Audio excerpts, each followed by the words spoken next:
Chapter 291. Gaia's brows arched up in shock. White and black smoke was coming out of the demon's stone, gradually forming a human form. She always imagined a demon being 8 to 10 feet tall with muscle mountains for the body as well as 2 horns sticking out of its head. However, the figure in front of her seemed human-like. Moreover, the figure looked like a butler wearing a black coat, white shirt, silver vest, and black tie. In her eyes, he was nowhere close to as handsome as Michael. Yet she knew if the ethereal form was a human in physical form, he would get many suitors including princesses. She was positive that it's the human who's responsible for the demon's current appearance. The demon butler's ethereal form slowly became brighter and brighter. Both Michael and the demon butler's eyes were closed. She waited for them to open their eyes. While she was waiting for them, the Hydra started to grow in size.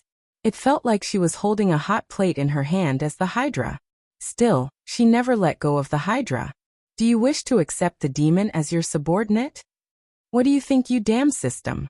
The system remained silent, waiting for his obvious answer. Yes, I do, he sighed in his mind. He was too excited to meet his demon butler, so he chose not to bicker with the system. The thought of having a demon for butler made his blood boil in excitement. He never felt this excited since he first realized he has a system, and he's in a fantasy world. Congratulations to the host for obtaining a demon subordinate. The demon subordinate has reached 100% loyalty. Congratulations to the host for unlocking the bloodthirsty ability of demon subordinate. The demon subordinate can absorb the blood essence of a living being to temporarily enhance its strength. The more powerful the blood essence, the stronger the demon would grow. Due to the demon's ethereal form, it's completely immune to any physical attacks. You can bind the demon to yourself and one of your bases of operations. No one except half-immortal beings could see the demon unless the host wishes to reveal the demon. Warning: although the demon is completely loyal to the host, it has its own personality. The system suggests you buy the Book of Butlers and basic knowledge of this world for the demon to learn the ways of this world. Does the host wish to buy the 2 books for 3,000 badass points? His field of view was filled with blue notifications and warnings. He took time to go through every single one of them before buying the 2 books as the system suggested. The personality warning: don't worry, Michael. In fact, he was glad to see his butler was not a mindless drone. He wanted all of his subordinates to act on their own for his greater good. Subordinate: Demon Butler Cultivation Level. Core Formation Level 8 Race. Demon Status. Healthy in ethereal form. Trait: Butler. Unique. Loyalty towards the host. 100% system. List all the skills of the demon. I want to see the cool stuff he could do. Another interface appeared before them. One by one the demon butler's skills were listed in front of them in golden letters. Skills: Phantom Touch, Bind Area, Teleportation, Bloodthirsty Imitator, Phantom Form, Mind Dominator. Phantom Touch is the ability of the demon to materialize for a moment inside a physical being. The demon butler can bend the space around it to teleport near the host and the bound area. The demon can absorb blood essence to temporarily grow stronger. The demon can imitate the host's spells and skills. The imitated skills and spells will not be as powerful as the host's arsenal. The demon can choose to hide from naked eyes.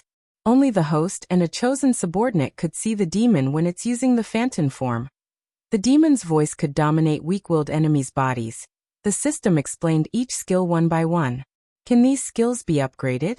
Yes. The skills can be upgraded through badass points and reaching higher stages in cultivation. Cool. Michael was ready to meet his butler, but he had one last thing to do. Buy the 2 books and bind him to me and the abyssal. Warning. Suddenly his field of view turned black, as the warning beeps screamed in his mind. Binding the demon to you will reveal everything about you to the demon, including your previous life. What? Michael was thoroughly upset to hear this. Cool down, host. The demon is 100% loyal and the rules for the subordinates apply to it. Hence, the demon cannot harm you or betray you in any ways. If he knows everything, does that include you? No. The demon will not know the existence of the system. Michael's mind was filled with questions. Trusting the demon with his previous life didn't seem like a good idea to him. He wanted that life to be hidden from anyone except Gaia. Only because he was planning to marry Gaia, he revealed his previous life to her. Still, He didn't completely divulge everything that happened on Earth. Think of the demon as the Alfred to your Batman. Even if you wanted to, you cannot go back to Earth or anyone in the universe no matter how powerful they were. So there's no harm in letting the demon know. Trust me, host, I got your back. Somehow the system sounded trustworthy to Michael. Despite its tendency to rob him of his badass points, the system did have his back always. His gut feeling told him to listen to the system. Sooner or later, someone would definitely connect the dots between Ghost and Lucifer. Michael knew this. So letting the demon know about his two personas wasn't a world-ending problem to him. Revealing his life on Earth seemed like a bad idea, still the system assured him that the demon would not be able to betray him in any ways. What if I don't bind the demon to me?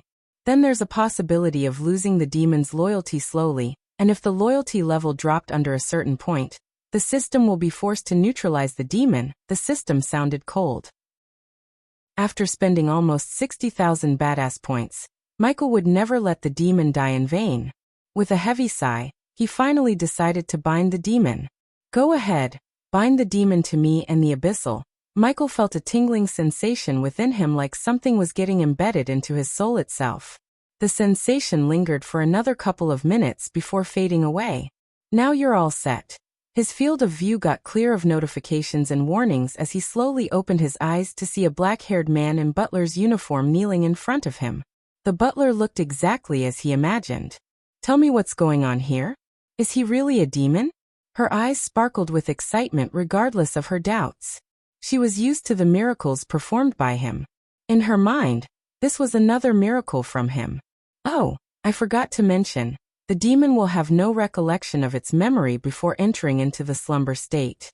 So he's like a newborn child. Take good care of him. The system expected him to get mad. However, Michael just laughed in his mind. That's good. He was glad that the demon has no recollection of its past. This way, the demon would focus on serving Michael rather than trying to finish whatever business it had before entering into the deep slumber. What the? The system sounded surprising. Michael did not continue to argue with him as he was busy admiring his demon butler. He was perfect, neck-length hair that looked shiny and straight, a body type that was neither too bulky with muscles nor thin, blue eyes that filled with loyalty towards Michael, neatly ironed clothes that looked crisp. In simple words, he was a perfect butler. No one in this world would recognize him as a demon in a million years. Should I address you as Lord Lucifer or Master Ghost, my lord? His voice didn't disappoint Michael. The voice was crisp, rough, mesmerizing, and gravely calm. How did he dash? He had to know everything about me. That's the price I had to pay for waking him. I'm not questioning you, but can we really trust him? He's a demon, for God's sake, she quickly whispered in his ears. You can trust me with your life, Lady Gaia. The butler turned his sharp gaze towards Gaia. Michael never thought the butler would also know her identity. It seemed like binding let the demon know almost everything Michael knew.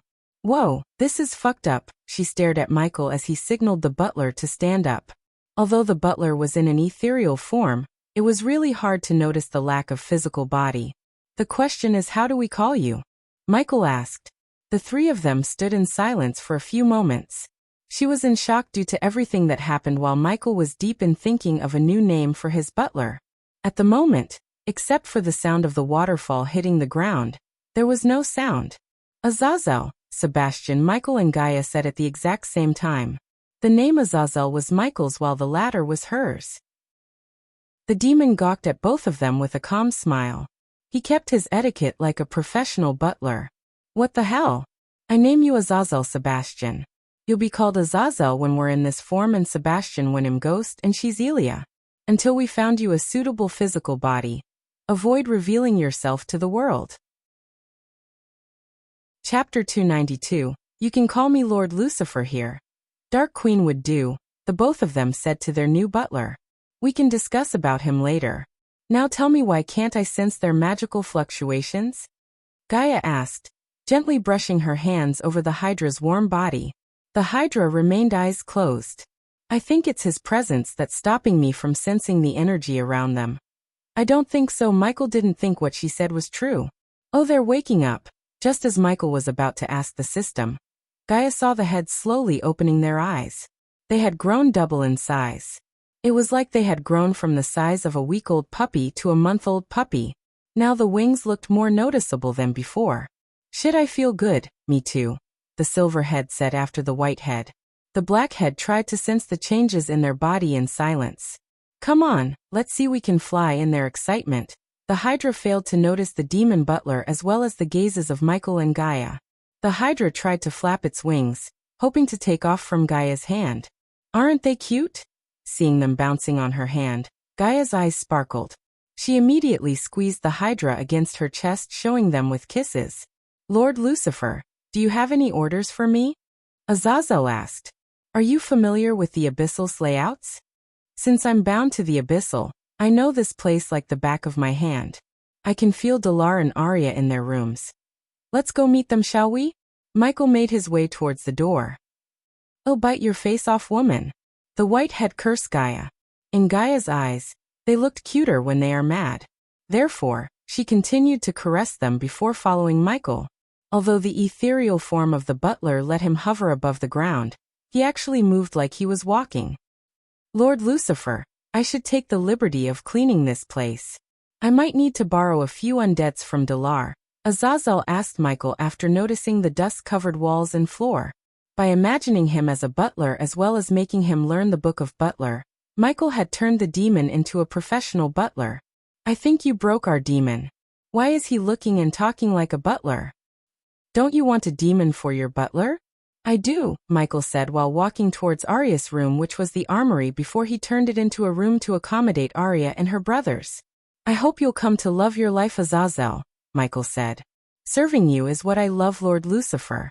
Being your butler is the greatest gift a demon like me could get. I like him, Gaia nodded approvingly. Seems like you have a lot to do here, demon. The white head said, looking at the walls. I'll transform the Abyssal in a few days, lady. His voice trailed off as Michael halted his steps for a moment to look at Azazel. How may I address the three of them, Dark Queen, Lord Lucifer? As far as I know, you haven't named them yet. She's Iag, he's Sarba, and the black is Cain. Together, they shall be called Vidora. She raised her hand high, beaming with pride and excitement. She made the scene as theatrical as possible with her voice and movements. You just spelled your name backward and named her, and spelled Abra's backward and named him, didn't you? The names sound cool. That's all it matters. She gave a thumbs up to him. The white head rolled its eyes yet did not disagree with its name, Iag. The silver head, who got the name Sarba, had sparkles in its eyes. As usual, the black head remained unemotional. Since the names did sound cool, Michael accepted the names. The moment he accepted the names in his mind, a bell sound ringed in his mind. Congratulations for getting a new familiar, Vidora the three-headed Hydra. Ignoring to look at the familiar tab for the time being, Michael came to Arya's room doorsteps. The door was closed, but they could hear sobbing sounds coming from inside. Knock. Knock. Knock. Michael knocked on the door thrice as the sobbing sound quickly stopped. Who's there? Who do you think? Gaia opened the door to see Arya sitting beside the large bed where her brothers were resting. There were tubes attached to Michael's healing potions running into their bodies. The twins slightly looked better than they were before, as the scars caused by various experiments had almost disappeared from their bodies. Their hair and skin had more shininess, indicating their physical recovery. Lord Lucifer, Dark Queen, Arya quickly stood up from the bed before kneeling down before them on one knee. Rise. Michael gestured to her to stand up. He then walked towards Titus and Optimus. Their bodies and souls are healing faster than I expected, except for fewer scars on their bodies. He saw no difference, yet he lied to make Arya feel better. He planned to heal the twins using the badass points, but unfortunately, he had to spend most of his points on Azazel. Compared to the twins, waking Azazel seemed more important than the twins. What does that mean, Lord Lucifer? Arya wiped off the tears from her face. Her hands and legs shivered looking at Azazel. Just his ethereal form freaked her out a little, so she avoided direct eye contact with him. They are recovering, Arya. You might see them waking up sooner than you expect, but it'll take time to regrow their limbs. Really? Finally, her lips slightly curved upwards, revealing a relaxed smile. Now, have you finished the task I gave you? It had been almost 5 months since he met Matthias, the Broad River sect leader. He ordered Ella to get as many students and teachers as she can and join the Sunrise sect. Arya's task was to assassinate Matthias, as Michael knew he would stand in his plan. I did what you asked, Lord Lucifer.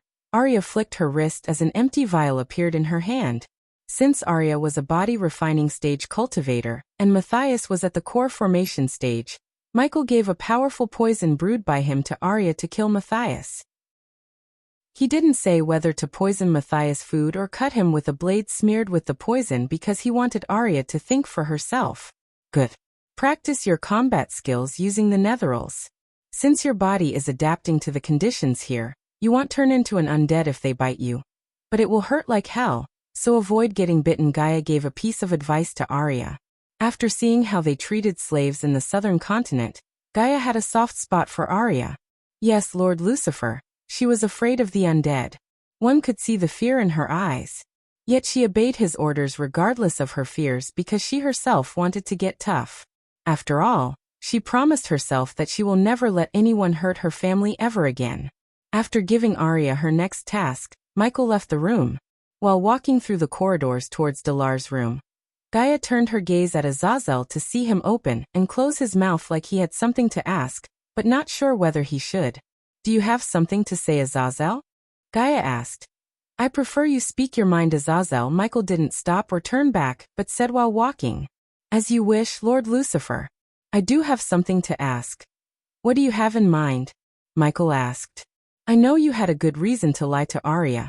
Can you enlighten me on the why? Michael was surprised to see Azazel noticing his lie. He never thought Azazel could detect his lie without even seeing his face, as he had the mask on his face to cover his micro-expressions. Sometimes, a lie can do more good than the truth. Azazel repeated his words in his mind. Eventually, they reached the doorsteps of Dalar. There was no sobbing sound coming from the room, but the growling sounds of the netherals. After a few hours, Michael and Gaia reached the abyssal. There were several people surrounding a bed. The house's interior and the furniture had the difference of black and white. The house looked ancient with several holes, long cracks in the walls, and worn-out pantries and wooden racks. However, the sofa, cushions, the tea table in the center of the hall, and the bed looked majestic. The house belonged to none other than Michael and Gaia. It was their sect house. Since Gaia ordered them not to touch anything until she returns from seclusion, the workers didn't renovate the house. No one would enter Ghost's house except Raylene, Little Cindy, and Nightmare. The first two would get inside the house to keep it from getting dust-covered. Nightmare usually rested with Claire, as he was not used to sleeping alone. However, at the moment, several people were inside Michael's bedroom itself. Please, Cindy, just a little. Raylene was sitting on Michael's bed with a tiny bowl of soup in her hand. Cindy was lying on the bed covering up to her neck with Michael's blanket. The little girl was shivering. Her usual playful child smile was nowhere to be found. I want big brother and sister Elia right now. Cindy tried to raise her voice, yet only a whisper came out of her mouth. Raylene turned her head helplessly looking at Claire. I don't want the bad man to hurt me like he did to Brother Jack. Raylene's eyes began to water up. Ever since Claire found out Jack's body in his own pool of blood, the little girl was severely traumatized. Not even Nightmare could calm her as the girl was asking for Ghost and Elia. Raylene tried to take the girl home, but she refused to leave Ghost's home. Look, if you drink this soup, I will bring Ghost and Elia here. Claire sat beside Raylan, gently brushing Cindy's forehead. You said the same thing yesterday, Cindy sobbed while tightly holding onto the blanket. Sect leader Claire. Suddenly a male disciple rushed into the home. He was taking heavy deep breaths in exhaustion. Brother Ghost and Sister Elia has come out of the seclusion. Another chapter will be up today. Stay tuned. Chapter 293. Raylene and Claire immediately stood up from the bed, as the bed was on fire after hearing the disciple. The disciple standing in the room with Claire heaved a heavy sigh of relief, beaming in joy. Where are they? Claire asked. She felt like an immense amount of pressure was being lifted off her shoulder. They are at the foothills and coming here. Instead of flying here, it was Michael's idea to land at the foothills and take a stroll. He wanted to see how the sect has changed since he left. Go wake up Nightmare, he's at my house with the baby. Yes, sect leader. The disciple left the room in a hurry to wake up Nightmare, who is sleeping with Cindy's brother. Despite his big scally terrorizing body, Nightmare was pretty gentle with the baby. No one in the world would have believed that Nightmare, a dragon, loved babysitting. Brother! Cindy jumped off the bed full of energy. Before they could stop her, she leaped out of the bed, running towards the outside. The others couldn't do anything but follow behind the little girl. Hearing that Ghost had returned, Cindy ran outside showing no signs of fever or exhaustion. When Claire reached outside, she saw disciples rushing towards their dormitory in fear. Only a few daredevils remained outside of Ghost's house to see his and Elia's reaction to Jack's death. Where are they? Cindy shouted at one of the disciples waiting for Michael. She kept bouncing from the ground to see the distance. It took everyone a few minutes before vaguely noticing two figures in black slowly walking towards them. Look, Brother Ghost is back. Is that really him? Wow, he looks different. Of course it's Brother Ghost. Who do you think walking beside him? That's Sister Elia you've been telling us about. Sister Elia gonna lose it. Just let sect leader Claire break the news. The disciples began to chit-chat. Some seemed excited while some seemed terrified. Those who recently joined the sect from various towns had never seen Ghost before. Therefore, they waited for the famous Ghost of River Town with their own eyes. Sect leader Claire, Lady Raylene. Claire turned back to see Daniel and Ricky rushing towards them carrying a basket full of wild mushrooms for Raylene's soup. We heard Master Ghost is back, Daniel said. One could see a sliver of fear in his eyes. Ricky, on the other hand, looked pale as a white paper. Both of them were more afraid of Elia than Ghost because they knew Master Ghost is a level-headed, calm person while Elia is the exact opposite of him. Besides, all of them knew Jack was Elia's handyman who followed her behind like a puppy dog. Among all the disciples, only Jack had the guts to talk to her, and even ask her for favors. It was not a secret to the disciples that Jack worshipped Ghost and Elia as his siblings. At that moment, Michael and Gaia were walking towards the home with the biggest frowns on their face. Along the way, they noticed several guards of the Winston family and adventurers patrolling the path to the sect. They expected a line of noble carriages from the foothills to their home to buy potions and pills, yet they saw no carriages or a single person other than a disciple of the sect or a guard of the Winston family. I have a bad feeling about this, Michael thought to himself. Brother. Suddenly he heard a high-pitched shout of Cindy as he saw the little girl running towards him as fast as she could. Her cute face put a wide smile on Michael's face. Almost 20 meters away from Claire, Raylene, the disciples, and his house, he was welcomed by Cindy. The little girl leaped from the ground, throwing herself to Michael. His haircut, new clothes, or buffed-up physique was not enough to give the little girl a hard time recognizing Michael. Hey there, Butterball. Michael caught the little girl in the midair safely. He felt her wrap around his neck getting tighter and tighter. You're back, as she said. She removed her one hand to hug Gaia. I missed you too, tiny human, Gaia giggled. She moved closer so the little girl could hug both of them at the same time. Cindy didn't stop with the hug as she tried to climb on Michael's chest using her tiny feet. Oh, you're back. Don't let the bad man hurt me, she sobbed, hugging him tightly. I think she's crying, Gaia said. Michael was confused. Her sobbing didn't seem like a cry of joy. The little girl kept trying to climb on Michael, when she pulled her apart from him by lifting her by the arms. Cindy's face was pale. There was no redness or baby fat in her face. She lost weight as Michael could see her collarbones and feel her ribs on his hands. Moreover, black circles could be seen under her eyes because of her lack of sleep. Her transformation, what she just said about a bad man, and the reactions of the people around them made him realize that something bad has happened. He expected them to welcome him with joy and cheers, yet he only saw fear and anxiety on their faces. Where's Nightmare? Although he made sure absolutely no harm could come to Nightmare, seeing their reactions made him automatically think of Nightmare. Don't leave me again, in his arms, Cindy cried. Michael hugged her as Cindy buried her head on his chest. I know something's very wrong here, or you wouldn't have closed the Majestic. Where is that little shit? He better have a valid reason like dying to make me stop from what I'm planning to do to him. Ricky and Daniel were responsible for the restaurant in Rivertown, while it was Jack's responsibility to keep the Majestic up and running without problems while they were away. Hence, Gaia looked for Jack, having zero clues about his demise. Brother Jack.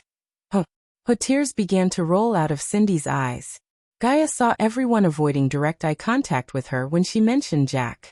Her eyes slowly turned cold as she walked towards Claire.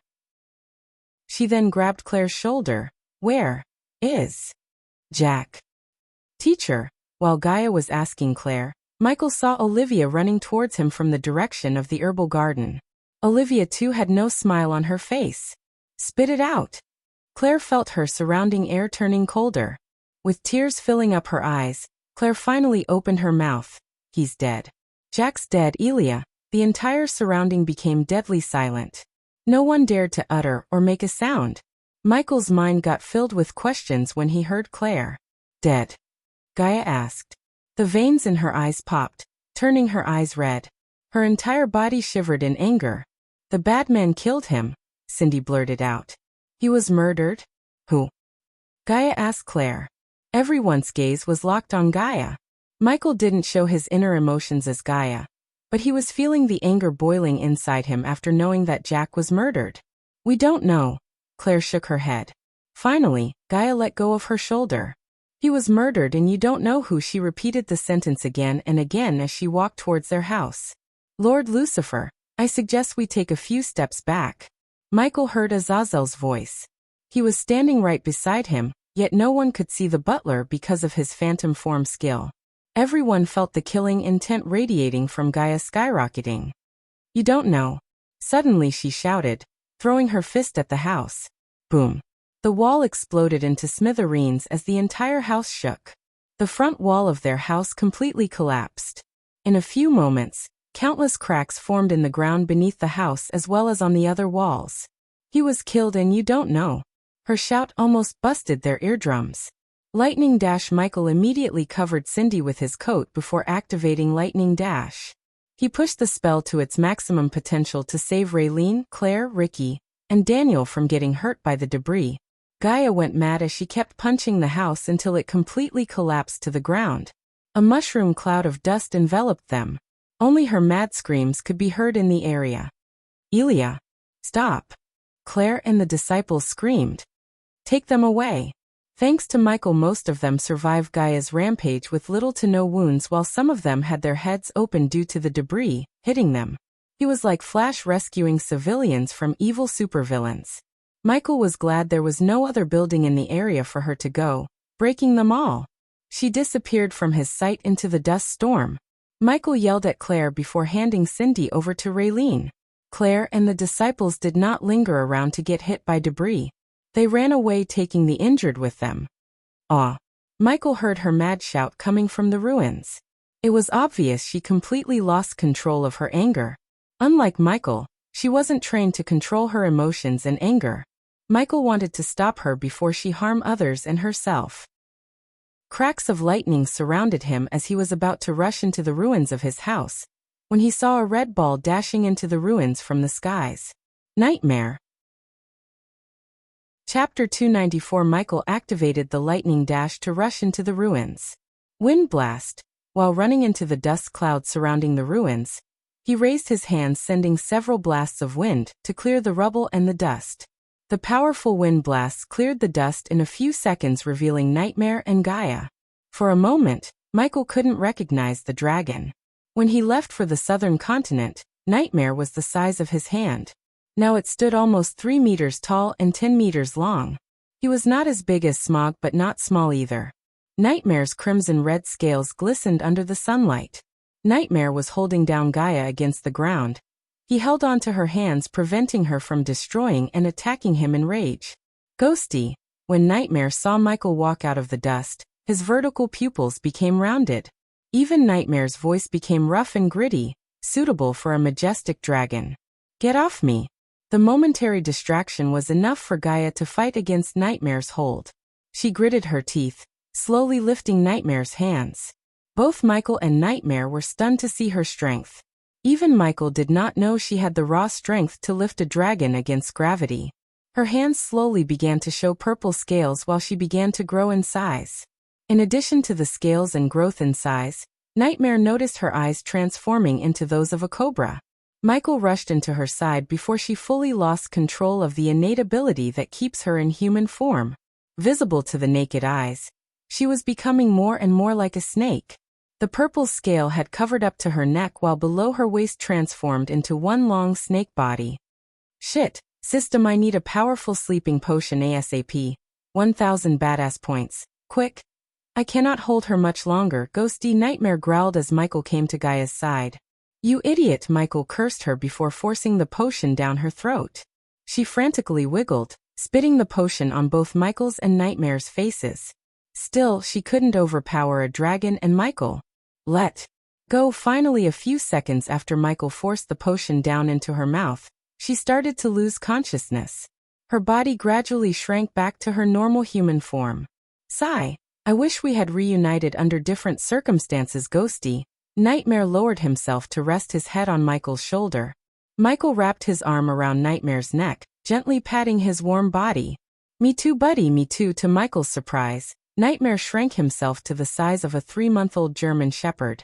With a leap, he landed on Michael's shoulder. Then he began to shower Michael with wet kisses. Was that your original size? Nightmare shook his head. This is my original size. I can temporarily get bigger to enhance my strength. It's one of my innate talents I got after metamorphosis, Michael nodded, picking Gaia from the ground. Show me where he was killed, he asked Nightmare.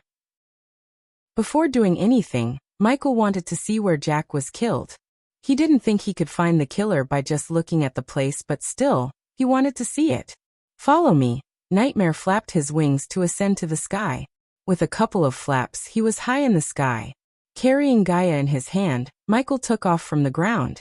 He stopped for a moment in the sky to look back at the ruins. Even though the house was shabby, it was his home. He couldn't help feeling a bit sad to see it crumble into pieces. In addition to the house, Jack's face also flashed across his eyes. Jack was innocent in Michael's mind. If Jack was Lucifer's blacksmith and killed by his enemies, Michael would have understood the reasoning behind his death. However, Jack never did no such thing as helping him kill people. Not even before flying for 5 minutes. Nightmare started to descend towards the forest near his house. Black lines appeared on Michael's forehead. He was thinking Jack was killed somewhere far from his house, which would have indicated his murder wasn't connected to Lucifer. He was killed near our home? Michael asked while flying through the thick canopy. What was Jack doing here? He asked another question. Collecting mushrooms and fruits for Raylene. Michael halted his steps. He remembered that collecting mushrooms and fruits were usually done by Cindy, as she loved to help her mother. In addition to the forest being so close to Michael's home, there was always Jack or a disciple accompanying Cindy. Even Gaia would sometimes tag along with the little girl if she wanted to hunt in the forest. Was Cindy with Jack that day? The sight of his previous life flashed across his eyes. Everyone in his orphanage was killed because of Spectre's order, so Michael had seen little children he cared about dying. That was the day he lost his calmness and went rampage, killing every single one of his assassin colleagues, including his girlfriend and Spectre. The thought of Cindy might have been killed along with Jack made his blood boil. He loved Cindy because the little girl loved him unconditionally. Unlike Maisie, who was a spoiled brat in his eyes, Cindy was such a sweet, caring girl who wanted nothing from him. Not only Michael, but every single person in the sect also cherished her. She was the one who found his body, Nightmare said, swallowing a mouthful of saliva. He was not an exception to those who adore Cindy. Hence, Nightmare avoided thinking about scenarios that could have harmed Cindy. Nightmare stopped walking when he reached a large oak tree. This is the place. Michael gently placed Gaia under another tree before walking to Nightmare's side. System, I need red mint, urchin vein, Pegasus hoof, and bark, leeching buxus, he thought in his mind as the system showed him the price of 800 badass points before him. Nightmare saw the green alchemy flames appear above his hand. What are you doing? There's no perfect crime, Nightmare. We can find traces of evidence if we have the right tool, in this case, a potion. Michael threw the various ingredients into the green fire. He then made a few hand signs in one hand while holding the fire in the other. As usual, pearl-like essence began to form above the green fire before finally coming together to make a liquid orb. Without sending the potion into a vial, Michael waved his hand as the liquid splashed on the tree and the ground around the tree. The ground absorbed the liquid in a few seconds. Gradually before their eyes, The ground's color changed from muddy brown to fluorescent blue. Is that blood? Michael said as he squatted down to see any patterns on the ground. He hoped Jack would have left some clues about his killer. Although it was highly unlikely, he still hoped for a clue. While Michael was studying the ground for clues, Nightmare noticed Gaia's body moving. She's waking up. In the split second Nightmare turned his head, Michael ruffled the ground to remove the clue from their eyes. Michael saw two distinct marks on the ground. He knew Jack probably had written the two letters before dying. There were not many things that related to the letters GG, except Guardian Guild. Where am I? She mumbled, slowly opening her eyes. Both Michael and Nightmare remained silent without answering her question. They wanted for her to completely wake up from her sleepiness. Gaia's vision slowly cleared up to reveal the tree around her. The lack of sunlight coming through the canopy made seeing everything around her clearly difficult. You dumb snake, you destroyed our home and revealed your identity to everyone in the sect. Instead of answering Nightmare, she turned her gaze towards Michael. Do you know who killed him? She asked coldly. Although she seemed not as furious as before, he could still see the murderous intent in her eyes. No, what she did made Michael mad at her.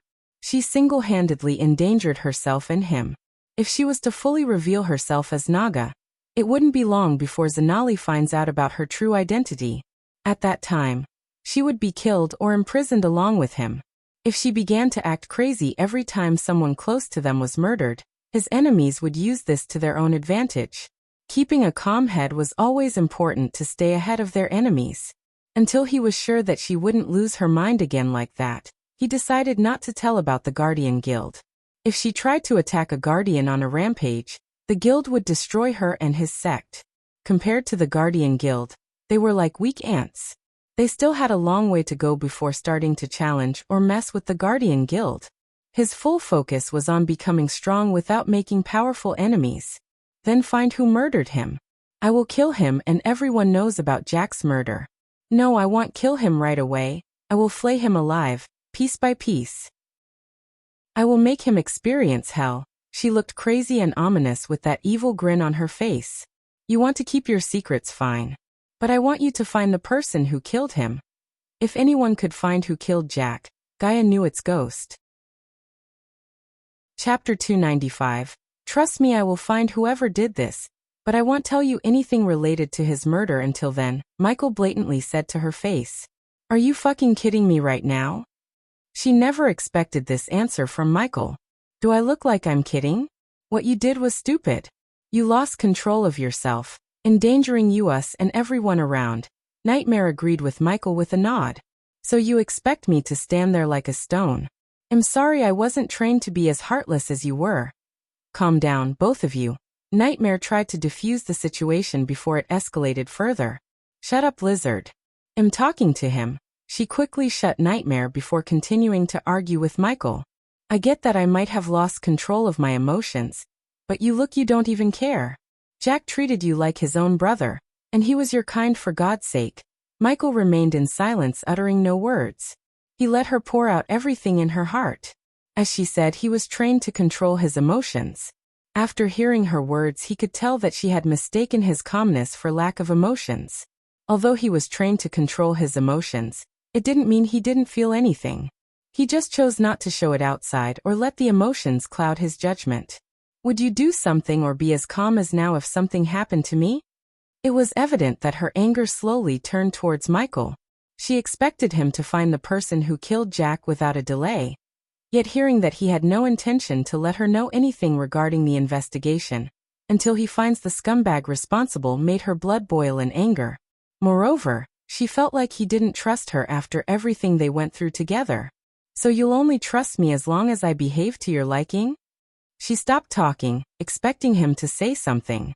By acting the way you did, what did you gain? Did you find out who killed Jack? Michael simply asked two questions instead of explaining himself. She kept opening and closing her mouth without an answer to give. You asked if I would be as calm as now if something happened to you. The answer is yes, because if I start to lose my mind, anger and other emotions will cloud my judgment. Don't mistake my calmness for lack of emotions. I just don't show my emotions the way you did. And am not even gonna explain myself about trusting you. I trust you with my life. That's all you gonna get from me. Gaia's eyes began to water up hearing his last words. I thought you would know this after everything we went through. After speaking these words, Michael took off from the forest, leaving Nightmare and Gaia behind. He wanted some time alone to process everything that just happened. Her words hurt him, even though he hadn't realized it yet. Are you happy now, Snake? Puffs of smoke came out of Nightmare's nostrils. How could you even ask him whether he trusts you or not? Has he done anything without including you?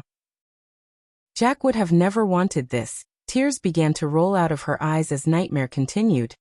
Even now he chose not to tell you anything because he wants to protect you. Hear my words, Snake. You won't find someone who trusts and loves you as Ghost. Not in this lifetime. Not ever. She broke down to the ground, crying.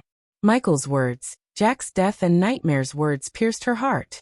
She couldn't hold back the tears anymore. Seeing her break down to tears stunned Nightmare. He had never seen her like this. It was not his intention to make her cry. He slowly walked towards her before wrapping his wing around her shoulder. You know how it feels to have a family that treats you as their enemy? Gaia asked Nightmare, sobbing. The moments she spent with Zanali, her mother, and her father flashed across Gaia's eyes. Her stepmother or even her real father never treated her like they treated Zanali. They loved Zanali while always viewing Gaia as a stranger. I know how it feels to be abandoned, Nightmare said. He still clearly remembered the time his mother threw him out of the nest and running from the humans who wanted to capture him for pleasure. Until he drew his last breath, he would never forget the first time he saw Ghost. In his eyes, Nightmare only showed love and excitement. Somehow Nightmare felt safer with him. I always yearned for a family that loves me. This sect, you Ghost, and everyone loves me unconditionally. You guys are my family. She looked at Nightmare with her teary eyes. But I wasn't here to protect my family. I had nightmares of someone calling for my help. I didn't take it seriously. If I returned then her throat tightened in sadness. It's not your fault. Do not blame yourself. Just trust Ghost. You will find whoever did this. When we get our hands on that filth, I'll help you show him the hell. Nightmare chuckled to make her feel good. He shook her shoulders playfully. Despite their constant bickering and fights and the hate between the Naga race and the Dragon race, Nightmare loved Gaia, and so was she. He couldn't care less about the hate between the two races. As far as he was concerned, she was family to him. Blame yourself for destroying our home. Thanks to you, we're homeless now, Nightmare teased her. He didn't let go of her as he kept her under his wings. It was a shabby house anyways. Finally Gaia whipped off the tears from her face. A small smile emerged on her face. Now let's go find Ghosty. And try not to act like a bitch this time. Shut you scaly fuck. There's the snake I know and love. Gaia punched Nightmare in the neck as he gave a headbutt to her face. After that, they ascended to the sky searching for Ghost. The serrated mountains loomed in the distance. Gaia and Nightmare made their way towards them searching for Michael. The trees blanketed the mountains, decorating the mountains in jade green. The heaven-touching apex of the mountain was drenched in brilliant light. All across their line of sight, the tips of the mountain range stuck up like a row of thorns. Atop the tallest mountain top, Michael was standing alone. His black coat was fluttering in the wind backward. From the mountain top, he could see the entire sect and the river town on the horizon. He had never come to this place before, but he regretted that seeing the calmness it gave to his soul and mind. Looking at the sky, he saw Nightmare and Gaia flying towards him. The demon butler was standing behind him, uttering no words. He let Michael enjoy peace and calmness. After a couple of minutes, they landed behind Michael. Human Michael heard Gaia's voice. She sounded meek, gentle, and apologizing. He kept gazing at the view before him as Nightmare and Gaia slowly made their way towards him. I'm sorry, she hugged him from behind, burying her head on his back. It's that You don't have to explain yourself to me, Michael interrupted her. You spoke your mind. His distant words began to hurt her. You're right, I'm not gonna explain myself to you. I love you and I trust you with my life too. That's all you're gonna get from me. She hugged him as tight as she could. For a few minutes, they just stood there without moving until Michael turned back. I promise I won't lose my mind again, Gaia said, looking him directly in the eyes. No, you won't. Michael caringly embraced her. After seeing her teary eyes, he couldn't be mad at her anymore. He loved her so much that he couldn't see her cry. I will make sure no one hurts the people we care about anymore, Michael said before gently kissing the top of her head. Eventually, Nightmare couldn't stay back. He came to join the hug. He grew big enough to wrap both of them in his wings. He then wiggled his head in between Michael and Gaia. I miss this so much, Nightmare purred. What are you gonna do? Gaia asked. We're going to make our sect stronger than any other sect in this entire continent, and it's time this continent has seen a 6-star alchemist. An unwavering resolution appeared in Michael's eyes. With the system's help, no matter the cost, he planned to become a 6-star myth-level alchemist. At that time, he would find an existence equal or stronger than the Guardian Guild to associate himself. It was time he played the offensive instead of defensive. Since they decided to mess with the people he cares about without thinking about any consequences, he would make them regret crossing his path. Let's start kicking asses by winning the upcoming championship tournaments. Nightmare reminded them about the tournaments. Oh shit, I almost forgot about that. It's tomorrow, isn't it? Gaia took her head back from his chest. Nope, they postponed it by a week. Why? Nightmare just realized something as he looked at both of them. You don't know, do you? Chapter 296, Holy fuck. That was why I couldn't see any arch energy radiation. Gaia's jaw slightly dropped hearing Nightmare explain that the cultivators lost the ability to sense someone else's cultivation level as they were used to. Nightmare noticed Gaia and Michael keep looking at each other with their brows arched up. Don't tell me that you two were somehow involved, Nightmare sighed. It didn't really surprise him. Gaia was staring at Michael like a thief caught in the act. You could say that, Michael grinned. You're smiling. Nightmare tilted his head in confusion. As far as he knew, there was nothing good that could come out of the current world situation. Ever since Hydra's scream messed up arch energy waves in the world, crimes of the rogue cultivators had been increased. The Hydra's scream worked like an EMP that short-circuited the energy radiation of the world, producing many known and unknown issues. Most defense arrays relied on sensing the arch energy radiations coming from a cultivator. Since the Hydra's scream changed the way the radiation coming from someone's body, the arrays were rendered useless. Hence, the rogue cultivators capitalized on this opportunity to thieve, murder, and commit heinous crimes around the continent. The ability to hide the arch energy radiation was what made Arya such a valuable asset to Michael. But now, practically everyone had her ability. Before we tell you what happened in the southern continent, I have a few things to take care of. Let's return to the sect. And thanks to you, we're homeless now, Michael flicked her on the forehead. That's what I said, hee hee hee. Nightmare laughed as she rolled her eyes. You two are not gonna let this one go, are you? Nope. Nightmare shook his head before taking off to the sky along with Michael and Gaia. Flying for a couple of minutes from the hilltop was enough to reach the ruins of their home. Michael slowly descended from the sky to see several disciples cleaning up the ruins. The disciples were shifting through the rubbles to salvage something. Yet all they could manage to salvage were big pieces of the sofa, Michael's bed, and the board of Majestic. Brother Ghost, the disciples welcomed Michael with fear-mixed smiles. They avoided eye contact with Gaia. After seeing what she did, they were freaked out. Why are you guys doing this? Get the adventurers or the constructions workers for this job. To make the sect the strongest, almost all the disciples needed to be better than the disciples of the other sections. By better, Michael meant powerful, disciplined, smart, hardworking, and humble, unlike those pricks like Alex or Selena. But Brother Ghost, it would cost us. A female disciple who was in the sect from its downfall said, scratching her head. The dwarf is gonna ask for a good chunk of coins anyways, so leave all the hard work to him and his people. He won't give a discount because you cleaned this mess. That makes sense knowing Master Fover. The disciples agreed with Ghost. Now go cultivate. Michael waved off the disciples before making his way towards Claire's manor.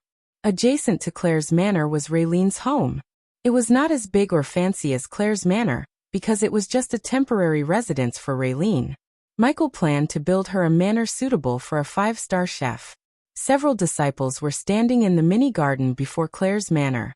When they saw the three of them approaching them, they made way for them. Brother Ghost, Sister Elia, Nightmare, the disciples greeted them respectfully. Michael nodded with a smile, giving some of them a pat on the shoulder on his way inside. The disciples who received the pat from Michael became electrified. Because they were new to the sect, they only heard about ghosts through the senior disciples' stories. He was a local legend. They kinda expected him to be like the celebrity disciples like Alex, Selena or Victoria who wouldn't even look at the ordinary disciples like them. Yet not only Michael smiled at them, he even patted some of them on the shoulder. It was a simple gesture from Michael's side, but for the disciples, it was a big thing. Wow, he looks so different and close. Did you see that? He smiled at me. He patted me on the shoulder. The seniors were right about him. He's so friendly. He has a dragon. What do you think his current cultivation level would be? And how strong is the dragon and Sister Elia? The disciples began to chatter among themselves, looking at Michael walking into the manor. The smell of this world's paint was sweet, kinda like roses. Even after completing the construction work a month ago, the smell still lingered in the air. The corridors were rather empty with no vases, paintings on the walls, or chandeliers to light the house. Only when he reached the hall, he could see a few crude sofa sets as well as a chandelier decorating the hall. The sofa sets were made of bamboo as a large tea table made of redwood occupied the space before the sofas at the center. Claire and Elder Reiner were discussing something with serious faces. He saw Cindy sitting on the sofa beside Claire. Cindy wrapped her hands around Claire's hand. When Cindy noticed Michael, her face brightened up like someone lit a candle in her head, but when she saw Gaia, the little girl hid her face behind Claire's hand in fear. Realizing that she made Cindy afraid of her, Gaia really regretted her actions. Cindy kept gawking at Gaia hiding behind Claire's hand. Ghost. Elder Reiner, you look good. Every time he saw Elder Reiner, he reminded Michael of Gandalf the White with his long white beard and white robes. If he had a staff in his hand, he would be exactly like Gandalf. You look different. What happened to your hair? Elder Reiner laughed. The situation somehow turned less solemn. Come here. To Michael's surprise, Elder Reiner stood up to give him a hug. Welcome back, young man. Meanwhile, Gaia went to sit beside Claire, right next to Cindy. She grabbed Cindy's head, slowly turning it towards her. What? Are you afraid of me now? Even the grown-ups were terrified when Gaia lost control of her anger. Therefore, it was understandable when Cindy felt the same way as the others. Michael and Elder Reiner sat on the sofa silently looking at them. Nightmare quickly shrunk himself, so he could rest on Michael's lap comfortably. A little, Cindy said meekly. I'm sorry that I made you afraid, Cindy. But didn't I say I don't like scared little girls? I'm not scared. Her voice sounded like a scared cat. But you're scared of me, she asked, lifting Cindy from the sofa by arms. Claire couldn't help smiling seeing how Cindy was in Gaia's arms like a puppy. Look at you, avoiding eye contact. I won't speak to you again if you're afraid of me. No, she quickly shook her head after getting threatened by Gaia. Are you scared of me? She asked again. Please promise you won't stop talking to me, Cindy pleaded with teary eyes. Cindy loved Gaia and Michael too much as she couldn't even imagine either of them staying mad at her. Promise me you won't be scared anymore and will be a strong girl. I promise. I can't hear you. I promise. Cindy raised her voice. Gaia smiled, embracing the little girl. Cindy hugged her back before giving a loving kiss on Gaia's cheek. Claire ruffled Cindy's head as Elder Reiner laughed in joy. Teacher, you're here. Suddenly he heard Olivia's voice as he turned back to see her rushing towards them with a letter in her hand. So have you done trying to kill us? Thanks to you, teacher is now homeless. Olivia didn't seem afraid of Gaia but mad at her. Instead of handing over the letter to Michael, she yelled at Gaia with her hand on her waist. Nightmare immediately burst into laughter. For God's sake, this is the third time I heard he's homeless thanks to me. Gaia smacked her forehead. You can stay in the guest room, Claire said, but Michael shook his head. Thank you, sect leader, but I'm planning to go to River Town, so we'll stay in the restaurant. I'll also send Daniel or Ricky to bring Fover here to build a new home in Majestic. In addition to his trip to the River Town, Michael didn't want to stay with Claire because it might create some unwanted rumors that might affect her future when it comes to marriage. Take a seat, Olivia. Claire didn't force Michael as she just nodded at him. She then turned her gaze towards Olivia. In Michael's eyes, Claire seemed different than the girl he first met. The way she was sitting, her posture, the way she talked, everything changed. Like a proper leader, She sat leaning back while keeping one leg on top of the other. They were the signs of a person with a strong heart and mind. He was glad to see that the sect leader isn't a scared little girl anymore. She had grown into a proper leader as he expected. Olivia sat beside Michael, keeping some distance between them. "What's in your hand?" Michael asked. "It's from the Alchemist Guild." Her eyes sparkled in excitement. "The letter came for you last week. I think it's the invitation." Her hands shivered while handing over the letter to Michael. The seal was still in place. On top of the letter, Michael saw the green veins coiled around the letter A written in beautiful calligraphy. The crest was etched on the letter in gold, showing the grandiose of the guild. Under their gazes, Michael broke the seal to open the letter. After a few seconds, they saw Michael snicker. "Humph, the gulls." Michael threw the letter on the table as Olivia's eyes went wide in shock. In her eyes, the Alchemy Guild was the highest existence among the alchemists. Many would die to receive a letter from the Alchemy Guild. Yet he threw the letter like it was garbage. "They want me to compete in the upcoming Grand Alchemists competition." After hearing Michael's words, they understood the reason behind his reaction. "Compete? They should invite you to judge. Asking a 5-star alchemist to compete with amateurs is an insult." Elder Reiner raised his brows. "So you're not gonna go?" Olivia asked. "I'm going to attend. Not to compete, but to show those idiots the difference between me and them. It's time they learned who's the real number 1 inch." Chapter 297. Why did they do that? Olivia mumbled under her breath. Just like Elder Reiner said, it was an insult to ask the second-best alchemist in the continent to compete in the tournament instead of asking to judge it. Compared to Ghost, she knew most of the alchemists are amateurs, including herself.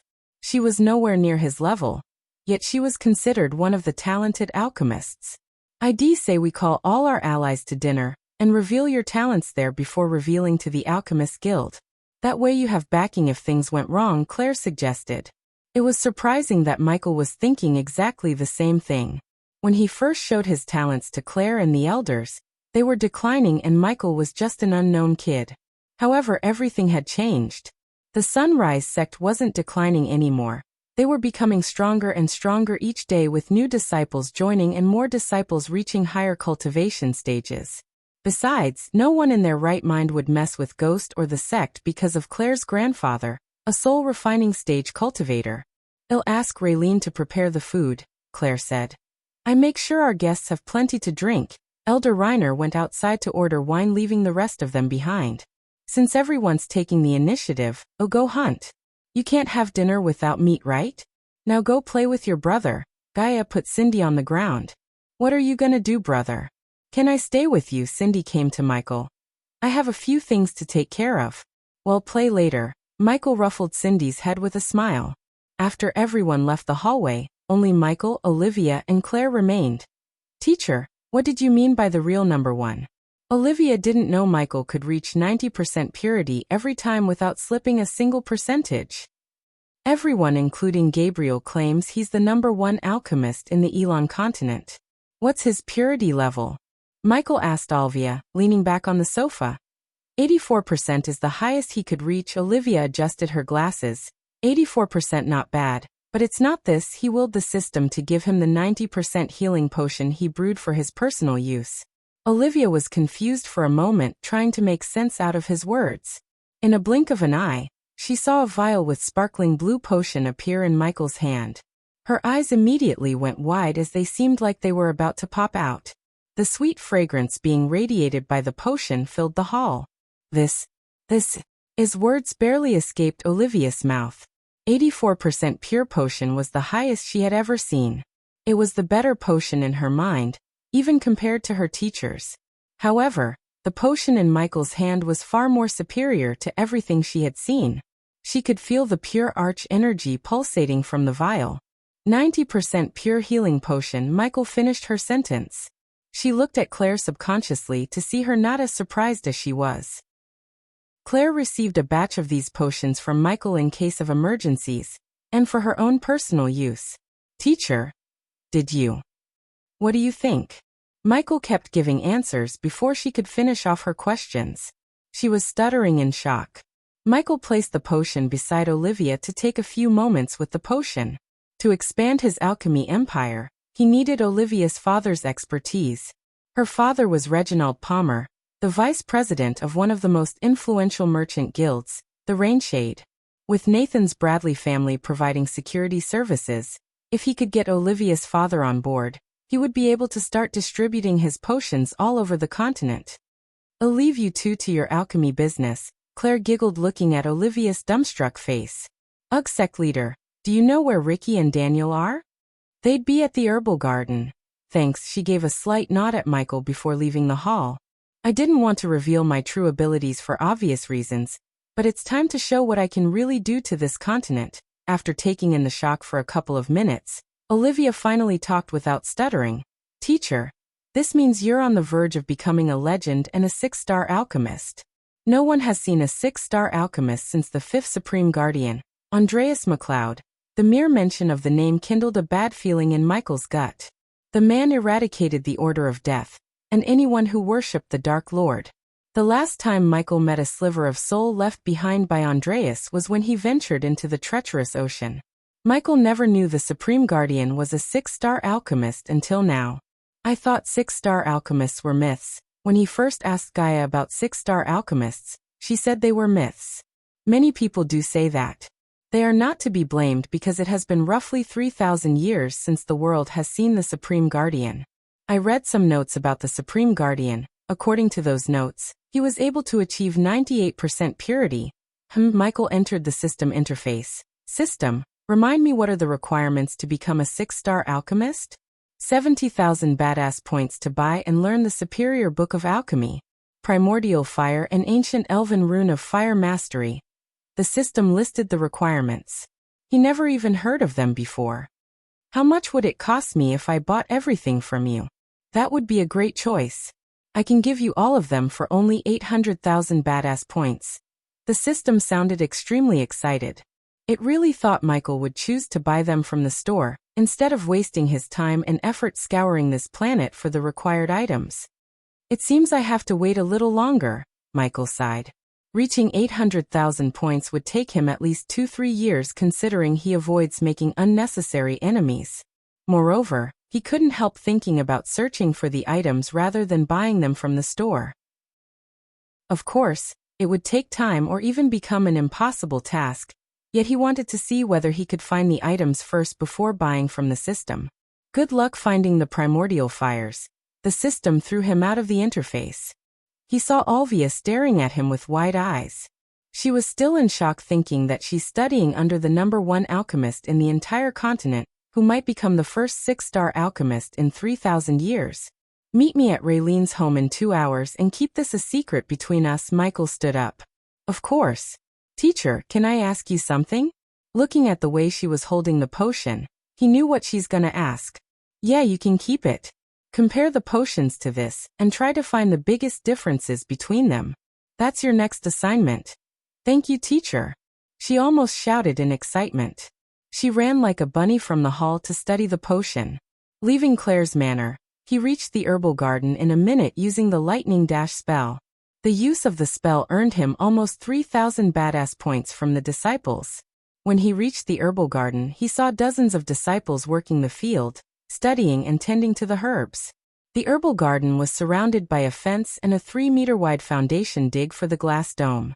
He looked down into the dig to see a green net above the ground. The net was there as a safety precaution in case someone fell into the hole, especially Cindy or her friends. Looking at the green fields blanketed the ground like a jade blanket, the colorful exotic flowers dancing in the wind, the glistening fruits hanging from 6-feet-tall trees, the sprouts craning their heads from the ground, as well as the saplings, made him feel proud. The air he inhaled was mixed with sweet and medicinal fragrance permeated from the herbs. He even saw several colorful flocks of birds that he had never seen in his life. Some of the birds were standing on the tree branches while some scoured through the ground for insects to eat. They were nature's pest killers, so the disciples let them do whatever they want without chasing them away. Besides, the sounds of the birds made the garden feel lively. "Brother Ghost. He's here. Don't mind me, continue your work," Michael said before the disciples start gathering around him like ants around sugar.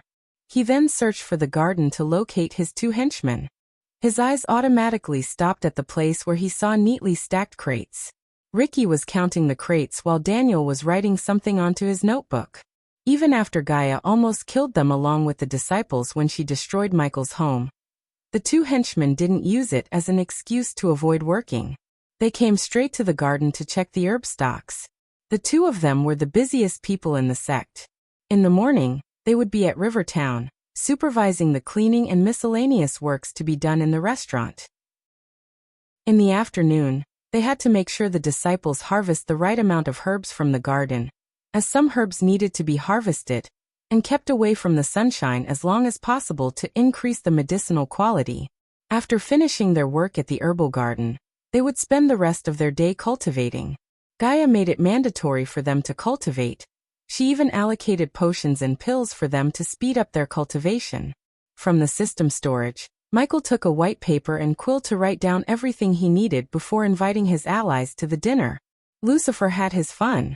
Now was time for Ghost to strengthen his alliances, start his alchemy empire and finally, make steps towards destroying the Guardian Guild once and for all. Chapter 298. No peeking lizard at the moment. Inside one of the rooms in Raylene's home, Gaia was carrying Nightmare in her arms while closing his eyes using one hand. "I'm not peeking," Nightmare lied as he tried to peek through the gap between her fingers, yet he couldn't see anything. "Where's the food, bitch?" Nightmare suddenly heard a childish voice. "Whoa, what is that? Is that what you call a dragon? Looks small than I expected." Nightmare continued to hear the childish voice. It somehow sounded more like Gaia, only childish. "You ruined a good surprise, little shit," he heard Gaia cursing back. "Who is that?" Nightmare pushed down Gaia's palm with his hands to see a creature with 3 heads staring at him on the table. Vidora and Nightmare entered into a staring contest, as they looked at each other without even moving their heads an inch. Gaia slowly put Nightmare on the ground. Nightmare started to circle the table cautiously, before slowly moving forward towards the Hydra. "Sarba, I guess you're our brother." Nightmare was stunned again to see the silver head talk in the voice of a male child. Besides, the silver head sounded exactly opposite to the white head who reminded Gaia of him. He then turned his gaze towards the black head, expecting it to speak. However, unlike the silver and the white head, the black head remained silent. "Enough circling, you overgrown lizard. Go fetch me something to eat." Ignoring Iag, Nightmare approached the Hydra step by step. Creak. Suddenly the door creaked open as Nightmare almost plummeted with the table in shock. It was Michael who entered the room. He saw Gaia having a laugh with Nightmare and the Hydra. "Come here." She pulled him closer, wrapping her arm around his. Both of them stood in the room's corner watching the Hydra and Nightmare. The scene reminded Michael of dogs meeting their cat sibling for the first time. Only Nightmare was the dog and the cat sibling was the Hydra here. "Hey, stop," Iag growled, seeing Nightmare sniffing them. Iag kept hitting Nightmare on the face with her head. "Who are they?" Nightmare gently picked them up from with his hand. "Drop us or I'll chew your hand off." Iag tried to wiggle herself out by chewing his hand, but Nightmare barely felt anything. "That little shit is Iag. The nice one in the middle is Sarba and the silent blackie is Kane. Together, we call them Vidora. Do you like them?" Gaia asked after introducing them to Nightmare. Nightmare once again stared at them from top to bottom. Then, to everyone's surprise, his vertical pupils became rounded as he hugged them, grinning. "I love them, they are so cute." "You stop." Iag started to shout when Nightmare began to shower them with wet kisses. Gaia couldn't stop herself from scoping them off the floor before giving them a warm embrace. She hugged Michael with one hand while hugging the Hydra and Nightmare with another. They looked like a perfectly happy family. Placing a gentle kiss on Gaia's head, Michael willed the system to activate the runic teleportation. In a blink of an eye, they appeared in Michael's room in the Abyssal. When they looked at the room, they were startled. The room was spotlessly clean. The bed was made neatly like in high-end hotels. There was not a speck of single dust or broken piece of spider on his work table. Even the mirrors he placed on the wall to survey the kingdom were clean, spotless. "Welcome, Lord Lucifer, Lady Gaia, Master Sarba, Miss Iag, Master Kane." Nightmare was yet again startled by the stranger. He bared his teeth threateningly at the demon butler. "It's a pleasure to meet you again, Master Nightmare." "Huh?" I never met you before. What are you? Nightmare was taken back by surprise. He's a demon nightmare. Just like Vidora, he came from another world. The three of you should go have a talk. Michael waved them off and went to his work table. Gaia saw stacks of crates appear around the table. The room was lit in green after Michael conjured his alchemy flames. Do you need any help? She came to his side. I can manage, you go cultivate. We need to be in our best shape before the tournament starts. All right, Gaia jumped on the bed to cultivate. The fusion stage bone still had some energy left in it for her to absorb. She flicked her wrist as the femur bone appeared in her hand. While she was cultivating, Michael began to brew potions and concoct pills for the Majestic. He continued to make pills and potions without a rest. Only Azazel accompanied him as Vidora and Nightmare fell asleep while Gaia was still cultivating. Lord Lucifer, can I bring you anything to eat or drink? I saw bellberries in the forest. This is the 8th time you asked this, Azazel. Am not hungry. The arch energy keeps the body replenished. He took the last herb from a crate. Although Michael was not hungry, he wanted to eat something or drink a mug full of coffee to chase away the sleepiness. He had been making potions and pills for the last 14 hours without a break. It took a toll on his body as he was exhausted both mentally and physically. But as your faithful butler, it's my duty to keep you in your best shape, Lord Lucifer.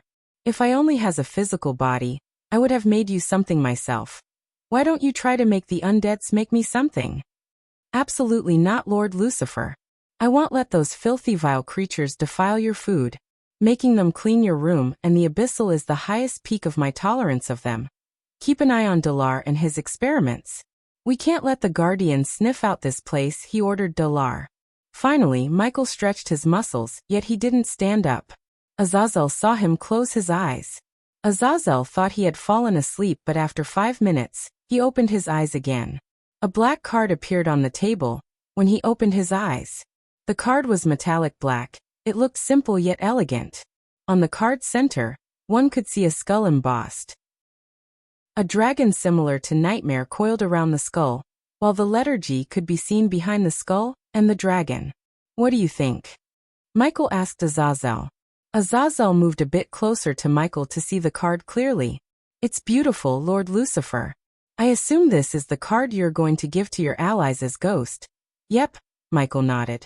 He picked up the card from the table, savoring the design. It cost him 50 badass points to design the card. To get 100 cards, he had to spend 4,998 badass points. The 2 points were discounted by the system. What do you see? Keeping the card in his hand, he asked Azazel. The skull is obviously related to your name. Ghost, as the skull often represents the dead and ghosts in this world. The dragon is Master Nightmare. As for the G behind the skull, the others might think it represents your name, but I think it represents Lady Gaia. You're right, Michael expected nothing less from his demon butler. As he said, the skull represented him, the dragon represented Nightmare, and the letter G represented Gaia.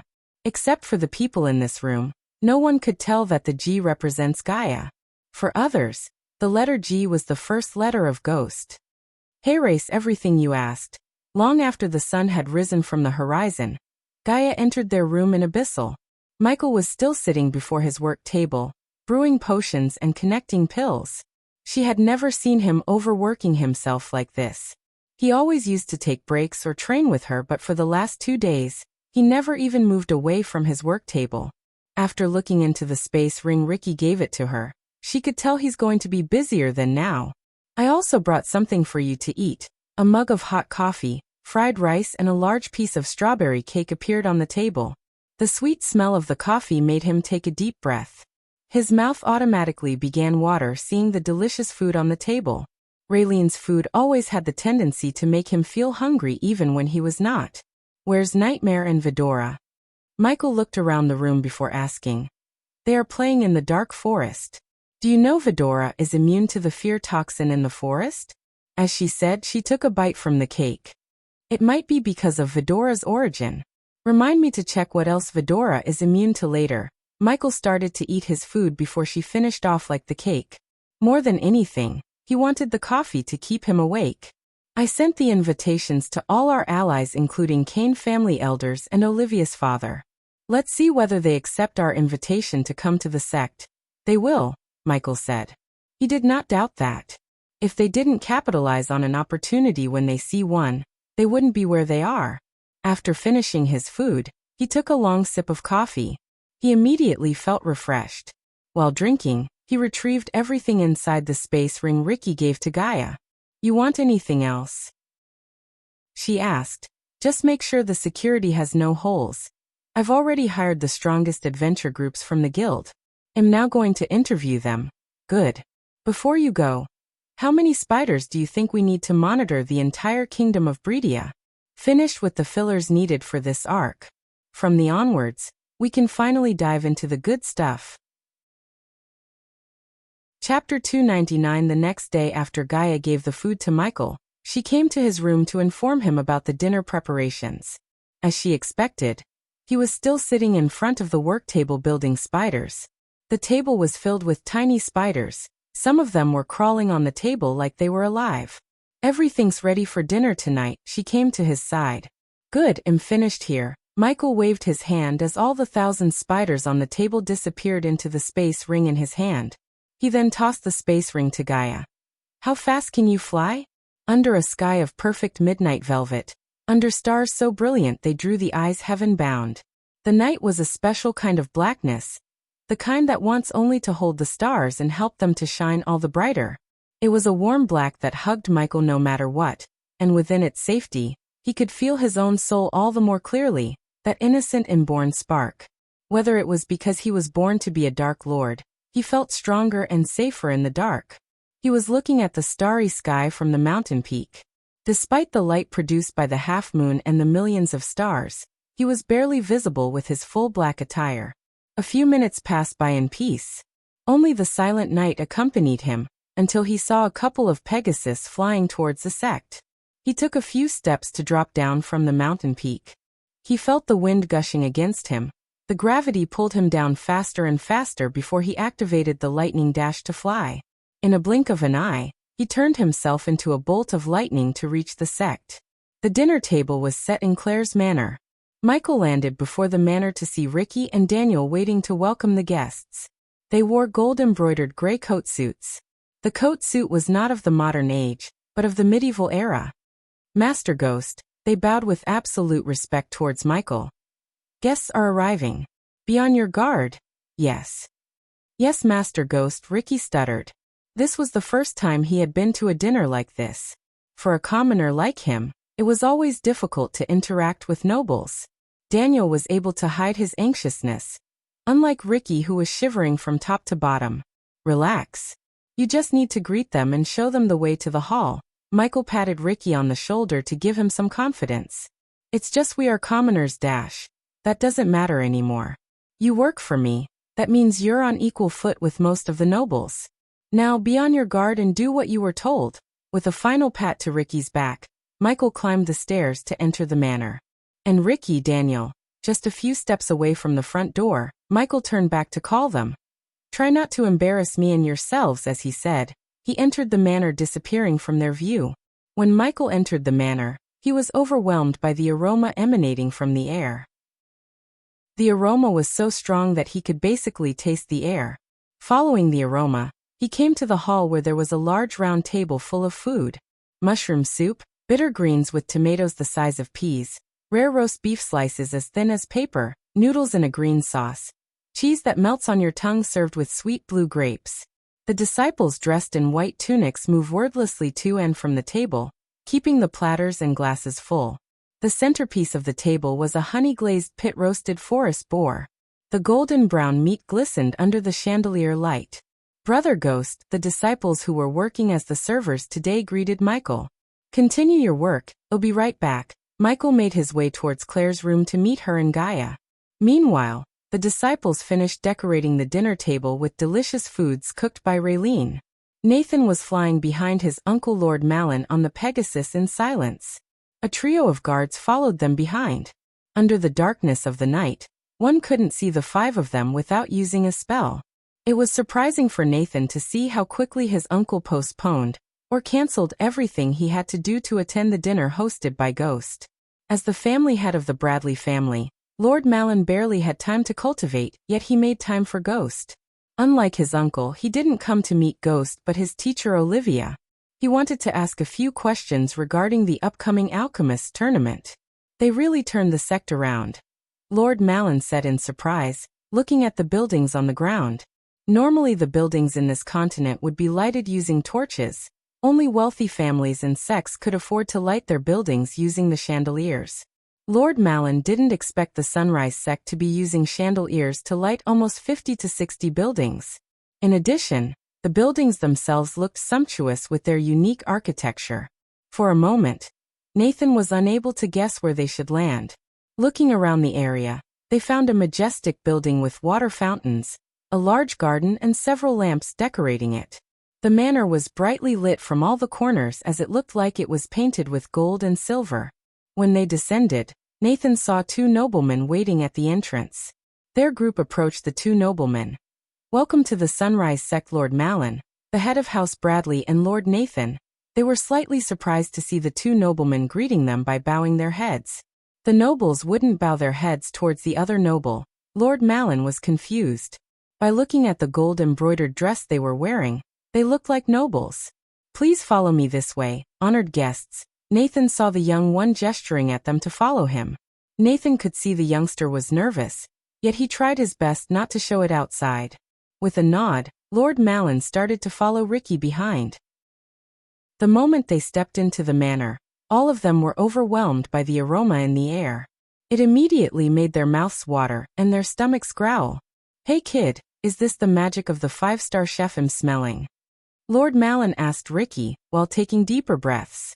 "Yes, Lord Malin. Every single dish has been cooked by Lady Raylene herself." Taking another 20 or so steps, they finally reached the hall where several people were sitting around the dinner table filled with colorful, delicious food. Nathan saw his teacher Olivia sitting next to a middle-aged man with a brown goatee. His brown hair had patches of white hair above the ears. Other than Olivia and the man, Nathan saw a woman in her mid-30s occupying the chair next to the Sunrise sect leader Claire. She was not as beautiful as Olivia or Claire, yet she had a certain charm to her. Especially her skin that almost glistened. He had never seen such smooth silky skin. When his eyes fell on the three old men enjoying their wines with broad smiles on their faces, Nathan was stunned speechless because they were the elders of House Kane, one of the most powerful families in Royal Land. "Enjoy the dinner," honored guests bowing his head. Ricky left the hall as Lord Malin walked towards the table with Nathan before signaling the guards to stay outside. Lord Malin, the new family head of Bradley, Elder Walter welcomed Malin with a wide grin. "What took you so long?" Elder Martin asked while taking a long sip from his wine glass. Elder Edison acknowledged Malin by giving a slight nod before continuing to enjoy the appetizers, chili lime river shrimp cups. "Nice to see you again, Elder Walter, Elder Martin, Elder Edison." Malin greeted each of the elders with the utmost respect. Compared to the humongous existence like House Kane, House Bradley was nothing. Sitting on the same table with them equally could already be viewed as an honor and an opportunity. Teacher Nathan took a seat beside Olivia. He was the last to sit before they saw Ghost and Gaia walking towards them from the room on the other side of the hall. Everyone except Claire had a look of surprise on their faces. Ghost looked very different from the last time they saw him. Other than his choice of black dress, everything about him was changed. In simple words, he looked like a different person. "I'm honored to welcome you all to this dinner, ladies and gentlemen," he said, raising a glass of wine towards them as the girl beside him took the empty chair. "We're sorry about Disciple Jack, Ghost. We heard he was your friend," Elder Walter said. Michael wasn't surprised as he knew they might be keeping a tab on him and the sect. He would have done the same if he was in their shoes. "Me too, Elder Walter. First of all, I would like to thank you for accepting my invitation and attending this dinner on such short notice despite your busy schedules," Michael said. Putting the wine glass back on the table, he flicked his wrist as small rectangular wooden boxes appeared before each of them except Claire and Gaia. "I'm good at many things, but giving speeches was not one of them. So, I'll get straight to the point without wasting your time. Ladies and gentlemen, please open the boxes in front of you." As he said, he went straight to the point, avoiding unnecessary pleasantries. With his talents and what he was about to reveal, he didn't have to woo them with pleasantries. The man sitting next to Olivia was the first to open the box. The moment he lifted the box's top, his face was brightened by the light coming from inside the box. His eyes opened as wide as humanly possible. One by one, they all opened the boxes to have the same startled look on their faces. 90% pure potion. The man next to Olivia uttered the words, completely shocking everyone in the hall. Chapter 300. All of their minds went blank for a moment in shock. Except for Elder Walter Kane, who saw a 92% pure potion in a ruin a few decades ago during his time on the Azer continent, no one had seen a potion with more than 85% purity. Elder Edison gently picked up the glistening blue potion and the blood-red pill gently from the box. His hands slightly shivered holding the two. "Where did you get these?" Elder Edison asked. Everyone's gaze now fell on Michael, expecting his answer. "Made by yours truly." Michael let out a slight grin. He looked extremely proud. To some of their eyes, he even seemed arrogant. "Do you like demonstration, elders?" Although he asked, he didn't give time to answer as he already conjured the alchemy flames. Under their widened gazes, Michael threw the herbs into the fire. No one moved their eyes from Michael, or even blinked an eye. Nathan had seen him concoct pills or brew potions without using a cauldron as all the other alchemists. No matter how many times he had seen it, his way of making pills and potions still made him speechless. Ding. Congratulations to the host for successfully being a badass. The reward is 2,000 badass points. Ding. Congratulations to the host for successfully being a badass. The reward is 1,600 badass points.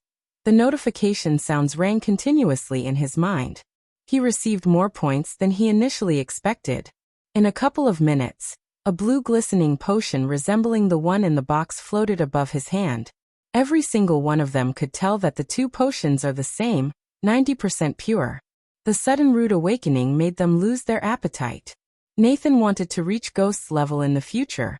He knew reaching 80% purity would take him years of hard work. Yet after seeing Ghost was able to reach 90% purity, reaching his level seemed impossible. Since when can you make pills and potions with 90% purity? Elder Walter asked. A shaky smile started to emerge on his face as the surprise sank in his mind. Since I turned 19, Michael paused for a moment before continuing. My mentor used to make me go into the godforsaken dungeons finding ancient techniques and books. He never wanted me to hide my talents, but when I left my mentor's care, I learned that showing heaven-defying talent without the power to protect oneself is a recipe for disaster. So I pretended to be number 2-inch except for Gaia. No one knew he was lying through his teeth. By lying he had a mentor, he established a powerful figure behind him in their mind. This would make getting the family Kane's protection easier, as they would try to get his mentor's connection to strengthen their family. Besides, saying he had a mentor would be more logical than saying I have a system. Now I think it's time to reveal my talents to the world. Since I consider all of you as my friends, I wanted to show you this first. Everyone knew he has something of them to ask. Nonetheless, it felt good to be considered important, especially to the elders of Kane family. Let's be practical. Great talent comes with great danger. Revealing myself as the number 1 will put me in various dangers. No one likes to be bested by a youngster like me, especially those in the Alchemy Guild. And you want our protection? Elder Edison didn't beat around the bush. He just directly asked Michael. More like getting into a mutually beneficial relationship. Mutually what? Elder Edison didn't clearly get the meaning of Michael's words. You help me and I help you. Elder Martin broke it down into simple words for Elder Edison. I have to be honest, kid. Your talent is really astounding, but as you said, revealing your talents to the outside world makes you a target of many powerful entities. Helping you might get us into more trouble than it's worth. Elder Edison's words surprised most of them. However, Michael remained calm with his usual smile on his face. Since you're being direct with me, I DB2 Elder Edison.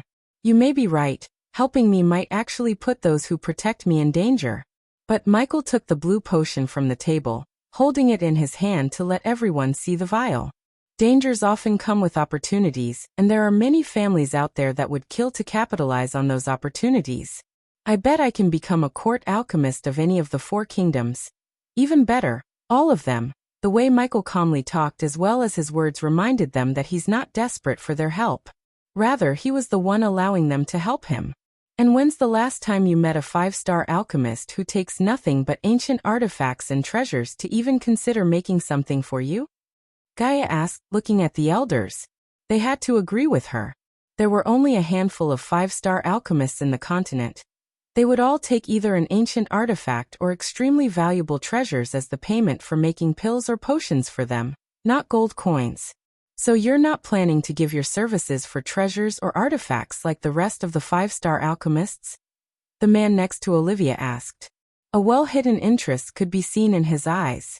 That brings me to why I invited Lord Malin of House Bradley and you, Lord Reginald, the vice president of Rainshade Merchant Guild. Michael introduced Olivia's father in case someone didn't know his identity. By noticing the way Nathan's looking at Reginald, it was obvious this was the first time he met Olivia's father. Like Lucifer had Maxine, Gibson, Tiberius, Heimberg as the core group, the people sitting at the dinner table were the core group of Ghost except for Nathan. In the future, they would need to work together, so they needed to get acquainted. I'm planning to expand the Majestic and I'd like your help to do that. Lord Malin is already on board to take care of the security. Of course, my dad will help you, teacher. You have my word. Dad, say something. Olivia elbowed Reginald as the man revealed an embarrassed smile. I have to discuss with the president, but I can assure you that he will get on board. We just need to iron out some financial matters. Since you're my teacher who charges not a single coin for teaching me, my dad will get you the best deal possible. Won't you, Dad? Olivia glared at her father, giving him a death stare. Unlike the others, Elder Walter didn't control his laughter. It seems you don't call the shots, Reginald. Hee. Reginald sighed. We can talk about this in detail later, Lord Reginald. And elders, Michael turned his gaze towards the 3 elders. The card I gave you is a sign of our friendship. It will give you direct access to me, and my services are free of charge, no questions asked. Take this as gratitude for offering your protection for the sect. I have one last announcement to make. As you probably know, Raylene, my friend, is a 5-star chef. We are opening a restaurant in Rivertown next week. I'd be honored if you all came to the opening with your families. Now please enjoy the dinner. My men outside will take you to me if you want to meet me later. Michael raised the wine glass one more time before leaving the dinner table. He wanted them to enjoy the dinner while making up their minds about helping him, especially the elders of House Kane. They were the biggest pieces of pawns in his game. Earlier, when they agreed to offer their protection, they didn't stand to make enemies out of the alchemists of Guild. This time, it was different. People like Gabriel might be pissed when Michael reveals himself as the number 1. As far as he knew, the Alchemist Guild was unlikely to go to war with a powerful existence like House Kane. An official alliance would have to come from people above the elders in the family hierarchy. This dinner was just a way to get the elders to make those people agree to the alliance. Michael and Gaia stood before a window in an empty room. They were enjoying the view of the starry sky in peace when they heard someone knocking on the door. Come in, Michael said. Soon the door creaked open to reveal Ricky, who was leading Reginald to him. Master Ghost, Elder Walter asked me to give you this. Ricky handed over a sealed letter with the House Kane crest on before leaving the room. Lord Reginald, Michael shook Reginald's hand. Miss Elia, after Ghost. Reginald shook Gaia's hand. I assume you're here to talk about the financial matters, Reginald nodded. How many potions and pills can you give us a month, Master Ghost? You're more suited to answer that question than me, Lord Reginald.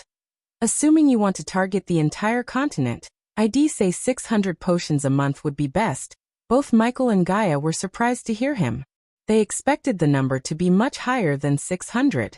Looking at their surprised faces, Regional smiled. Since you're giving your knowledge to my daughter without charging, I'll return the favor by letting you in on a trade secret. Always keep the demand higher than the product availability.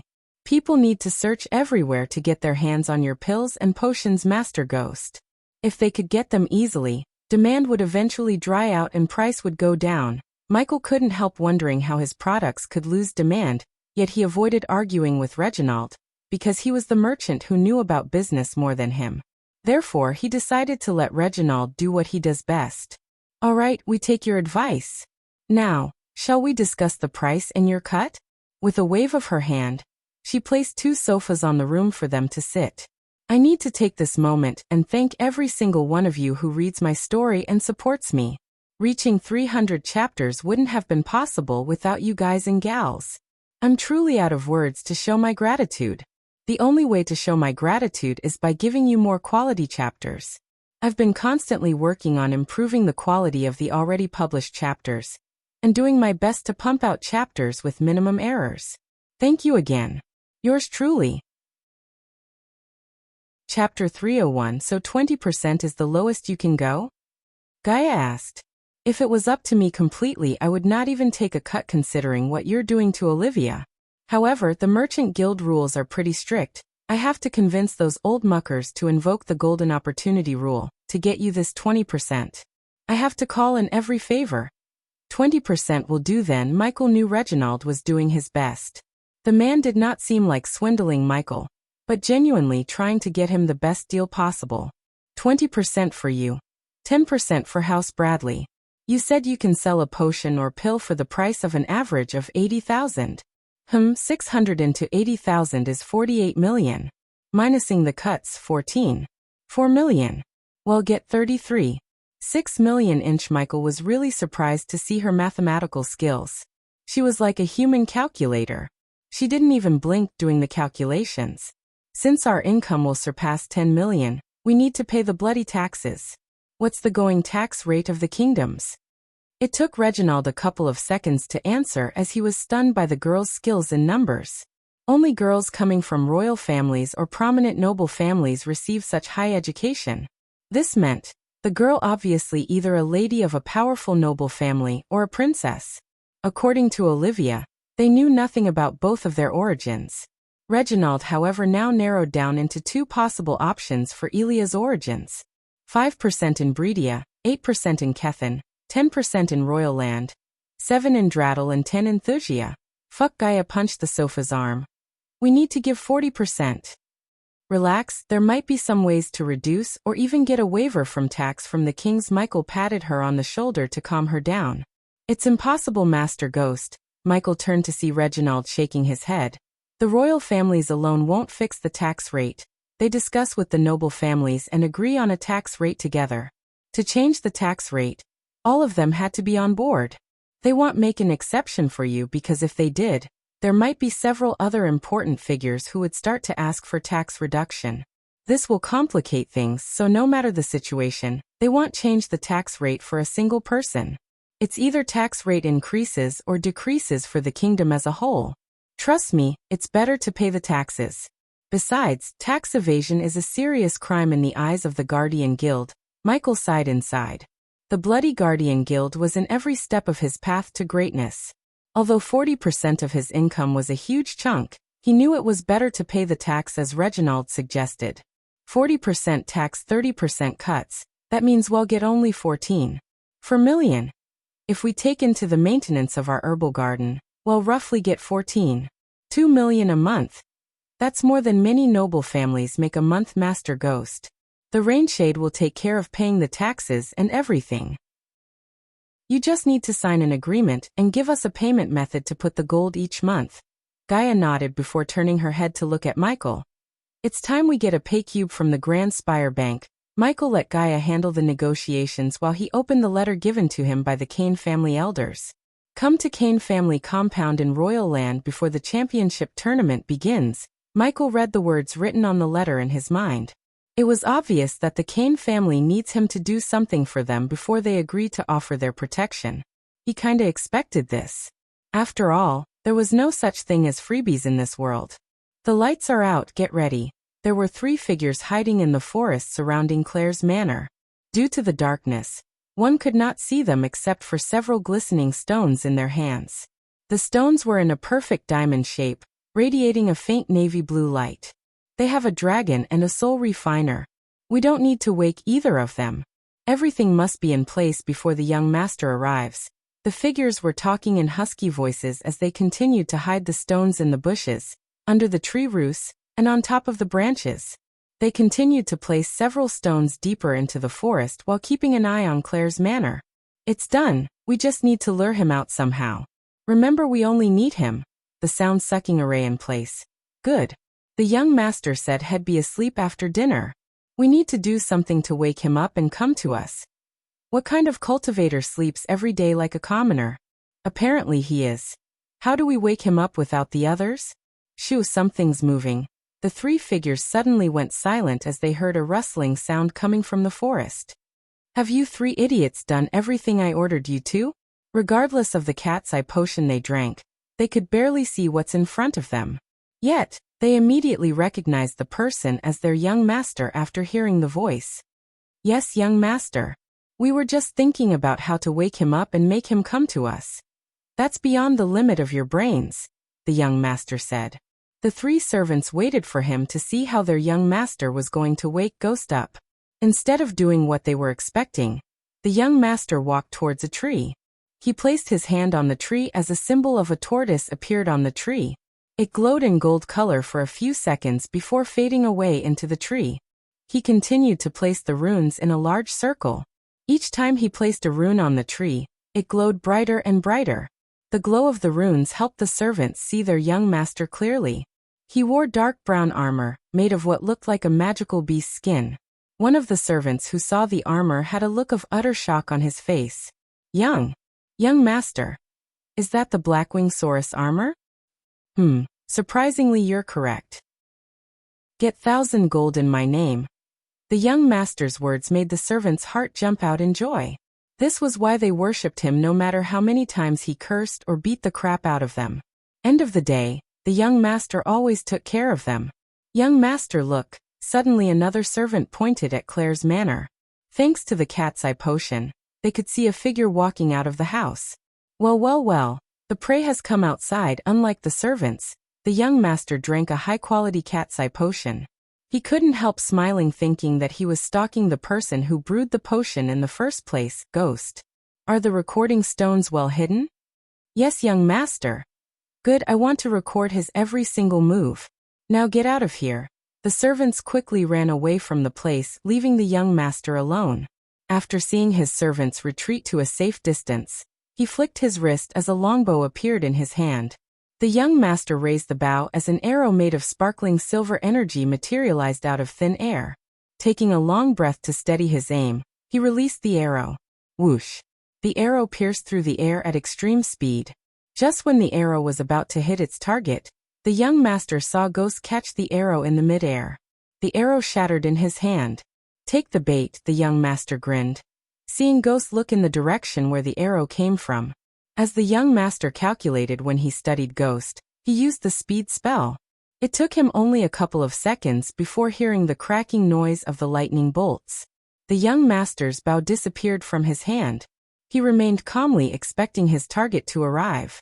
Suddenly, the runes he previously placed glowed brighter and brighter, producing a faint whistling sound. Following the glowing runes, a faint dome of blue energy appeared around in a 5-meter radius. Inside the dome, the lightning bolts disappeared to reveal his target, Ghost. The light produced by the golden rune revealed one to another. The young master was covered from head to toe with body-fitting Blackwing Saurus armor, and a thick mask covering his face. Only his eyes remained uncovered. On the other side, Ghost stood there without a shred of fear or confusion in his eyes. He was calm despite the sudden ambush. His reaction somewhat confused the young master. Do you have a reason for trying to kill me? Ghost asked. Trying to kill you? Nah. I just want to become a better, stronger fighter. And you're gonna help me. How am I gonna do that? By fighting me, how else? The young master leaped at Ghost like a panther. Sharp silver claws began to grow from his fingers while the adrenaline filled his body, making him excited. Where do you clowns come from? The young master saw Ghost shake his head. Despite being called a clown, the young master remained calm. He was trained to control his emotions during a battle. Therefore, Ghost's technique of making his opponents mad wouldn't work on him. Ghost, meet your exorcist. As the words escaped the young master's mouth, the battle between them finally started. Chapter 302. As the young master expected, 2 swords materialized in his hand from his space ring. The swords didn't look like they were forged by a star-level blacksmith. Rather, the sword looked plain and simple. The young master evaded all of Ghost's slashes easily. He was able to calculate each and every single move of Ghost. While evading a slash that aimed at his chest, the young master landed a kick on Ghost's chest, pushing him backward. With swift movements, the young master jumped back to create some distance between them. "I'm disappointed, Ghost," the young master disappointingly shook his head. He could see the lightning bolts crackling around Ghost's body, yet whenever he tried to use his speed spell, the rune the young master placed on the trees stopped Ghost. "It seems you're just overrated," the young master said. For the first time since he met Ghost, he saw a flicker of anger emerge in Ghost's eyes. When Ghost leaped at him, the young master flicked his wrist as two rounded shields appeared in his hands. Cling, cling, cling. The two shields deflected Ghost's sword slashes. The clash between the sword and the shield produced sparks of fire. Both of them moved at an extreme speed as a normal human being would be able to see nothing but a blur. Ghost's swords couldn't even inflict a single cut on the young master's body through the two shields. The young master noticed Ghost's movements becoming more and more frantic. There was no finesse or techniques in his swordsmanship, just mad slash and dashes. "I'll give you a handicap. Let's see if you can hit me then," the young master snickered before throwing away the two shields on the ground. The very next moment he threw the shields down. Ghost's sword slashed his shoulder. However, the young master never even felt a sting as the Blackwing Saurus armor completely protected him from suffering any damage. Ghost stopped attacking to take a few steps back. Blackwing Saurus armor, interesting, the young master tapped his chest. Since he wore a mask, Ghost couldn't see the snicker on his face. "Don't tell me you're gonna blame the armor for your lack of skills?" His disappointment in Ghost turned into anger. He expected Ghost to at least put up a decent fight, yet Ghost was hardly a challenge for him. "It seems like you can only beat little girls," the young master waved his hand as the two shields flew back to his hands. Unlike before, a symbol that looked like wings started to glow on the shield's surface. Giving Ghost no more time, the young master threw the two shields as they soared through the sky. Plop, plop. One shield hit Ghost in the face while the other bashed him in the chest. He was pushed back several steps behind after reciting the hit. Blood trickled down from the corner of Ghost's mouth. After hitting Ghost, the shields didn't fall to the ground but flew right back into the young master's hands like a boomerang. He continued to throw the shield, hitting Ghost again and again.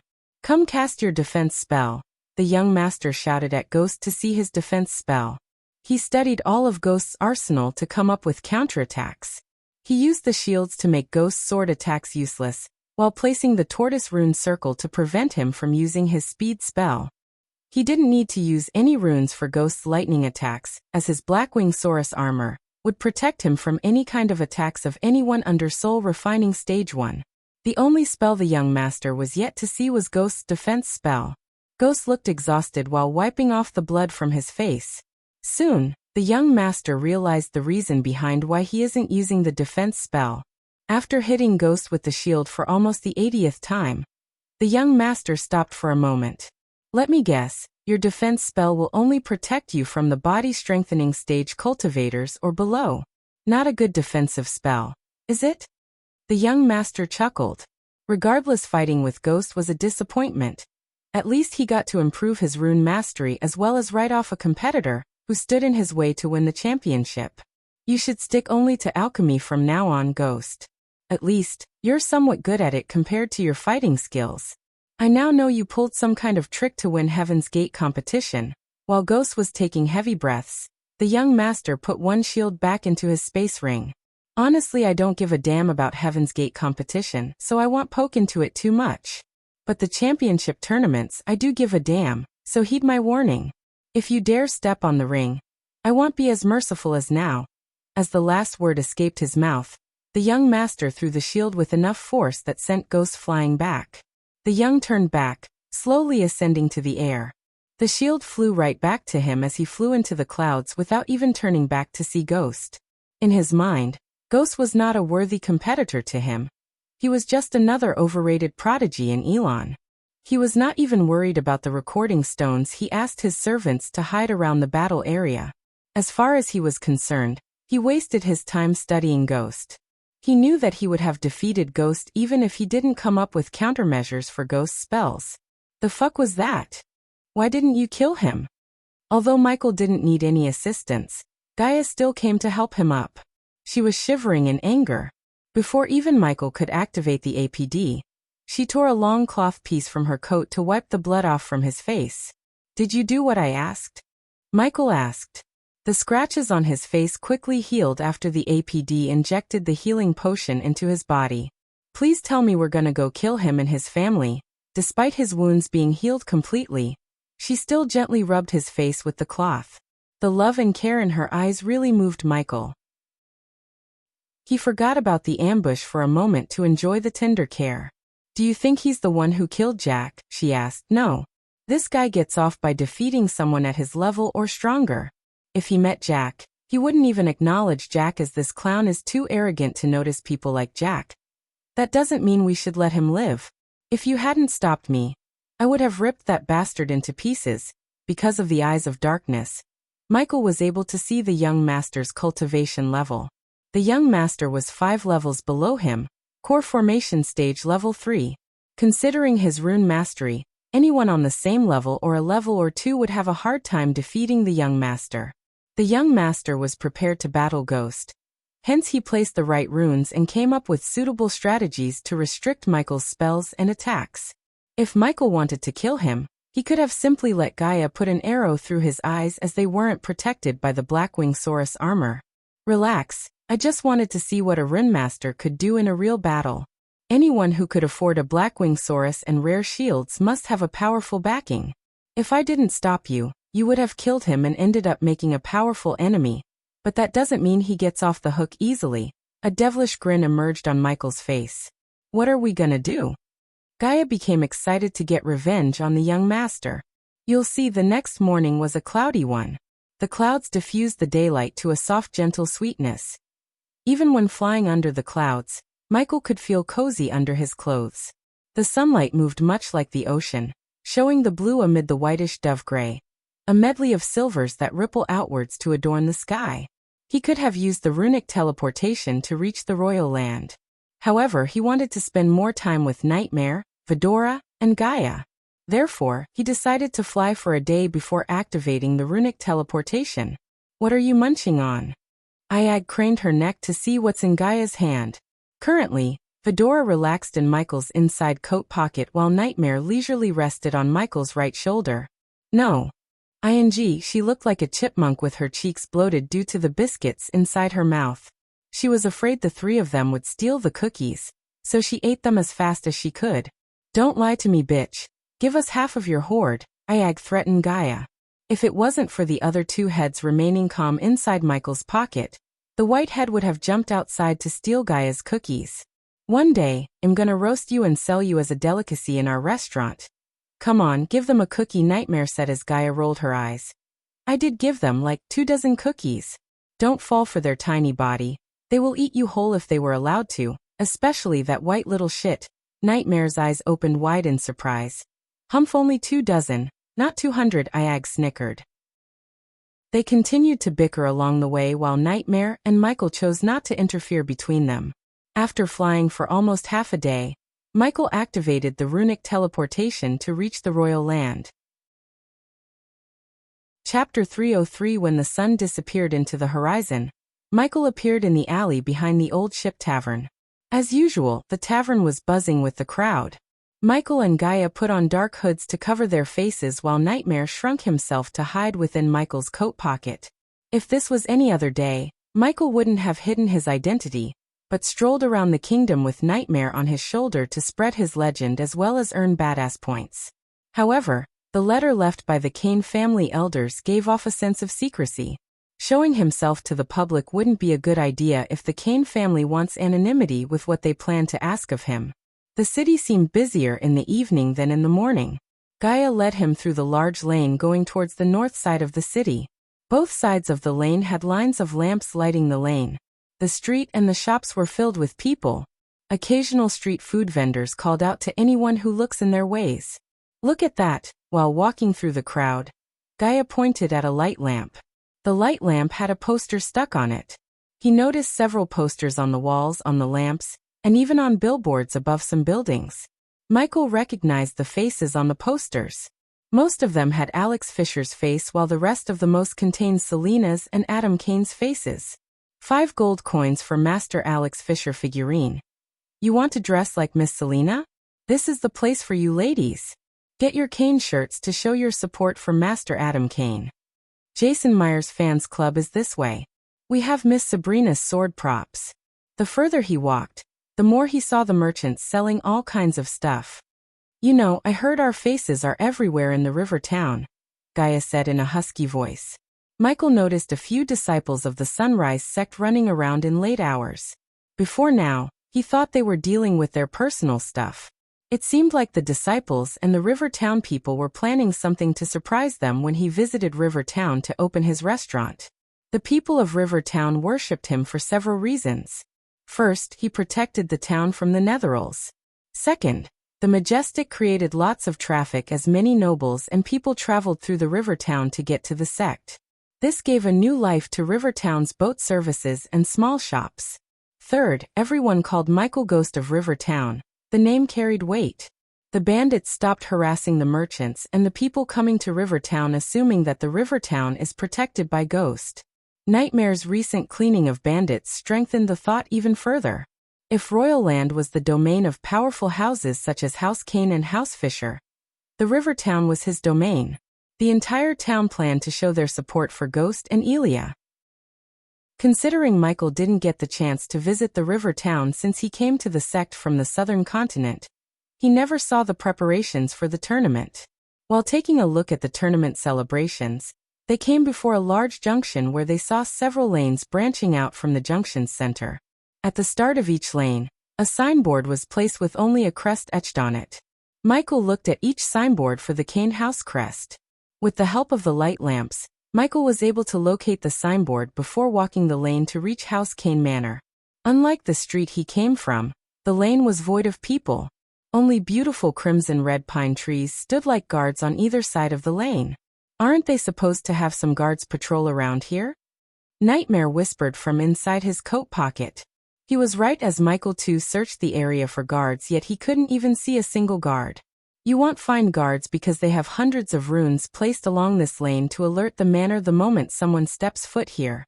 The Kane Manor probably is watching us. Just as she said, Michael began to notice several life signs around them through his environmental scanning map. Some of them were flying way above the clouds while some of them blended with the foliage. Eventually, after walking for almost 10 minutes on the lone road, the lane opened up to reveal a huge land with a grand castle standing majestically in the distance. When Gaia said Kane Manor, he expected to see a manor, not a frickin' castle. 5 thin, square towers surrounded the castle in almost a perfect circle.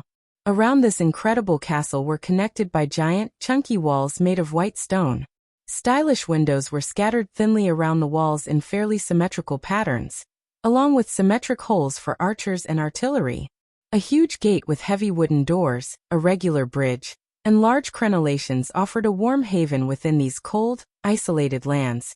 But it was not the only way in when one knew the castle's secret passages.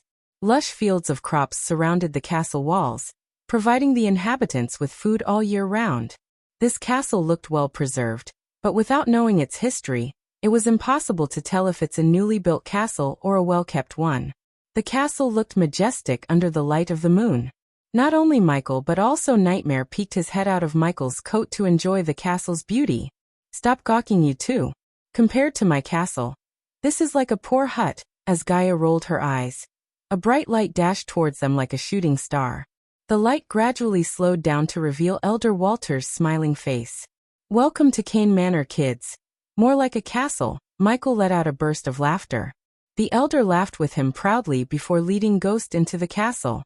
The 3 of them took off to the sky instead of walking. Michael could see the castle's ground from the sky more clearly. As any typical beautiful castle, the Kane Manor had a front lawn, spacious backyard fountains, barracks, herbal garden, and various other ornaments to decorate the castle even more. They slowly descended through a door on the roof to land on the throne hall. Huge braziers half enclosing each of the 6 ivory columns light up the entire throne hall, and paint the hall a range of yellows and oranges. The illustrations of a kingdom in the sky on the slanted ceiling dance in the flickering light, while statues look down upon the mosaic floor of this majestic hall. If the castle was impressive, the throne hall made Michael speechless. The vermilion rug splits the entire room in half, and was matched by the thinner ones on either side of the hall, while pennant banners with gilded ridges the walls. Between each banner sat a small altar full of candles, many of which have been lit, and in turn illuminated the artistic depictions of late heroes below them. Huge windows were concealed by draperies colored the same vermilion as the banners. The curtains had been adorned with fine patterns and intricate embroidery. At the far end of the hall, a grandiose throne of obsidian remained in front of a giant painting of the kingdom, and was adjoined by 6 equally lavish seats for the higher officials of the Kane family. The throne was covered in gilded illustrations. Fixing on each of the wide armrests is a carved petal. The light pillows were a dark vermilion. These too had been adorned with adorned quilting. Those waiting to meet the Kane family elders could do so on the abundance of luxurious and comfortable maple benches, all of which were facing the throne in a V shape. Those of higher standing could instead take seats in the luxuriant balustrades overlooking the hall. Elder Walter led Michael and Gaia towards the luxurious seats nearest to the throne. "Wait here, Ghost." Elder Walter gestured to Michael to take a seat before clapping his hands. Soon 2 young maids came running to Michael's side. "Take care of them," Elder Walter said to the maids before leaving the throne hall. "I'll take hot water with a drop of lemon, please," Michael told the maids. They looked surprised as they expected him to order expensive wines or delicacies. "Same for me too." "Right away, young master, young miss." The 2 maids rushed back into the kitchen, leaving Michael and Gaia alone in the throne hall. Interesting choice of drinks. Suddenly Michael heard a powerful voice reverberate in the throne hall. They looked up to see a figure coming down through the roof door they came through earlier. Standing 6'4" tall, this white-skinned man had an intimidating feel about him. He had a round face, a flat nose, angled lips, and his brown eyes were heavy-lidded. His light chestnut brown hair, dip-dyed almost the full length with shades of turquoise, was shoulder-length fine, and was usually braided, and he has a handlebar mustache. His muscular body looked as if it was sculpted from a ceramic stone. A dark tattoo of the House Kane family crest could be seen on his neck. His fine clothes were mostly earth-colored and loose and flowing. A fusion stage level 1 cultivator, Michael was able to see his cultivation level. This was another shock he received since he came to the Kane Manor. Now Michael really wondered what a powerful man like him had to ask from him. Chapter 304. Contrary to Michael's expectation, the man didn't sit on the throne but took the lavish chair beside the throne.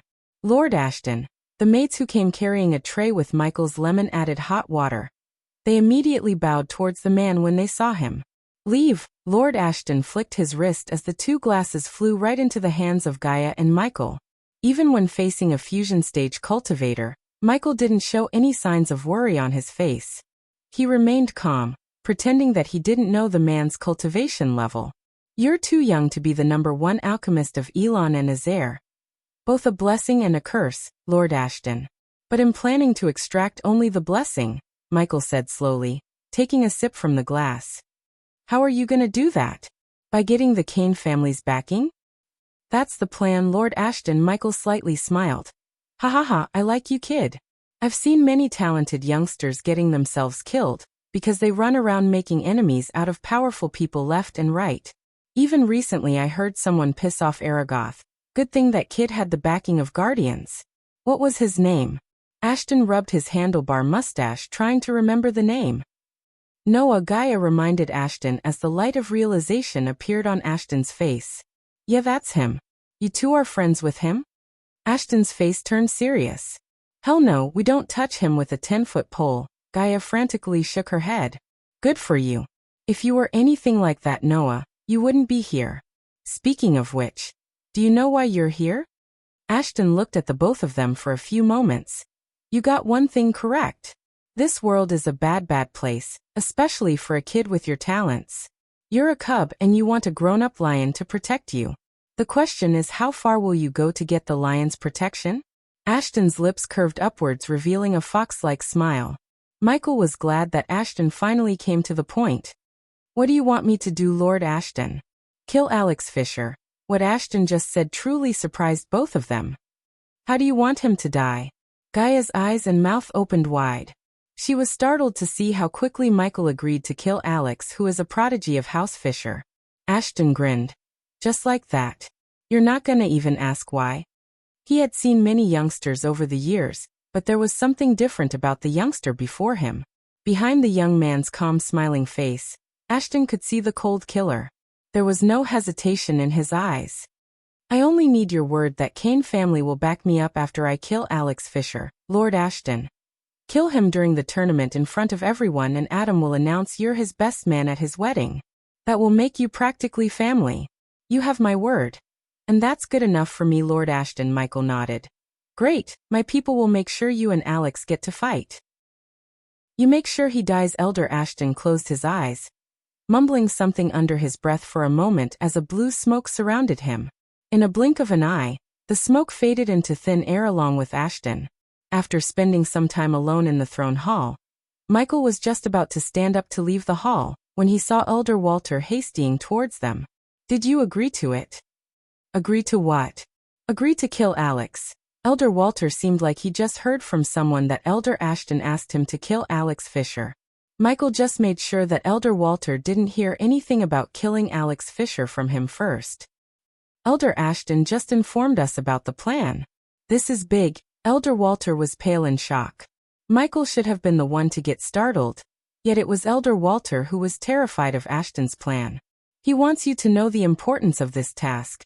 Elder Walter handed over a space ring to Michael. He looked into the space ring to see stacks of gold coins, almost 50 million in gold coins.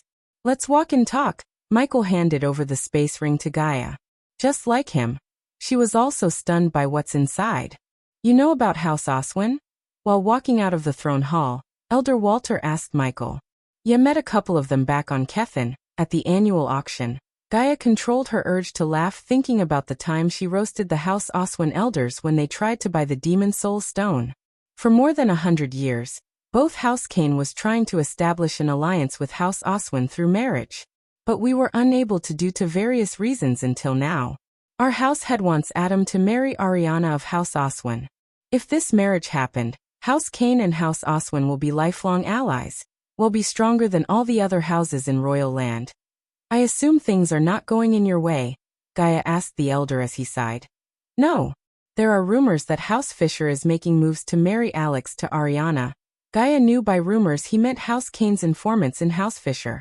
I thought he was gonna marry Selena. He is. That little bastard trying to knock down two birds with one stone. Michael often forgot that marrying more than one girl is normal in this world. Alex would probably be planning to marry Selena for love, and Ariana for political reasons. If he were to marry Ariana, everything we planned to get would become House Fishers. That's where you come in. They walked out of the throne hall. The three of them started at the golden paddy fields under the glistening moonlight. You think you can survive the tournament until you match up with Alex? The tournament is a war zone. Every noble family and powerful person uses it to take a shot at their competitor. Killing young talents is one of the efficient ways to cripple a noble house in the long run. Michael didn't answer Walter quickly. He would rather let his actions speak than explain his abilities to the elder. Is Adam participating in the tournament? Gaia asked while Michael was remaining silent. No. Like I said, killing young talents is one of the efficient ways to cripple a noble house in the long run. If we're planning to get rid of Alex, they might be planning to do the same to Adam. They want to anticipate you to kill Alex. It will be done, Elder Walter. Although Michael agreed to kill Alex, he didn't completely trust them enough to leave the castle without assurance. If they tried to screw them by not backing him up after killing Alex, the entire kingdom would see Elder Ashton's conversation with him. The moment he stepped onto the castle, he let out his spiders to record everything for insurance. It was a risk to let the spiders spy on a fusion stage cultivator. Yet Michael took the risk for his safety. If House Kane was to enter into an alliance with House Oswin, not only the two families but also Michael would benefit from their alliance. The stronger the Kane family, the less he needed to worry about someone messing with him. Wait here, Elder Walter walked back into the castle. Fuck 50 million coins, these guys really want Alex dead. I have a feeling this tournament is going to be one hell of a ride. She elbowed him in the hand playfully. Both of them were confident in their ability to win the competition. Gaia would participate in the championship tournaments for body-strengthening stage cultivators with Michael's help to hide her cultivation from the committee, while Michael planned to kick, as in the main championship tournament, for the core formation cultivators. Lord Lucifer. Suddenly Michael heard Azazel's voice in his head. What is it? Michael asked telepathically. There's figure running around Rivertown, painting your logo on the walls. Michael let Azazel monitor the spider camera he put all around the kingdom, so if something interesting happens like this, he would know as soon as possible. Keep an eye on him. We're on our way. As you wish, Lord Lucifer. Gaia knew something was up looking at his face. Something's up. Yes, Michael nodded. He looked around to locate Elder Walter. Luckily for them, they saw Elder Walter walking out of the castle. Take this gift. They were handing out space rings as candies. It really showed their wealth. Since Michael was in a hurry, he didn't look into the space ring as he put it into the system storage to check out later. Well, Elder, it's time for us to leave. We have much to prepare. Yes. I'll keep you no longer. Michael took a few steps forward before he heard the Elder call him again. He turned back to see Elder Walter. And Ghost, if you get into the good side of Elder Ashton, you'll get more than the backing of House Kane. Remember that anyone with a brain would not dare to get into the bad side of a fusion stage cultivator. If it wasn't for the system, Michael would have been killed by Layla inside the treacherous ocean. At this moment, Michael had no idea he's going to meet Layla sooner than he wanted to. After parting ways with Elder Walter, they flew for an hour to put a good distance between them and the Kane family manor. Lord Lucifer, Dark Queen Azazel greeted them with a bow when they appeared in the room before him. Gaia put the sleeping Nightmare and Vidora gently on the bed before covering them with the bedsheet. Shin then came to join back with Michael to watch the mirrors. There he is. Azazel pointed his ethereal fingers at one of the mirrors. In the mirror, they saw a figure draped in full black robes running frantically through the dark alleys in the river town, painting the letter L on the walls. In addition to most of the people in Rivertown being commoners, this was the middle of the night, so there was not a single person to catch the black-clothed figure. Who are you? Michael couldn't help asking the question, but he planned to know the answer in a few moments. Chapter 305. Michael and Gaia both transformed themselves into their other personas. Take care of them, Gaia ordered Azazel before disappearing from the room along with Michael. The next moment, they appeared in a dark alley behind some houses. Unlike Royal Land, the river town didn't have lamp posts to brightly light the streets. Only the rich cities could afford Vedrite stone's lamps. The small towns like river towns used torches instead of lamps. He should be somewhere near, Gaia said while Michael willed the system to give him the drones. Soon 5 drones materialized above their heads. He sent the drones in all directions. After deploying the drones, both of them ascended to the sky. Although the roofs and buildings prevented them from clearly seeing the dark alleys, one of the drones picked a figure painting the wall. The figure gawked around to see if anyone's watching him. The figure also looked at the sky vigilantly, yet the darkness covered the drone. Since Michael kept a safe distance between the figure and the drone, the faint motor sound didn't reach the figure's ears. Found him, Michael grabbed Gaia's hands before activating the lightning dash towards the figure's direction. The figure was halfway done painting the letter L, when Michael appeared directly above him. The bow of Legolas appeared in Gaia's hands. She knocked an arrow dipped with Michael's paralyzing poison. Noticing the figure's cultivation level, Michael sighed in relief as the figure was at core formation stage level 3. Compared to Michael, the figure was 5 levels below him, 6 levels below Gaia. In addition to the fusion stage bone, the 40% boost given to Gaia by the system increased her cultivation speed by several times. Even without any boost, she had a monstrous cultivation speed. With Michael's boost, she became a heaven-defying talent. With her speed, she would never fall back from Michael's cultivation speed. Whoosh! The arrow soared through the air as a bullet fired from a gun. The figure barely had time to react before the arrow nailed his leg to the ground. Ah! The figure squealed in pain. The voice, however, was not of a man's but a woman's. The paralyzing poison immediately spread through the woman's body, making even lifting her pinky impossible. Michael landed before the figure. She was covered in full black clothes from top to bottom. It's a woman. Gaia's brows arched up behind her mask. Let's have a chat in the forest nearby. I heard the forest at this time is particularly creepy and dark. Just like we like it, Gaia chuckled evilly. Without wasting any more time, Michael paid the required badass points to teleport the three of them to the forest surrounding the river town. The possibility of this figure might belong to the Guardians prevented him from taking her back to his secret lair. He was prepared to do any means necessary to extract the reason why she is painting his symbol all around the kingdom. It was extremely risky, as the church and the Guardians were scouring the kingdom as they speak, to find Lucifer. The forest surrounding the river town was huge, misty and verdant. Its canopy was contested by maple, larch and holly. Still, plenty of moonlight passed through their crowns for a hodgepodge of sprouts to burst from the soft, rich soils below. Coiling branches hung from the occasional tree, and a mishmash of flowers, which grew in abundance, enhanced the otherwise green forest floor. A variety of wild sounds, most of which were birds and vermin, filled the air and formed a chaotic orchestra with the sounds of several woodpeckers in the distance. The moment Michael appeared with the figure and Gaia, he took out a bunch of spiders from his space ring. The spiders crawled through the forest ground towards the figure. Just imagining creepy spiders crawling into her clothes made Gaia grimace. Gaia slowly squatted beside the woman who was lying on the ground motionlessly. Conjuring an orb of fire for light, Michael patiently waited to see the woman's face. The moment Gaia pulled off the cloak covering the figure's face, both Michael and Gaia were stunned. Sadie, the girl behind the mask, was none other than the girl Michael first made love to in this world, Sadie Kaplan of Silvermoon. Thanks to the mask they were wearing, Sadie couldn't see their reactions. If Michael had an expression of shock, Gaia had a mixture of shock and anger. In this whole world, she hated four women the most: her stepmom, Zanali, Sadie, and finally Layla. Her reason for hating the last two was that both of them slept with Michael. Of course, she knew Michael was forced to spirit walk with Layla, yet she hated Layla for putting Michael in danger. Although Michael slept with Sadie way before she confessed her feelings for him, she still hated Sadie. Let's kill this bitch and be done with it, she unsheathed her dagger, placing it on Sadie's throat. I want to hear Sadie Kaplan's reasons for summoning us. Michael also squatted beside Sadie. With a flick of his wrist, he took 2 potions from the system storage: healing potion and the antidote for the paralyzing poison. Without letting Sadie see the potion, he poured the potion into her wound.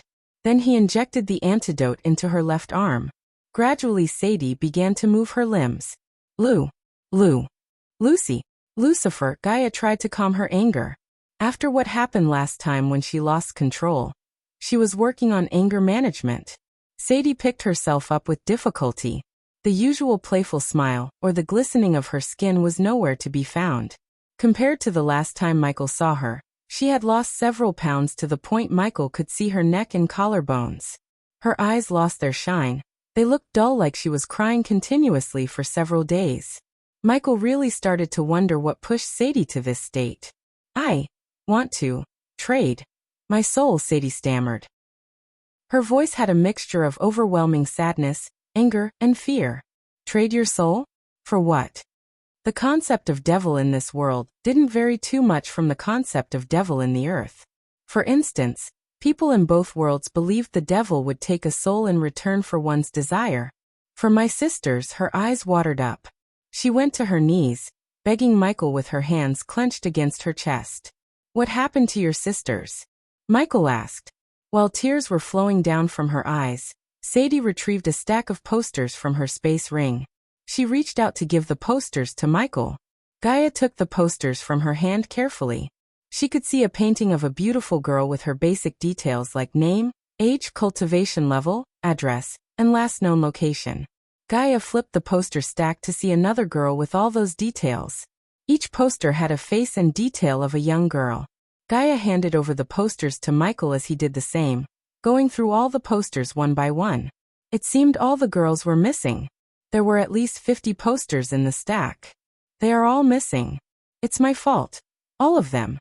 Gone. My fault. She fell belly flat to the ground. Her cry of sorrow seemed legitimate. Seeing her cry like this made even Gaia feel pity for her. Since Michael knew the Guardians acted as the major law organization, he asked the obvious question first, although he knew the answer. If they are all missing, why didn't you go to the Guardians? And why isn't your Silvermoon looking into this? Asked Gaia. The Guardians humph. The sorrow in Sadie's eyes transformed into a fit of volcanic anger. Her eyes became eyeshot in a blink of an eye. Tell us the full story, Michael asked. Although this was not a situation he should be happy for, his mind quickly formulated a plan to increase his power using this unfortunate situation. If he could somehow find the missing girls, he would be able to get Sadie to his side.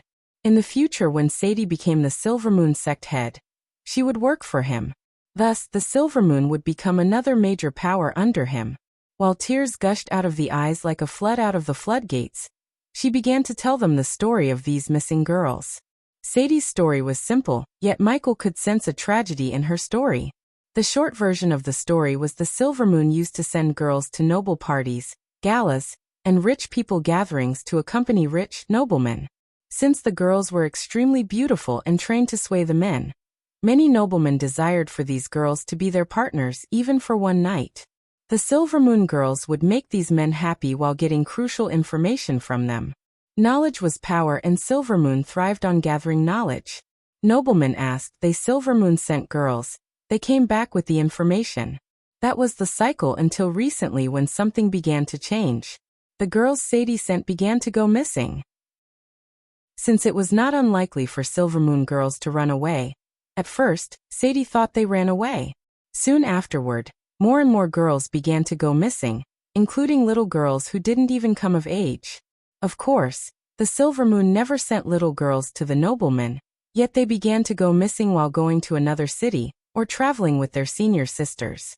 Michael dealt with human trafficking back on Earth, and this looked like one. As for Michael's question about going to Guardians, the answer was she went to Guardians, filed a complaint, and never heard from them again. No matter how many times she dropped by at the guild, they just gave her some half-assed answers. The sect was worse, according to Sadie. These girls just ran away. The sect was too busy with other things to go search for the girls. Out of desperation and guilt, she began to look for the person who said he came to punish the evildoers, Lucifer. Considering she investigated a few murders of Lucifer at the beginning, she knew about his signature. So she painted the symbol all around the kingdom to get his attention. Playing hero was not Michael's intention. If Sadie was not in the line to become the next head of Silvermoon, he would have dropped the posters in the hands of Noah, as he loved to be the Good Samaritan. Noah was competent, so Michael knew he would have eventually found these girls. However, Sadie was in line to be the next head, which made Michael take this task into his own hands. Chapter 306. After Sadie finished her story, Michael and Gaia walked several meters away from her. If she's telling the truth, we can make her our subordinate and control the Silvermoon in the future, Michael told her. What if she's lying? What if this is a plot to catch us? Then kill her and send her body to whoever put her up to this task. He didn't feel like Sadie was lying. Nonetheless, if there's a tiny chance that Sadie was trying to play him, he would kill her in a heartbeat, because he would go to any lengths to remain safe. Will you help me? When they returned, Sadie pleaded with them. System, scan her for any threats or tracking spells. Sadie saw Lucifer reaching his hand out towards her as warm bright light enveloped her for a couple of moments. At first, she thought he was taking her soul or something. Yet even after the light disappeared, she felt nothing different in her mind or body except for the spiders crawling out from her clothes. The scan completed. You have nothing to worry about. Only after the system confirmed that she had nothing that could be used to track him or Abyssal, Michael made his next move. I can find the girls, but the price isn't your soul. The price is your undying loyalty. Regardless of Gaia's hate towards Sadie, she was mature enough to see the big picture. She also understood what happened between Ghost and Sadie was no one's fault but hers. If she confessed her feelings earlier to him, he wouldn't have slept with Sadie in the first place. As a girl, Gaia saw the hesitation in her eyes. To be honest, she was surprised. Sadie was ready to sell her soul in a heartbeat, yet she hesitated to sell her body. What? You want me to dash? No sexual things involved, as you might presume. When she hesitated, Gaia interrupted her. Horrible things happen to innocent people every day, Sadie. You're feeling what you're feeling because it happened to the people you care about. I'm not an angel who comes when you call and hold your hands through your problems. I'm Lucifer. When I come, the problem disappears. But there's a price for calling me. In your case, the price is your loyalty. Become a part of my army, with me standing behind you. You can make sure nothing like this ever happen again. She will swear her loyalty to us, Lucifer. She probably has realized we are a better justice system than the Guardian Guild. In their eyes, Silvermoon girls are just glorified harlots. No one will give a shit about them if they went missing or ended up dead, Gaia said, folding her arms. Are you willing to be my subordinate, Sadie Kaplan, and change how the world works, or remain as what you're now? A scared little girl no one will listen to. I'm willing to do whatever it takes, Lucifer. Lord Lucifer, Gaia reminded Sadie. Does the host wish to accept Maxine Kane as your subordinate? Yes, subordinate. Sadie Kaplan cultivation level. Core formation stage level 3 race. Human status. Healthy loyalty towards the host. 15%. The loyalty level was understandable.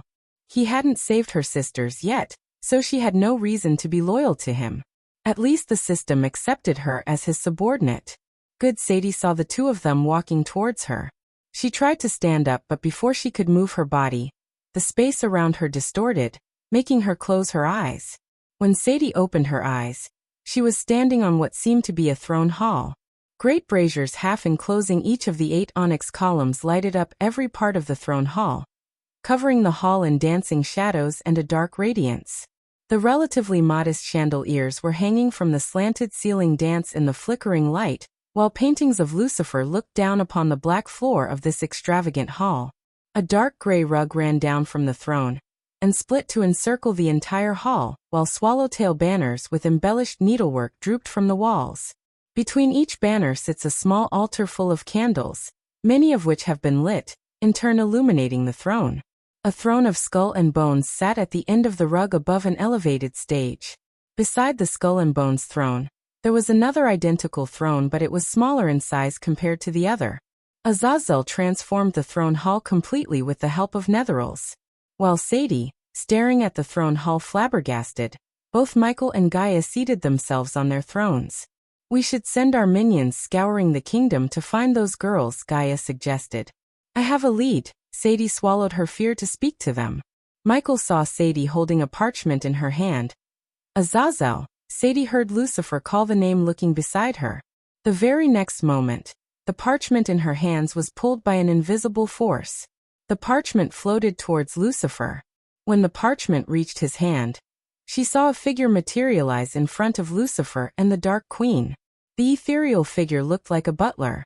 She had never seen ethereal figures before. She only heard of them in the books. Michael read the parchment with Gaia. He then took his gaze away from the parchment to look at her. Minister Magnus, Michael asked, expecting her to explain how she came to the conclusion that Minister Magnus had something to do with the girl's disappearance. Shiho, the first girl who went missing, attended Magnus' party before her disappearance. Hanako went missing after going to Magnus' cousin's annual gala.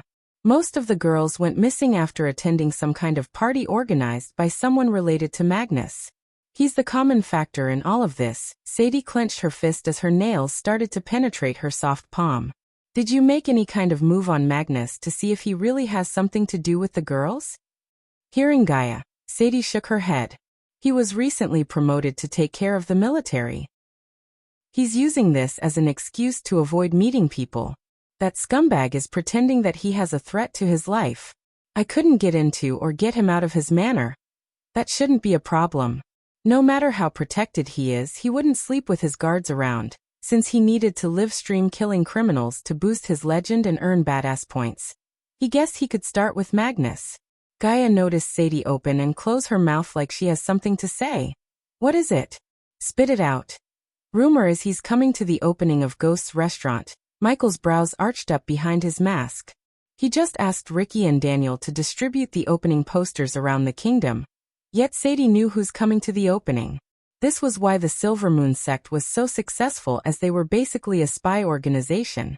With the right guidance and tools, Michael could turn the sect into a super spy organization. Coupled with his spiders spread around the kingdom, he could really see his shadow society thriving in the future. There are a couple of roads he could take to reach the river town. The good thing is they are all coming through forests of the Sunrise sect, Gaia said as Michael took an earbud from his system storage. With a flick of his wrist, he sent the earbud flying towards Sadie. Put this in your ear. Magnus will be delivered to you here. Meanwhile, don't do anything stupid. If whoever took the girls became suspicious, they might kill them all if they hadn't yet. Although Sadie knew the possibility of her sisters being dead, hearing Dark Queen say this stirred the bad feeling in her gut. Her eyes yet again watered up. Arya. After a few minutes he called the name. Sadie saw a petite brown-haired girl walking through the door at the throne hall's east side. She knelt before Lucifer on one knee. Coordinate with Azazel and Sadie and search the docks and borders to locate anything suspicious. Yes, Lord Lucifer, Arya said confidently as Michael looked at Azazel. Tell Dalar to release a few netherals to the royal land. That should keep the church and the guardians busy for some time. As you wish, Lord Lucifer, Azazel bowed. After giving them their orders, he sent them away except Sadie. From now on, keep away from the guardians. They are not what they appeared to be. Above those tangerine mountains and sparkling long river, kissed to their heady blush by the sun, were clouds that moved in shoals. And so the sky was equal parts blue and a chorus of grays, streaked with silvers and golds. People of Rivertown were coming out of their homes one by one with sleepy faces. It was still early morning, so the chirping of birds overpowered the sounds of people. Michael and Gaia were standing inside their newly built restaurant, enjoying its beauty inch by inch. Although the restaurant didn't exactly look like the Ristorante La Sponda, it was beautiful in its own way. The river view outside the glass window added extra charm to the place. Lord Fover has really outdone himself. Master Ghost, Gloria's eyes were full of excitement for the opening. She would have never thought her life would completely change the moment she met Ghost when he first arrived at Rivertown and stayed in Lucky Cat Tavern. She was not a mere waitress anymore. She was the manager of the most beautiful restaurant in the whole of Bradford, or even in the kingdom. A few months ago, if anyone said she would earn 1,000 gold a month as salary, she would have told them they are crazy, but it became a reality thanks to Ghost. In a couple of months, she bought a new land to build a new home for her family, sent her siblings to the Sunrise sect, and saved gold coins for her marriage. Many of her friends were jealous of her for working for Ghost. If he hadn't, I would have hanged that little bastard by his beard, Gaia said, making Gloria giggle. In 3 days, we have several nobles and powerful people attending the opening. I want everything to be perfect. I won't let you down, Master Ghost. Gloria's voice contained a sliver of fear, but it was overshadowed by her confidence. Good, we really need to come up with the name Ghost. Chapter 307. In the early morning, golden light dribbled over the land like syrup on oatmeal. The leaves shimmered like a mirror-flecked mosaic, and the morning dew sparkled on the jade-green grass. Michael was standing on the tallest mountain peak of the Sunrise sect. He enjoyed the moment of peace and calm before the big day. How do I look? He heard Gaia's voice coming from behind. Without even turning back, he could sense her delight in her heart through her voice. Yesterday he realized why most men hesitate to go to clothing stores with women. He at least went to 12 clothing stores in Royal Land. She spent hours in each store. It took him less than an hour to buy 4 sets of clothes while she took an entire day to get 2. Before yesterday, Gaia never focused on menial things such as fancy clothes. However, yesterday she went all in. More than she liked shopping, she liked to chill out with Michael without worrying about their plans. For the first time since he came to this world, Michael wore a cloth set that didn't come from the system store. His long-sleeved leather jacket covered him to just below his waist and was almost completely buttoned up at the left side. The sleeves of his jacket were a loose fit, reaching down to well below his hands. They were decorated with a single thread lining at the sleeve ends. The jacket had a deep, rectangular neckline which revealed part of the gray elegant shirt worn below it, and was worn with a wide rope belt, which was held together by a big belt buckle. The rope belt was almost entirely a functional addition. His pants were simple, a comfortable fit, reaching down to his hide boots. The boots were made from a rare hide, but otherwise a common design. Except for the shirt, everything was black. His sculpted muscles made him extra handsome in the clothes. Hello, she called again to get his attention. What happened yesterday kept bugging him. After she called him again, he finally turned back to be startled by her beauty. Her fancy dress flowed from top to bottom and had a draped neckline, which lightly revealed the modest dress worn below it. The exquisite, tightly tied fabric of her dress covers her stomach, where the continuous flow was broken up by a light leather belt worn quite high around her waist. Below the leather belt, the dress opened up to the left, revealing the dress below. The front of the top dress was shorter at the front and curved outwards. The back continued to flow a short length behind her, ending in a narrow rectangle. Her sleeves were longer than her arms and a comfortable fit. Their flow was broken up above the elbow where they change color, and where they're divided by dark, elegant bands. These were the same fabric and color used to outline the bottom and neckline of the dress. Just like Michael, she too chose to wear black. Although the dress was beautiful, it was the girl who was wearing the dress that elevated the beautiful dress to artistic. His occupied mind was completely blanked by her angelic beauty. He could see her real face as she didn't wear the mask to put on Elia's face. Looking at her, he couldn't help wondering if the gods personally sculpted this beauty before sending her to this world. There were no fitting adjectives to describe her beauty in his mind. She squinted at him with one eye playfully. It's natural to be speechless, she proudly said as Michael gently smiled, forgetting what was on his mind for a moment. You look beautiful, Michael walked towards her before pulling her closer to him by her waist. Scars are cool, human, she gently headbutted him. We'll talk about that later. Now let's go open our restaurant. Both of them slowly ascended to the sky. The entire river town was in a festive mood. The streets were filled with people in colorful dresses, carrying name boards saying Ghost, Elia, and Sunrise Sect. The morning light didn't stop them from painting the sky with colorful fireworks. Children sitting on the shoulders of their father wore black dresses to look like Ghost. When Michael arrived at Rivertown, he saw lines of noble carriages coming towards the restaurant. Boom, boom, boom. The fireworks exploded in the sky above the restaurant. In addition to carriages, numerous Pegasus were flying from all directions towards the restaurant. The restaurant building was currently covered in a giant red cloth. Look over there. Aye. Ghost? Elia. Rivertown. Ghost, ghost, ghost. The moment they descended to the point the people noticed, the cheers erupted like a bubbling volcano. The people cheered as loud as they could. Ding. Congratulations to the host for successfully being a badass. The reward is 1,000 badass points. Ding. Congratulations to the host for successfully being a badass.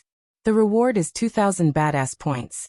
The notifications sounded just as loud as these people, almost giving him a headache. In a couple of minutes, he earned more than 20,000 badass points. The adventurers who were hired to keep the crowd in control were having trouble keeping the people in line. It has been 3 months since the people of the Rivertown saw him. In 3 months' time, the Rivertown's economy and status were elevated significantly. The scene reminded Michael of all the red carpet events. In fact, his last assassination back on Earth had celebrities and fans who behaved just like the Rivertown's people. On Earth, he remained in the shadows. In this world, he was standing right in the spotlight. The restaurant was built on elevated land, so the diners could have a better view of the river. The elevated land was designed in the shape of a heptagon with a staircase on 2 opposite sides. Right at the moment, the Rivertown people were on one side while the nobles were using the other to enter the restaurant.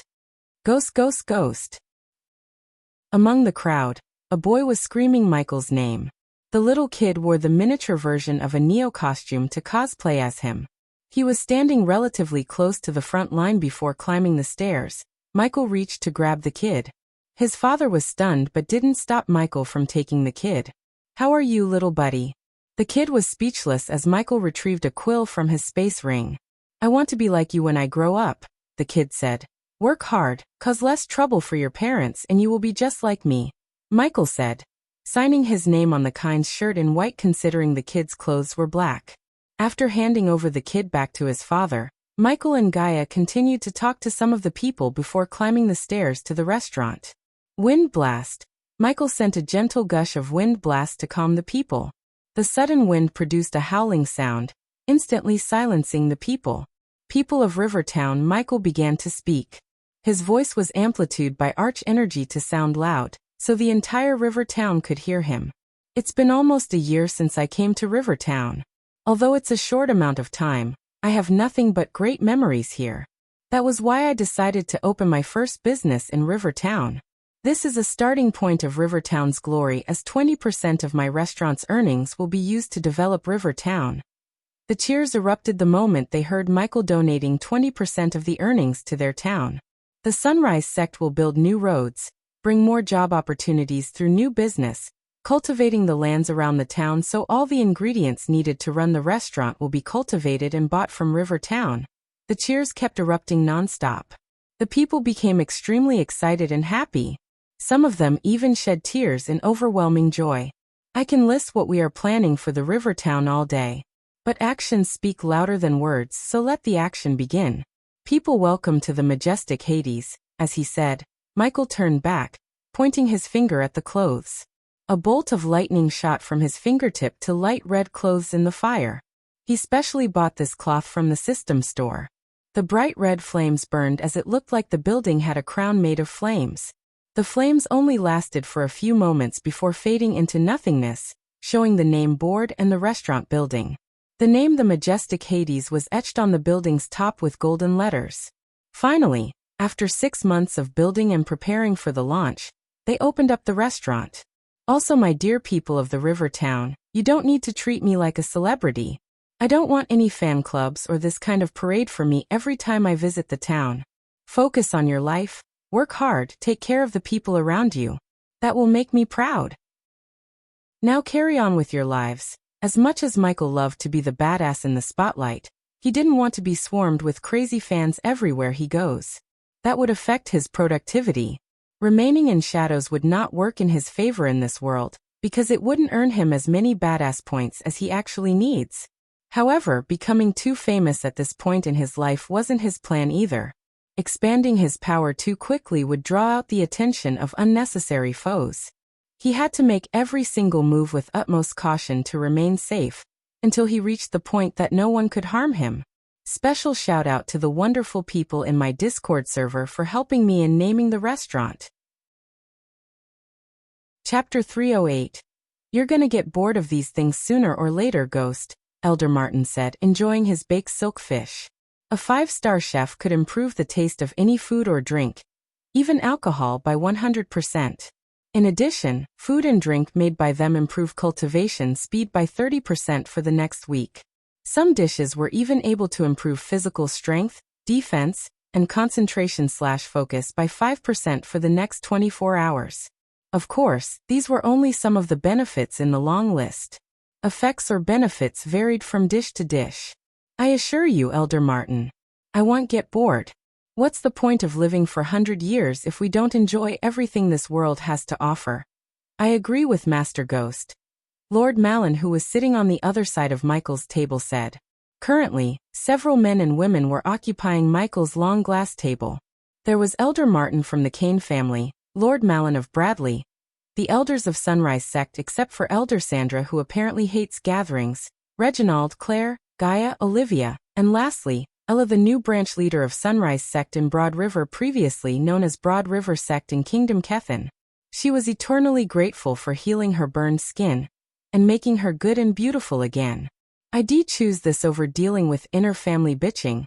Lord Malin rolled his eyes, thinking about everything he had to deal with since becoming the family head. Welcome to the club, Lord Malin, Ella chuckled. You know we're here to help anytime you want, Ella, Claire said, taking a sip from her wine glass. Miss Elia, hey, race your seared moon boar. As they were speaking, a young waitress came carrying a smoking delicious dish. The entire restaurant was full, and there were countless nobles waiting in line to get into the restaurant. The restaurant had 50 tables in different sizes. Almost 100 people could comfortably dine here. Regardless of the crowd, the waiters and waitresses trained by Gloria were doing a great job. All the 20 waiters and waitresses moved in perfect rhythm to keep the tables filled and diners happy. Gloria was training them for 3 months. Michael was thinking about raising Gloria's wage because of her talent. He never expected this kind of talent in managing a restaurant and training people from a girl who worked as a waitress in a small tavern. Cooking hundreds of dishes back-to-back didn't slow down Raylene even for a bit. With the tools, machines, and the help of a few sous chefs, Raylene kept pumping out delicious food as fast as the nobles finishing their meals, which was fast, extremely fast. How's preparing for the tournament going, Ghost? Has anyone else besides you two competing from your sect? Sect leader Claire. Even Ghost didn't know the answer to that question. He looked at Claire as did everyone else. They are growing stronger fast, but they are not ready yet. So these two have to win the tournaments in their respective championship. Claire raised her cup towards Michael and Gaia. No biggie, Gaia shrugged. Can we bet on you two winning? Lord Malin asked with a wide grin on his face. I can't stop you if you want. I know I'm betting on ourselves. Although he said like he was joking, they could sense the confidence in his voice. In their eyes, Gaia didn't even look like she gives a damn about the tournament. Where's Nightmare, by the way? Lord Malin asked, looking around the restaurant. He thought the dragon would follow Ghost anywhere he goes. Master Ghost. Suddenly Ricky came running to Michael. Those at the table saw Ricky whisper something into Ghost's ears. What is it? Claire asked. Apparently a newswoman from something called Royal Times is asking to meet me. Only Elder Martin remained calm, continuing to enjoy the food. The others, however, raised their brows, realizing Ghost has no idea what a royal time is. Gaia didn't even bother to look at Michael as she knew he had no clue because she never told him anything about Royal Times or the other newspapers in the continent. You seriously don't know anything about Royal Times? Lord Malin asked as Michael shook his head. They are one of the leading newspapers in the continent. If you want to get famous overnight, they can get it done, Lord Malin said with a serious face. It's better you stay on their good side. There's a saying among big families. The newspapers are spells that do more damage than any spells. After seeing Elder Malin offering him a piece of advice, Michael nodded, deciding to meet this newspaperwoman. I think you made it into the Elon Prodigy rankings. Everyone agreed with Ella with a nod. Michael didn't need any explanations on the rankings, because it was pretty obvious. When he was an assassin, the Dark World always used to bribe journalists to cover their tracks. The Dark World manipulated everything in the newspaper related to them. That was how they remained hidden for centuries. Therefore, Michael had little to no trust in these so-called newspapers to print the truth, or the rankings precisely. He guessed there are noble families that have already paid the newspaper to get the prodigies of their family a higher ranking. All right, that's my cue. Gaia stood up from the table with her plate. Where are you going? Michael asked. Trust me, it's better I stay away from these bitches. I have a bad tendency to break their noses. See ya, ladies and gentlemen. She waved at the guests before running back into the kitchen. Shall we? Claire gestured at Ella to leave the table, but Michael stopped them. No need for you guys to leave. She's gonna interview me, not you. Let me take care of this. Michael wanted the newspaperwoman to see him with the people at this table, especially Elder Martin from Kane family. If she were to write he has a good relationship with the Kane family, it would pave the way for new opportunities with other noble families, as well as keep the rogue and hostile cultivators away from him. Ricky, bring her to me. Michael wiped off the corners of his mouth with the white cloth. Winnie, Michael called out to the waiter who served his table. The guy was still flabbergasted at the fact Michael remembered his name from the start he met him. The other prodigies wouldn't even acknowledge the existence of waiters like Winnie, yet Michael treated each and every worker with the respect they deserve. Does Master Ghost need anything else? Glass of grape juice is enough for me. What about you, ladies and gentlemen? Bring that menu of yours, kid. Elder Martin didn't hold back filling his belly. Since everything was so delicious, everyone started to order food yet again while Michael was waiting for the newswoman. A few minutes after Ricky left the table, he bought a woman wearing a large hat to Michael. Standing 5'2" tall, this dark-skinned woman had a charismatic feel about her. She had a triangular face, a straight nose, small lips, and her dark brown eyes were heavy-lidded. Her black hair, dyed completely peach, was short, shiny. She wore an obvious foundation, glittery lipstick, natural-colored blush, complimentary eyeliner, and artistic eyeshadow. Take a seat, miss. Nadia Hall from the Royal Times. Michael stood up, shaking her hand, then sat back. When she noticed the faces at the table, she was slightly surprised, especially when she met Elder Martin devouring the chicken. Winnie. Oh no, Master Ghost. I'm filled, she said with a smile that was neither too friendly nor too cold. As you wish, Michael did not force her as he waved off Winnie, letting him take care of the other tables. Thank you for agreeing to me on such short notice, Master Ghost. Do you know why I'm here? She spoke in a thick British accent. The fact this world has accents similar to those on Earth surprised Michael. No, sorry. I don't quite follow the newspapers. So no. Let me enlighten you then. As you may or may not know, the Royal Times have been watching the young talents very closely. We wanted to do a piece of the new rising start of Elon U. What better time than now, a week before the big tournament? I know you have guests to take care of, so shall we start the interview, Master Ghost? She placed a parchment and a quill on the table. She then closed her eyes, casting a spell on the parchment and the quill. The quill started to write itself. Let's start with your name, Ghost. Is there a reason behind your rather uncommon name? Michael relaxedly took a short sip from the grape juice. People called me Ghost for some reason when I was little. It stuck with me ever since. People?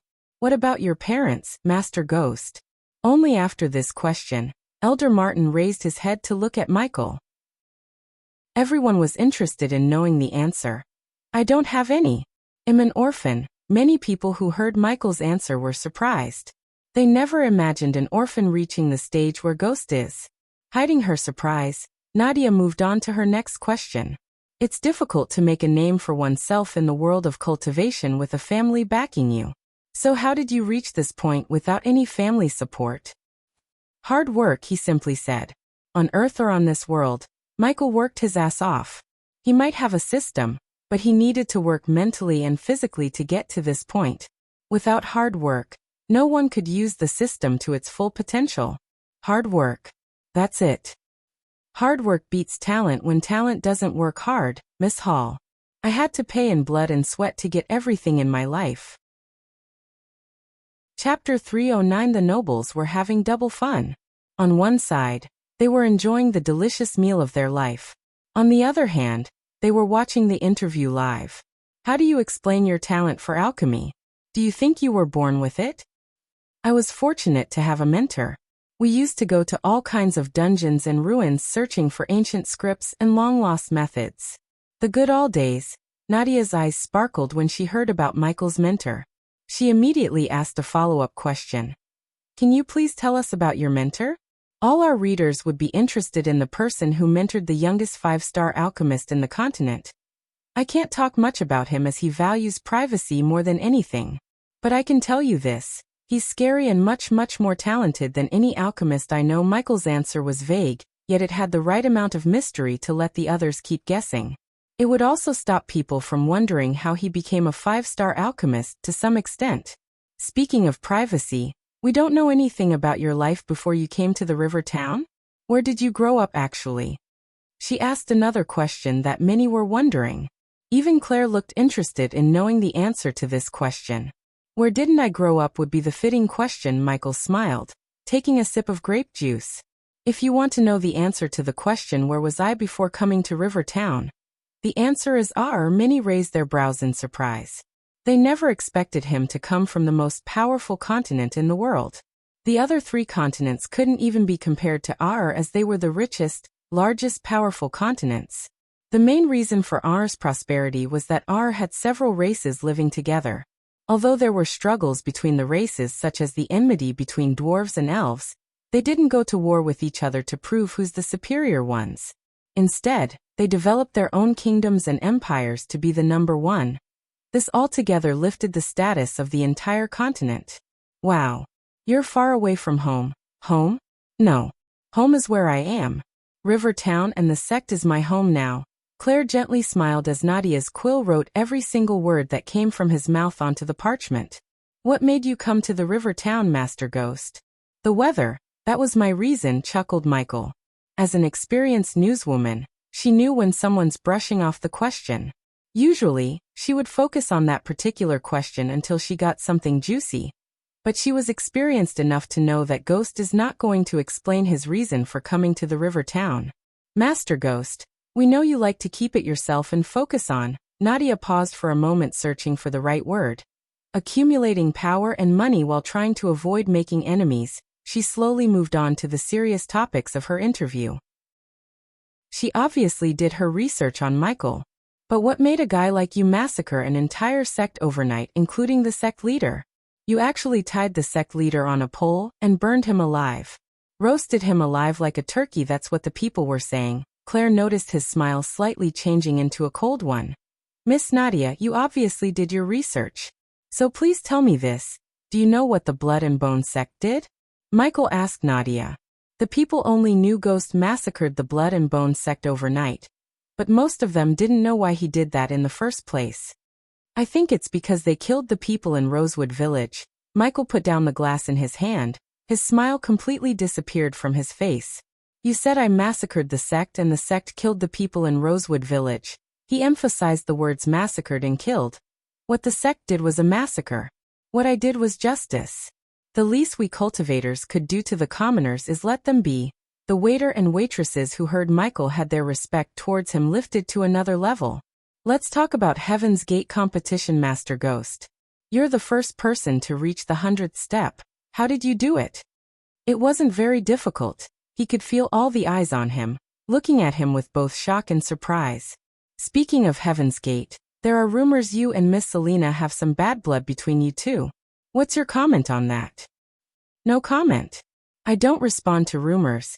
Nadia seemed disappointed, yet it didn't stop her from coming up with a follow-up question.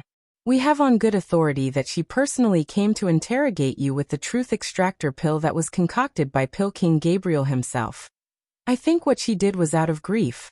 I was in the Nether Realm when her cousin was killed, and everyone knows there's no way of coming out of the Nether Realm until the portal opens. It was a desperate attempt to catch the killer. I'm not blaming her for doing that, he sounded truthful. However, Michael was planning to settle the score between them at the tournament once and for all. On the topic of tournaments, who do you think has the most chance of winning them? My girlfriend Elia will win the championship for the body strengthening stage. And I will win the other, Michael said casually. For some nobles he sounded arrogant. For some others he sounded confident. As far as Michael was concerned, if he couldn't even win the tournament with the system's help, there was no way in hell he could conquer this world. At the same time, he didn't think it would be easy to win as he was accumulating badass points to buy new spells and upgrade the existing ones. Wow, you sound pretty confident, Nadia giggled. What he said was a good piece that would stir the heat between the youngsters who were competing. The more hype her newspaper created for the tournament, the more the tournament committee would pay them. If your parents were to read this, what would you say to them? He was slightly stunned by her question. He never expected her to come back to the topic of his parents. Is it really necessary to ask him about these things? Claire intervened. She didn't like Nadia poking into the bad memories. It's okay, sect leader Claire, Michael said before Nadia could answer Claire. First of all, I don't have any parents. The moment they chose to throw me away like a piece of trash they never wanted, they ceased to exist in my world. I used to watch children play with their parents. You know how their mothers loved them, the fathers protected them. I envied them when I was little. Although Michael and Abraz were two different persons, the pain of being an orphan was the same for both of them. He knew he was Abraz, so he wanted Abraz's parents to know what he's feeling. When I was 7, I still remember that day vividly. I stole a piece of bread as I didn't eat anything for 3 days. The baker, who was a heartless son of a bitch, caught me and gave me this. Michael slightly pulled his shirt away to reveal the burn mark near his collarbone. He punished me for stealing by burning me with a flaming charcoal piece. I cried until I had no tears left in me. There was no one there for me to. Michael felt a lump in his throat while Claire's eyes already started to well up. There was no one there for me to ease my pain. No matter how loud I cried, or how long I cried. I fainted crying. When I woke up, I was still there, on the side of a pavement, drenching in rain. I never asked for any of this. If they never wanted me, they shouldn't have brought me into this world. His voice turned cold. A glint of murderous intent emerged in his eyes. If they were to read this, I have only 4 words for them. Stay away from me. That's it, the interview's over. Gaia came to Michael's table to break the interview. Her eyes were bloodshot red due to anger and sadness. Please excuse us, ladies and gentlemen. Michael left the dining hall quietly. Thankfully Gaia didn't cause a scene. Nadia was lucky that she didn't get her nose broken by Gaia.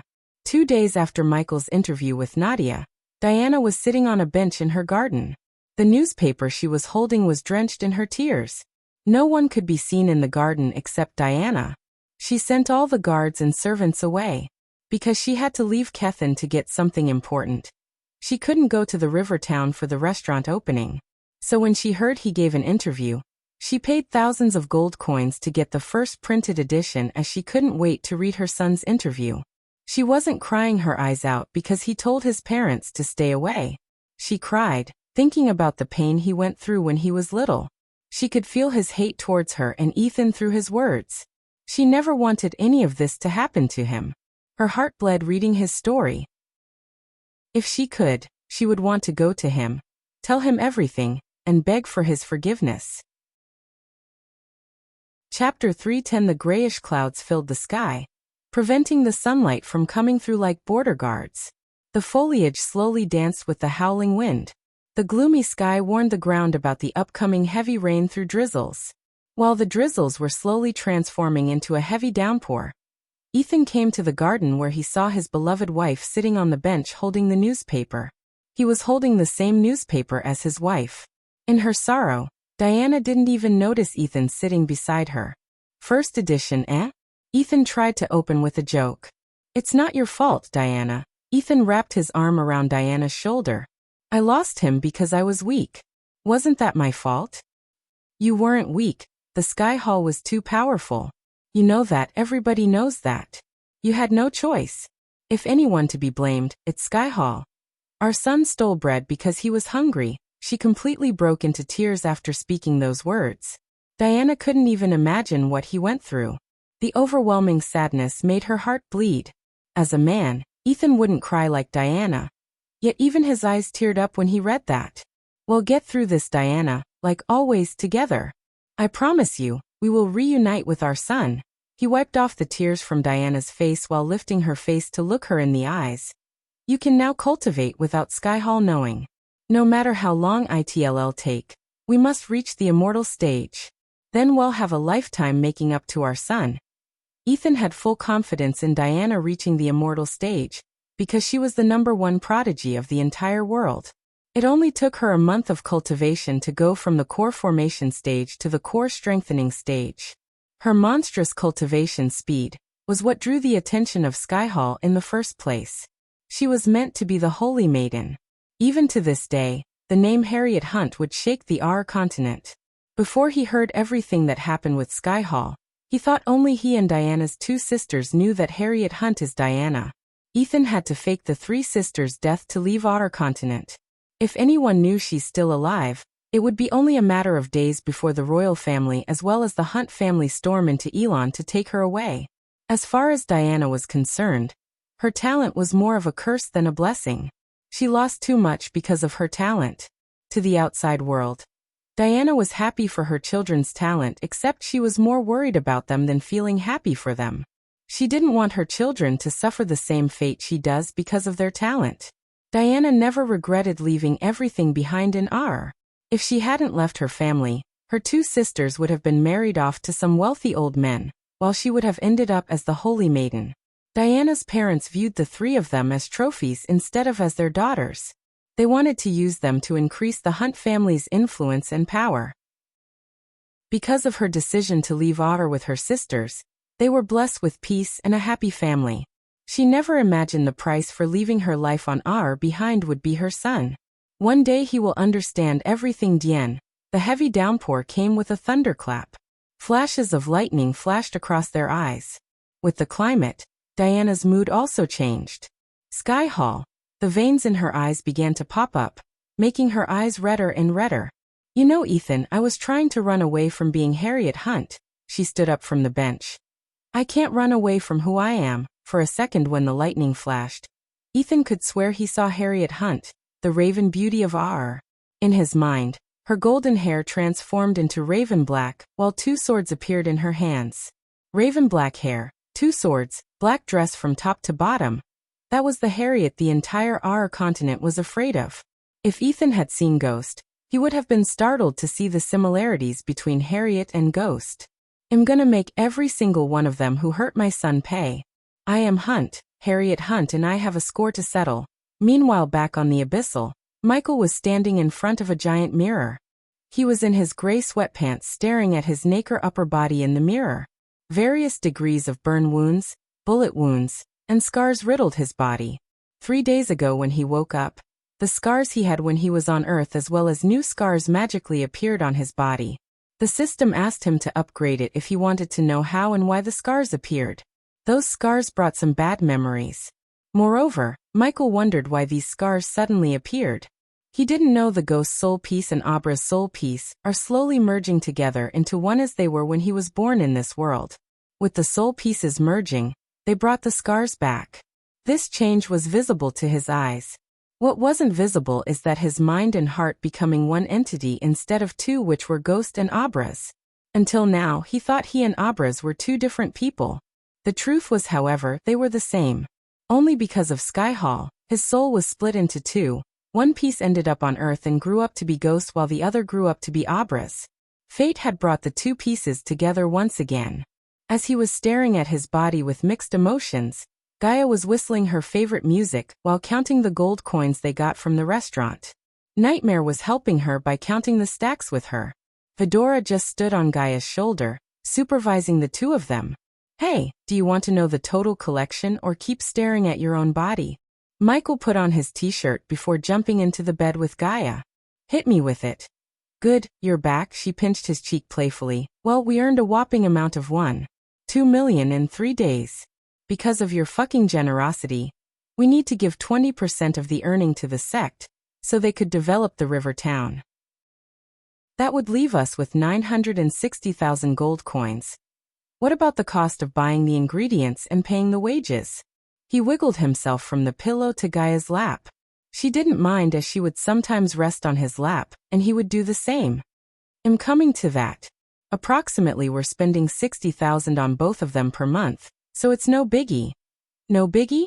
You know how many people we could feed or help with 60,000 gold coins? Nightmare rolled his eyes. Quit whining, you big lizard. We're swimming in millions of gold. Compared to that, 60,000 is like a drop, Iag retorted. You're a bad influence on the little girl. Michael twisted Gaia's ear looking at Iag. Who are you calling a little girl? I'll fuck you up. Iag bore her teeth after being called a little girl by Michael. She's a bad apple. I know that, Gaia chuckled instead of defending Iag to make the little Hydra even more furious. Hehehe, bad apple. Sarba, the silverhead, chuckled with the rest of them as Iag began to hit him in the head. Jokes aside, we need to cut the cost of buying the ingredients. When are they gonna start cultivating the fertile lands around the river town? If we could produce what we need in the river town, it'll save us the gold coins of buying them from the other towns and kingdoms, while improving the economy of the river town, Michael asked. He let Gaia and Claire handle these kinds of things as they had more knowledge and experience compared to him. Old Man Reiner will take care of cultivating the lands, so we could start producing veggies and stuff. We can improve the fishery by getting the fishermen new boats, building new docks.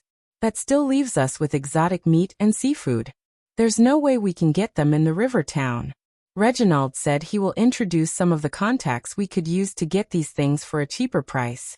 I'm thinking about letting Raylene and Gloria handle the negotiation. After all, Gloria is the manager and Raylene should come out of her shell. I agree with that. Raylene is still too timid, Nightmare agreed with Gaia's plan. You're right, let them handle it. It's settled then. Gaia laid back on the bed with Michael. She rested her head on his hand as Nightmare and Fedora curled between them. I was talking to Raylene the other day. She said there are a lot of things to be done before the marriage. Oh, I'm listening, Michael winked at her. Kids hear you, perverted bastard. She quickly tried to cover Nightmare and Fedora's ears, but she neither had enough hands nor time to cover their ears before they heard and realized the hidden meaning behind Michael's words. Lord Lucifer. Their playtime was interrupted suddenly by Arya. They heard her voice in their ears through the earbud. Go ahead, Arya. Did you find anything? Lord Lucifer, Dark Queen, I'm at the Harbor Master's office. The container I told you about belongs to the Guardian Guild. They are going to load the container into a ship. Do you think the girls are inside? Gaia asked. I'm not sure, but something's precious inside, as the container is guarded by men in full plate armor. By the looks of them, they must be very powerful. Plus, they are doing constant routine checks, timed guard changes. Do you know where the container is going? No, Dark Queen, no mention about where it is going in the manifest. Don't engage them, we are coming. Michael jumped off from the bed with Gaia. In a blink of an eye, they both transformed into Lucifer and Dark Queen. Let's go hunt. Check out the Discord if you want to see Diana/Harriet hunt. Chapter 311. At the edge of the cloud, there was a brilliant white patch, like a turning page catching the sun. The rest was dove gray with a subtle hint of purple, just enough to announce the coming sunset. The coastline welcomed sea and sky, the bluest of brothers, together with a covenant of everlasting beauty. Along with nature's evening sky and coastline, the man-made harbor formed a scene that looked like a painting. The ships of all sizes floated on the water, taking the rest they deserved before starting their journey. This was not a military harbor, so there weren't any warships like a brigade or man of war. The biggest ship that could be seen on the harbor was a merchant ship with 4 cannons on the top deck. The crane with a huge wheel attached to it kept producing creaking noises. One could see almost half of the royal land from the crane's top. When the last of the sunlight faded away from the place, 2 figures appeared on top of the crane.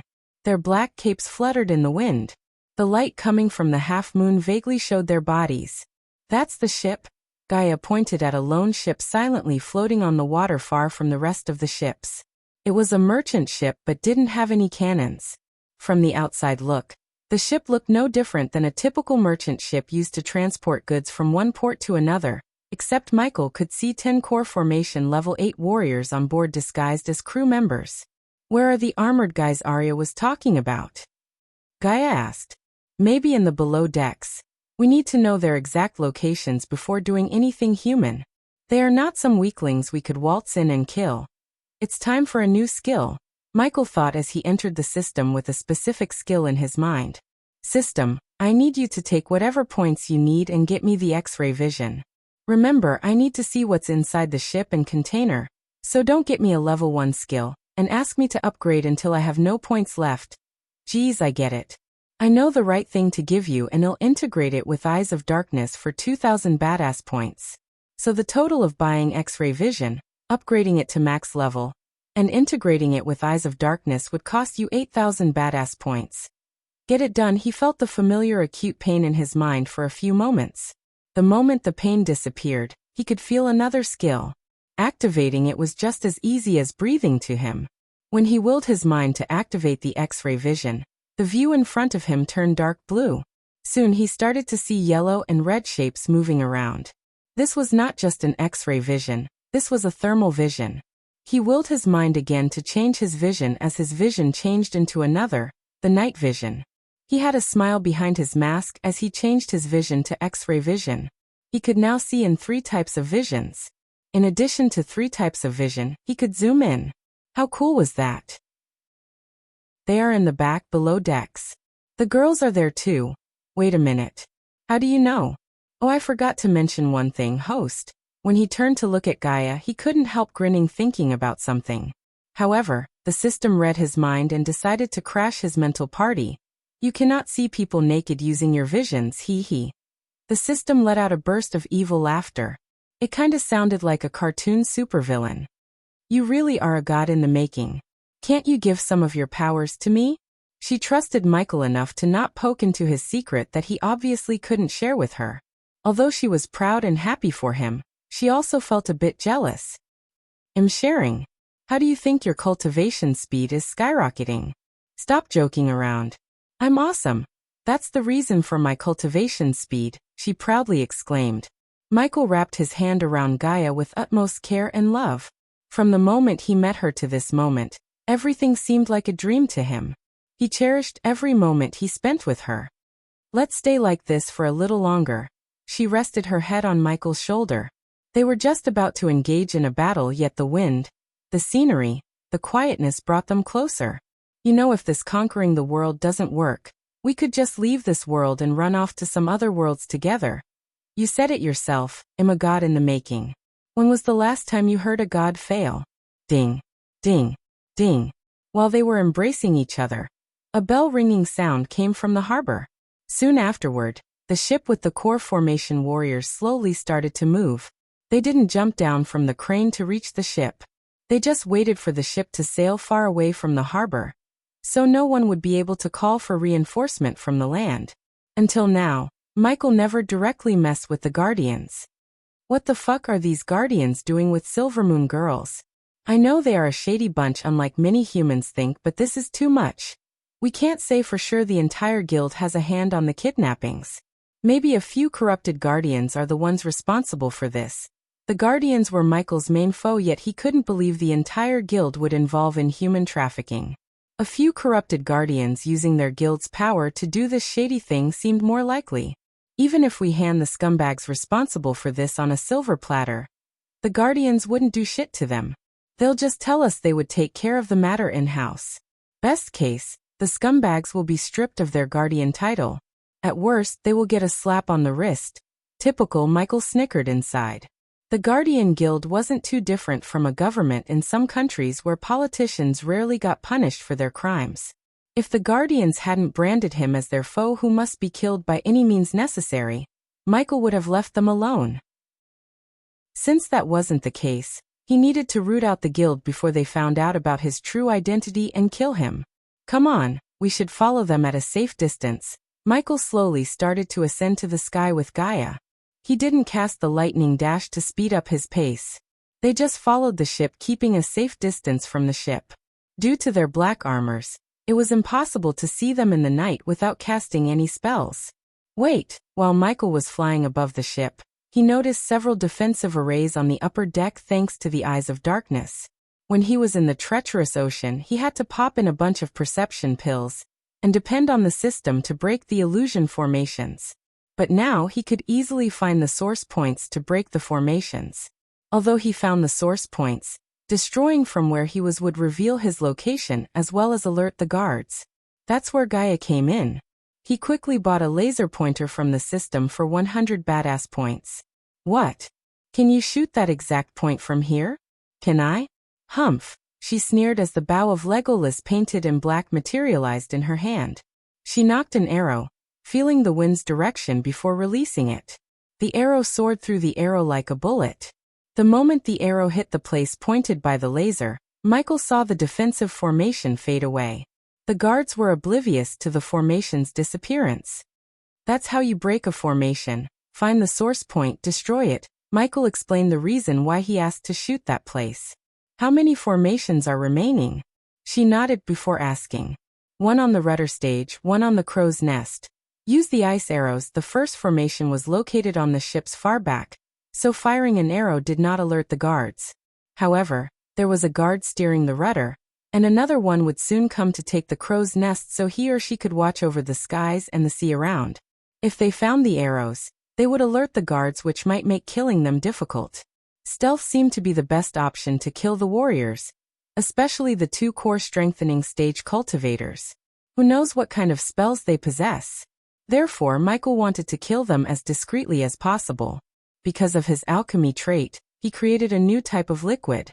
Mixing the liquid with water made the ice arrows immune to the fraction produced when flying through the air. Hence, the ice arrows won't dissolve in the air before hitting the target. However, after hitting the target, the liquid mixed water's molecular structure would be changed due to the collision force, resulting in immediate evaporation. The only downside of using the ice arrows as they weren't strong enough to penetrate a human body. That downside didn't matter when it came to destroying source points. Gaia quickly fired an arrow to the formation source point on the crow's nest before flying to the rudder stage, where they saw a core formation warrior steering the rudder, while whistling carefree. Currently, there were 5 core formation guards roaming on the upper deck on top of the guard at the rudder. One of them reached the crow's nest with a quick swift jump. Boom. Boom. The sound of thunderclaps could be heard coming from a distance. In addition to streaks of lightning, he saw a tornado forming in the distance. We should use that storm as a distraction to kill them all, she said. What's on Michael's mind? With a nod, Michael moved away from the ship instead of taking a risk of firing the ice arrow to the formation source point on the rudder stage. Chapter 312. This is why I hate the oceans. Bloody hell, mate. Let the others know we are running into a storm. Secure the cargo. I don't want anything to happen to the cargo. The core formation guards on the upper deck talked to each other while staring at the brewing storm on the horizon. Among the 6 guards on the upper deck, 2 were standing on the ship's front. 1 was standing on the crow's nest, 1 on each side of the ship tending the sail masts. The 6th one was the guy steering the rudder. Luckily, they were all staring at the storm as none kept an eye on the rudder steering guard.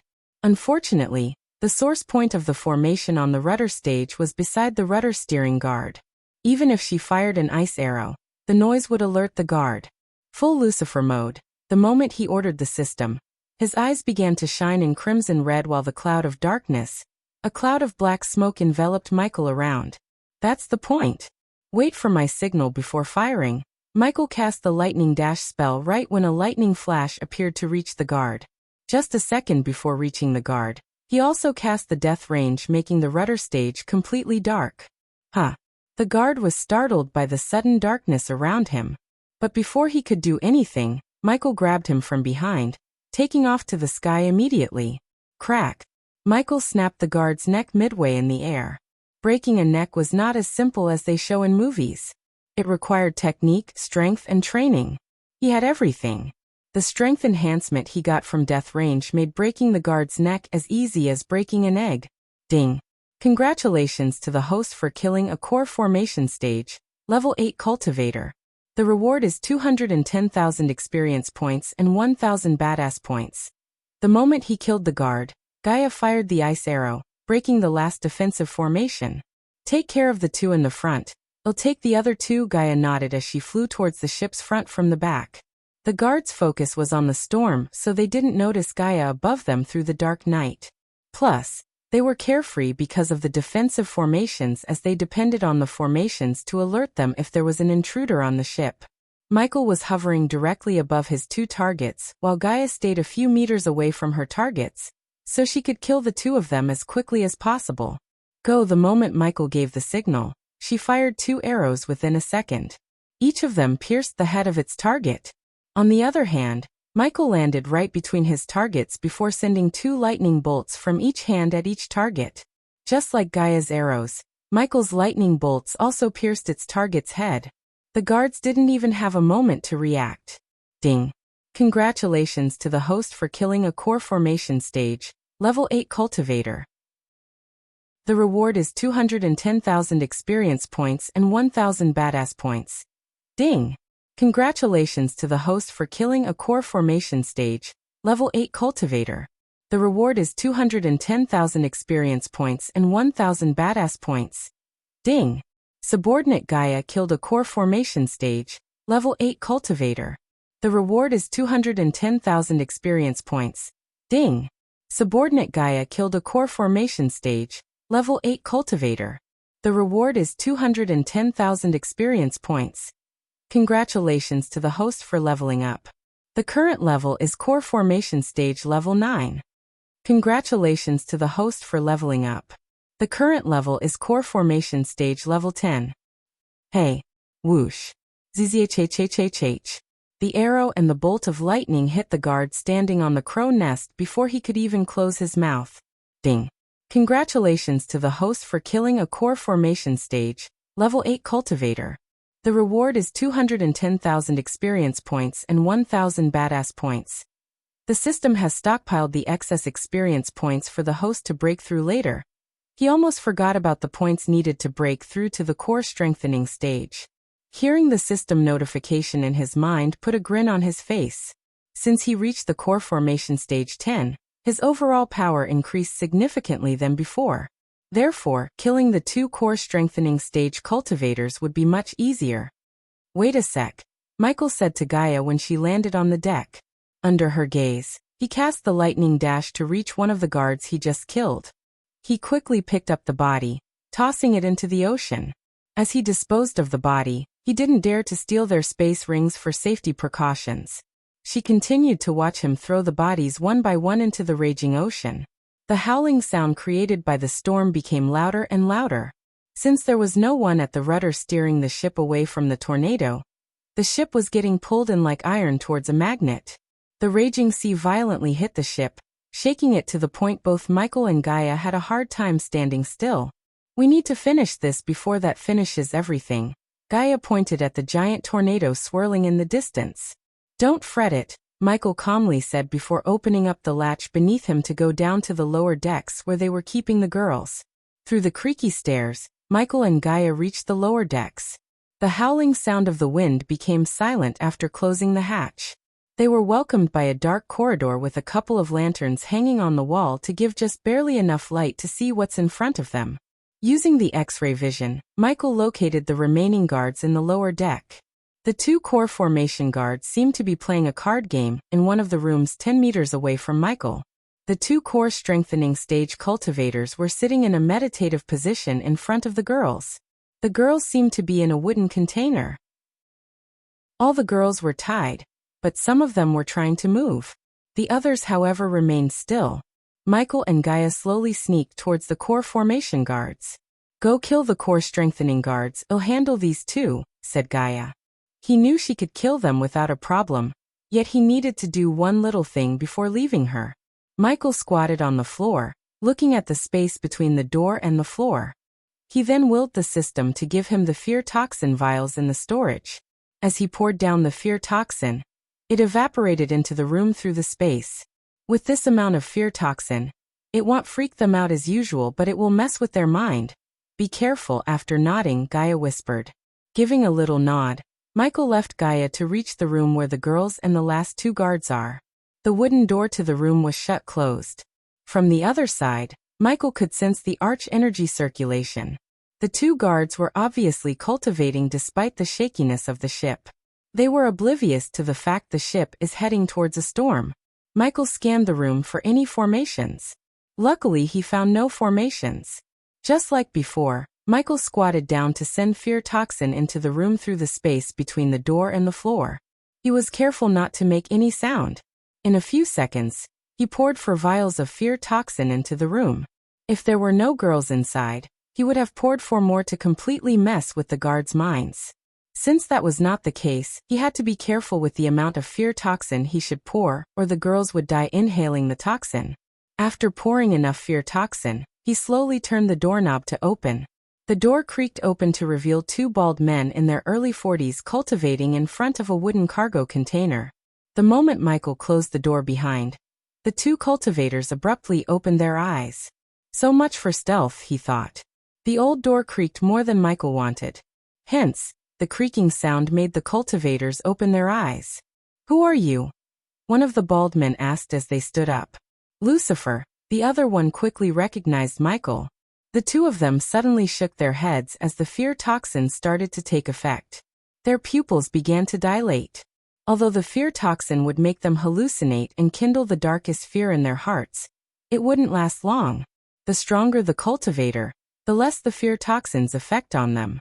That was why Michael couldn't go kill all the stronger cultivators using the fear toxin. Death range. Michael immediately cast the death range spell as the fear toxin's effect would fade away in a couple of minutes max. The room was completely darkened by the spell. Lightning dash. While they were stunned by the fear toxin and the death range spell, he used the lightning dash to close the gap between them. Pulch. Pulch. Michael stabbed the both of them in their throats with needles dosed in his paralyzing poison.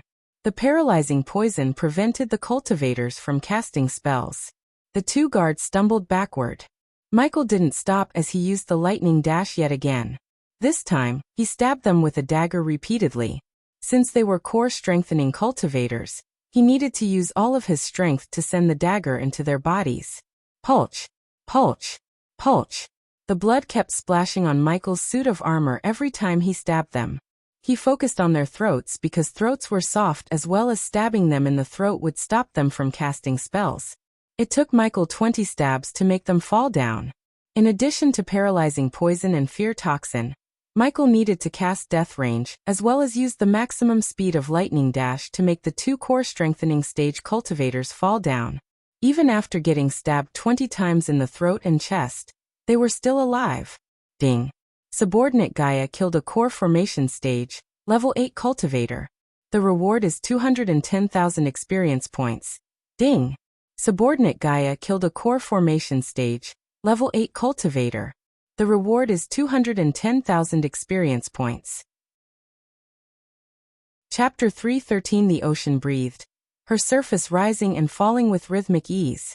The waves became her pulse that day, the echo of the souls she kept safe in her cradle of brine.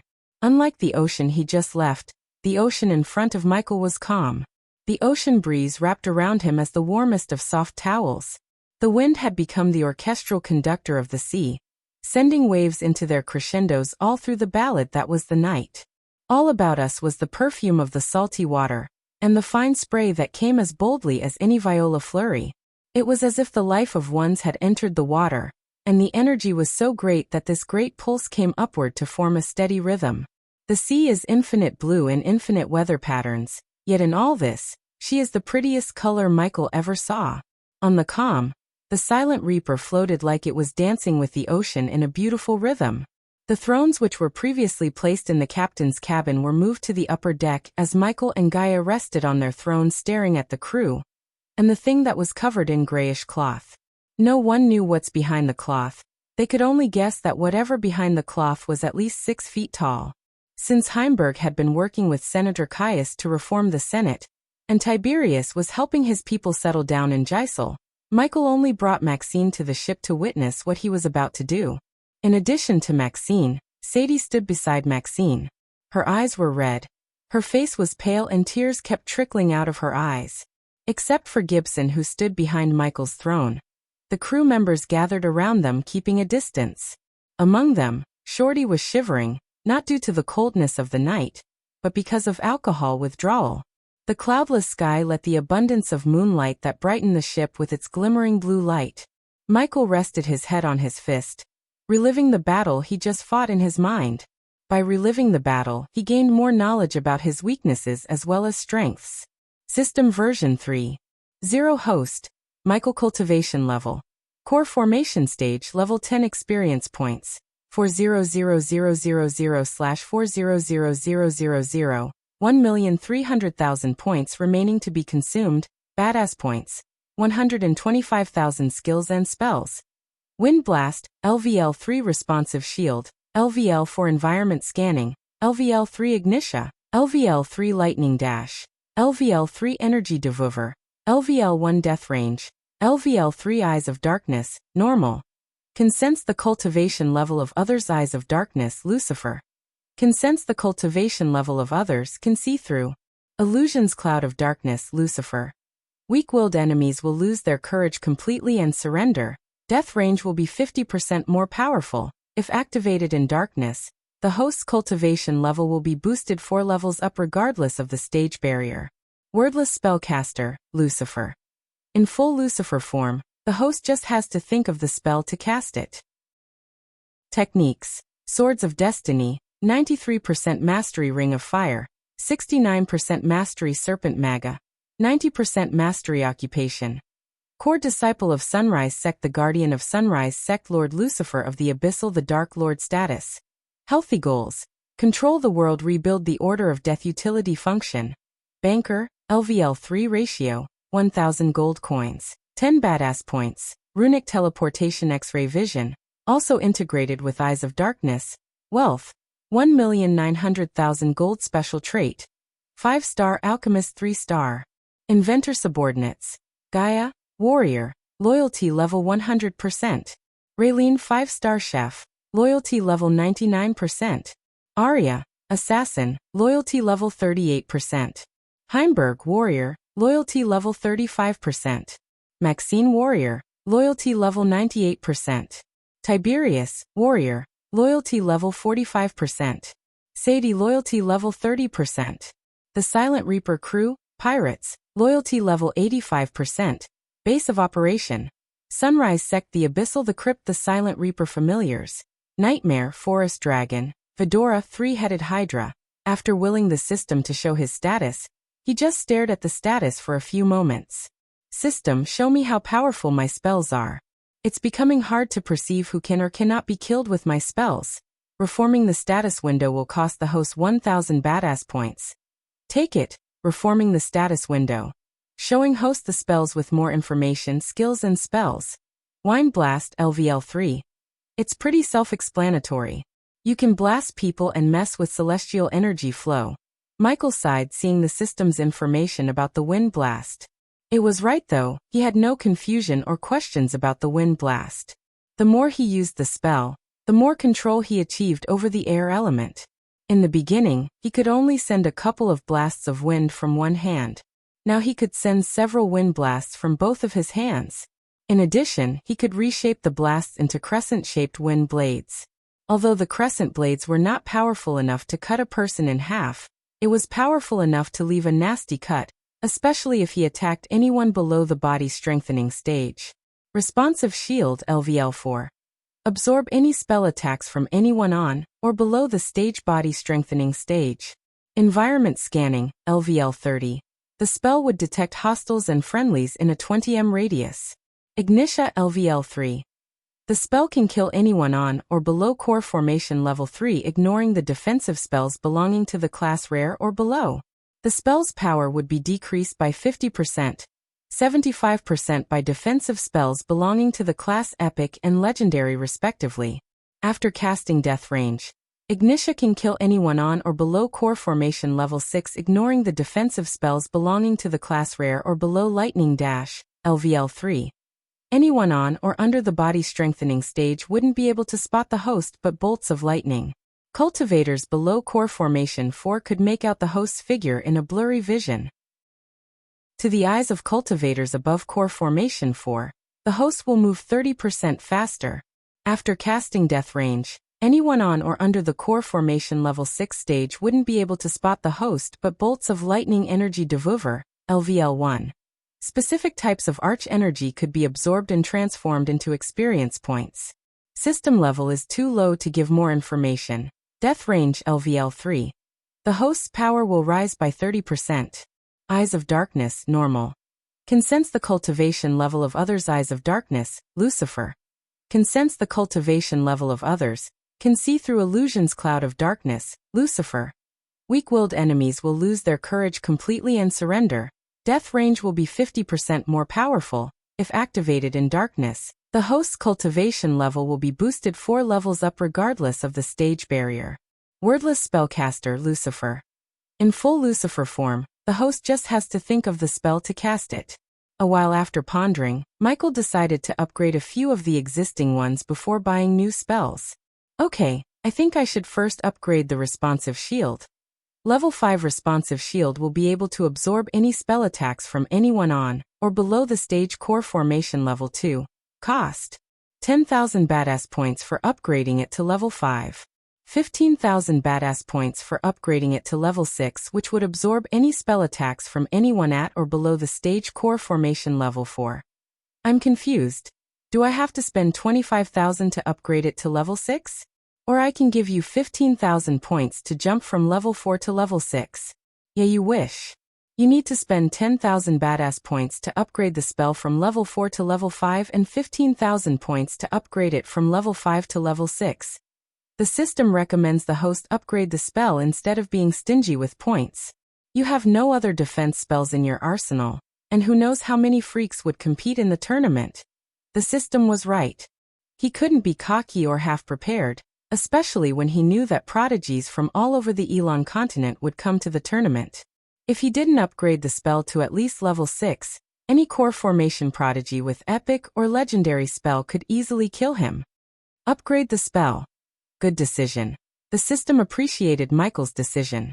The next moment the number of badass points decreased from 125,000 to 100,000. Next one should be Lightning Dash. In level 4, anyone at or under the core formation stage level 5 wouldn't be able to spot the host, but bolts of lightning. Cultivators from core formation level 6 to level 8 could make out the host's figure in a blurry vision. To the eyes of cultivators above core formation 8, the host will move 40% faster. Upgrading it to level 4 would cost the host 20,000 badass points. Upgrade it, Michael said without any hesitation. After upgrading, the responsive shield could protect him from anyone at or below core formation level 4. When dealing with anyone above this level, he could use lightning dash that would give him enough speed to escape from their offensive spell, and kill them using his swords or spells.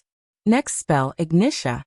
In level 4, Ignitia can kill anyone at or below core formation level 5, ignoring the defensive spells belonging to the class rare or below. The spell's power would be decreased by 40%, 70% by defensive spells belonging to the class epic and legendary respectively. The upgrade will cost you 30,000 badass points. I need to ask, what about people above core formation level 6? There's no direct answer whether you could kill them with one lightning bolt or many. It depends on the target's defensive spell. Basically, if you're attacking anyone above core formation level 6 who did not cast any defensive spell, Ignitia can wound them severely or even take their life if you aim for the vital parts. However, if they cast any defensive spells, you won't be able to kill them with one shot. So what's the point in leveling up when I can just upgrade the spells using badass points? You can't upgrade the spells if you are not strong enough. Don't forget that your cultivation stage will affect the power of your spells. The more you level up, the more powerful your spells would become. Alright, upgrade Ignitia to level 4. As he was leveling up and upgrading the spells, he realized one thing. Everything had become much more complicated than before. Moving forward, he knew he must be cautious and plan everything as he did on Earth. I have posted the character image of Harriet Hunt with her theme music. Come check it out. Chapter 314. After upgrading the spells, he had 50,000 badass points remaining. However, he was not finished upgrading his spells.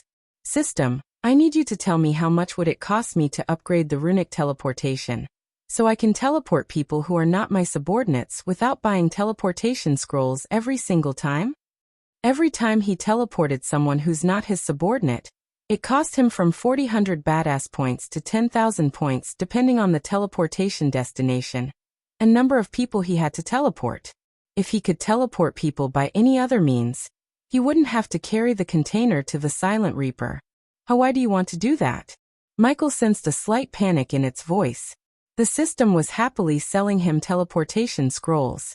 Hearing him want to change his methods frightened the system, as it wouldn't get many badass points as it did before. Can you or can you not? Michael very well knew the reason for the system's panic. Of course the system can. But unlike the teleportation scrolls, the runic teleportation will be able to only teleport 3 people who are not the host's subordinates at once.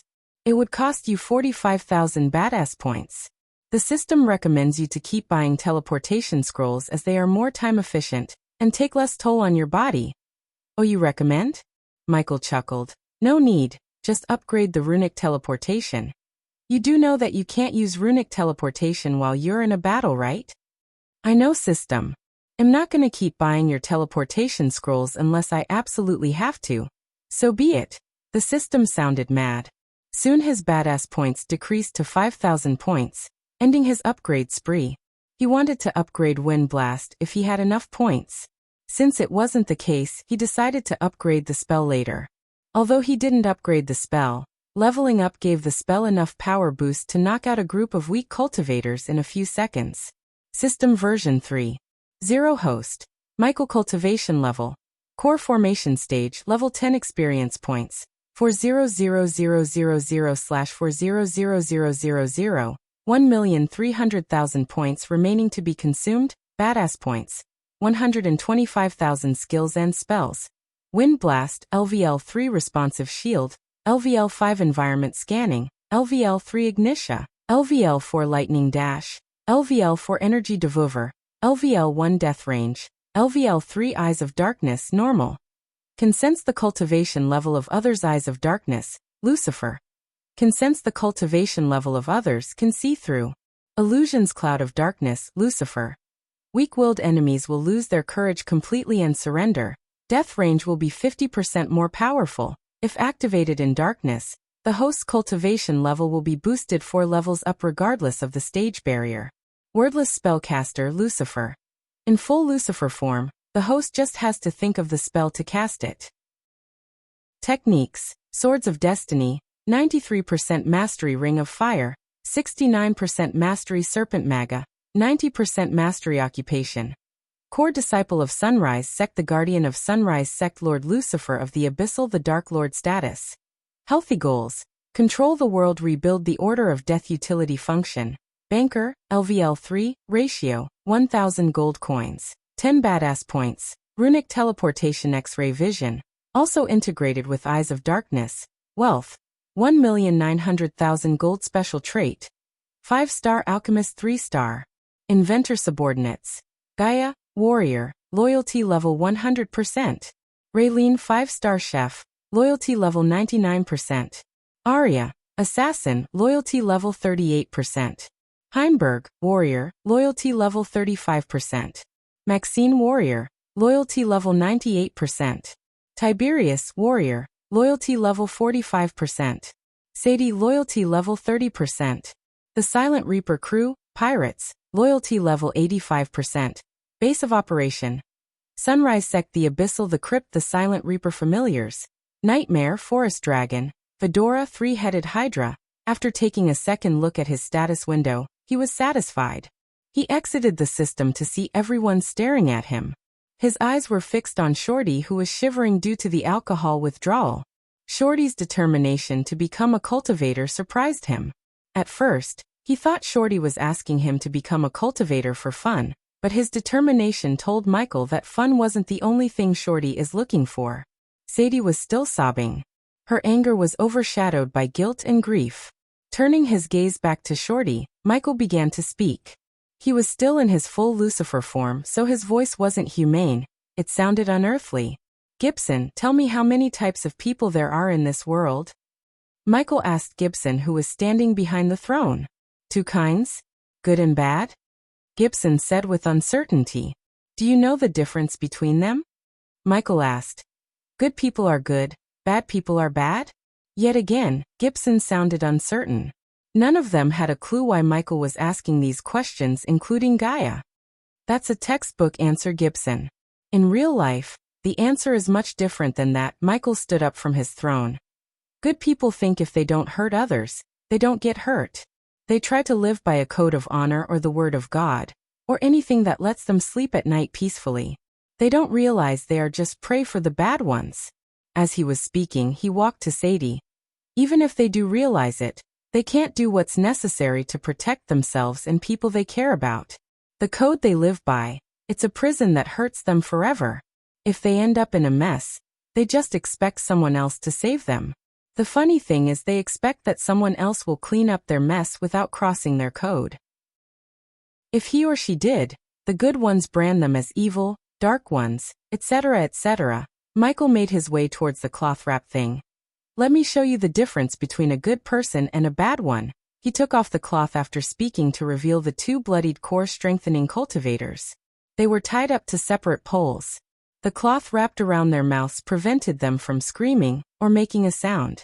These 2 pathetic worms helped someone kidnap 40 young girls, witnessed the girls suffer unspeakable things, and finally, they tried to smuggle the girls somewhere. Probably whoever asked them to kidnap the girls planned to sell them as slaves for a price. Tears broke out of Sadie's eyes as Michael went on. 20 girls died in that container, and the rest of them have been scared for the rest of their lives. Now those girls were good girls who just obeyed an order of their superior. Michael put his hand on one of the cultivator's shoulders. He started to apply pressure as the shoulder bone began to crack. The cultivator's scream of agony was muffled by the cloth. The cracking sound of the bone gave a chilling to the pirates. Sadie here is also a good girl. She tried her absolute best to find those girls, and she even went to such a height to summon me. He flicked his wrist as a dagger materialized in Michael's hand. He ran the dagger slowly on the cultivator's body. The dagger was so sharp it kept making shallow cuts on the cultivator's body wherever Michael ran the dagger. She thinks she did everything she could to save those girls. But what about doing something to punish the person responsible for this? Sadie, can you do what's necessary to find the person who is responsible? From these 2-inch, Michael asked. Everyone turned their gazes towards Sadie. Since they didn't see the ravaged status of the girls in the container, they didn't feel any anger or sadness, but were just curious to see what Michael was going to ask her to do. She slowly walked towards the 2 cultivators. Her body shivered in anger as her eyes turned redder and redder. When she came closer, Michael placed the dagger in Sadie's hands. Make them tell you who ordered the kidnapping and where they were transporting the girls. You know what to do. Michael stepped aside. He folded his arms, waiting patiently for Sadie to start the interrogation, although he knew what's about to happen. Just cut them open slowly, of course. We don't want them to die, at least not yet, Gaia said, sitting on her throne. The cultivators mumbled. I forgot to tell you, you are on the southern continent. So no use in trying to cast spells. A glimmer of shock emerged in their eyes. Soon the glimmer of shock turned into utter helplessness. No matter how hard the cultivators struggled against the pole or the rope that tied them, they couldn't escape. Come on, Sadie. What are you waiting for? Michael asked as Sadie slowly moved the dagger in her hands towards the cultivators. Her hands were shaking. Who ordered you to? Sadie stuttered. She placed the dagger in the cultivator's body, yet she couldn't cut his flesh. Torturing people was not her strong suit. Even though she was overwhelmingly angry at the two of them, she couldn't get herself to torture them. What's the hesitation, Sadie? Do you think the guys who ravaged those girls showed any hesitation? Michael calmly asked before removing the cloth from one cultivator's mouth. You're dead. You're all dead. The moment Michael removed the cloth, the cultivator screamed. You stupid bitch, he spat on Sadie's face. Since Michael gave them enough healing potions, their wounds were all healed up. They kept screaming for your help until we knocked the teeth off their beautiful mouths. Looking at his evil grin, even some of the pirates wanted to grab the dagger from Sadie's hands and start cutting him into pieces. When they find you all, we do much worse to your wives, daughters, mothers. And you bitch, they are planning something real nice for you, he said, looking at Sadie with menacing eyes. Chapter 3:15. The two cultivators almost shed their fear after hearing they are in the southern continent, because they knew they wouldn't be able to escape. Hence, instead of begging for their lives, they antagonized everyone. Let me help you get started. Michael grabbed Sadie's hand from behind. He moved the dagger towards the cultivator's chest. Arg, the cultivator grumbled as Michael slowly applied pressure to the dagger. The dagger gradually penetrated the skin around the cultivator's left nipples. Michael felt Sadie trying to move the dagger back. I can't. Finally, Michael let go of her hand. Sadie stumbled backward away from the cultivator before dropping the dagger on the ground. No matter how angry she was, she couldn't torture them. She did not have it in her. Stupid bitch, the cultivator cursed in pain. Everything happened as Michael expected. With a gentle stomp to the ground, the dagger flew right back into his hand. He then turned back to look at his crew. You see, even when the scumbags who hurt her and the people she cared about are standing right in front of her, she can't do what's necessary. Because she's a good person. Being a good person is not the way to go sometimes. Sometimes you need to be bad, you need to be evil to get what you want, to get it done what must be done, as he said. He threw the dagger to Maxine. Show them how it's done. With pleasure, Lord Lucifer. Maxine grinned evilly. Seeing the menacing look on her face, the cultivators felt a chill running through their spines. Another bitch, he cursed to hide the fear in his heart. Maxine just smiled as she got closer to him. She started from where Sadie left off. Who gave the order to kidnap those girls? She asked with a smile. Go Fuargh. Maxine made a quick cut circling his nipple as the cultivator experienced a hellish pain. There was no arch energy to ease his pain. She ripped off his nipple. Many of the pirates felt a tingling sensation witnessing the scene. You have many parts one could cut, including your favorite one. She tapped the bloodied dagger on his crotch. By the look in her eyes, the cultivator could tell she's not playing around. I'm not gonna ask you again. I'll just keep cutting you piece by piece until you give me an answer. She moved the dagger to the right side. A line of blood trail appeared from left to right. Argh. Just like before, she made a cut around his other nipple. This is gonna get only worse for you, Michael reminded the cultivator, while walking towards the other cultivator, who was not getting tortured by Maxine. Don't forget about our guest here, Maxine. The cultivator's cries were muffled by the cloth. No one felt a shed of pity for the two cultivators, especially not the ones who saw the condition of the girls. Back on Earth, Michael witnessed gory scenes while dealing with human traffickers, But compared to what the Silvermoon girls went through, the girls on Earth had it easy. I'm getting bored here. How about we spice things up? Gaia stood up from her throne. While she was walking towards Maxine, a ball of hot red flame appeared above her hand. What do you have in mind, Dark Queen? Maxine asked as Gaia turned back to look at Gibson. It's a bit chilly here. Go bring me the oil barrel, we're gonna have a bonfire. Yes, Dark Queen. Gibson was one of the few people who saw the girls. After seeing those girls, he wanted everyone who had a hand in this nefarious human trafficking to suffer. He limped off to the below deck to bring the oil barrel, taking a few crew members. You're all gonna pay. The Guardian Guild will hunt you down. The cultivator screamed. Beneath his mad cry, there was a hint of fear. You don't get it, do you? Michael grabbed the cultivator by his neck. They are not hunting me, I'm hunting them. The images of the ravaged girls flashed across Michael's eyes as his hold around the cultivator's neck tightened. The cultivator's eyes started to bulge. The oil is here, Dark Queen. Hearing Gibson's voice, Michael let go of the neck. The cultivator breathed heavily as the redness slowly appeared back on his face. Aha, pour the oil on them, Gaia ordered Gibson. As you wish, Dark Queen. There was no hesitation in Gibson's voice. As far as he was concerned, no amount of torture is enough for the two cultivators. One of the pirates handed Gibson a bucket to pour the oil on the two. Michael patiently waited for Gibson to finish pouring the oil. He was glad to see this side of Gibson, as Michael would rather have a few ruthless subordinates than 100 soft-hearted ones. Sadie watched Gibson pouring the oil on the two cultivators without uttering a single word. Before actually meeting the two, she wanted to make them suffer. However, when she was given the opportunity, she simply couldn't. The smell of strong crude oil permeated the air. Whoever answers the question first lives and get to leave this ship alive, and the other burns slowly. A glimmer of hope appeared in the cultivator's eyes. Before escaping her home kingdom, she orchestrated many tortures in the dungeons beneath her castle. She would torture the criminals who enjoyed torturing others. Of course, Zanali and her mother strictly prohibited torture in prisons, but that didn't stop Gaia from doing it secretly. Because of her prior experience, she could tell who would break and who would die before giving out the needed information. The two cultivators in front of her looked like the latter type. Hence, she decided to give them hope of escaping as it would mostly work with their type. There was a strong possibility for the two cultivators to lie, yet she wouldn't have come this far if she couldn't detect a lie. Let's begin, Gaia snapped as the ball of fire above her hand split into two.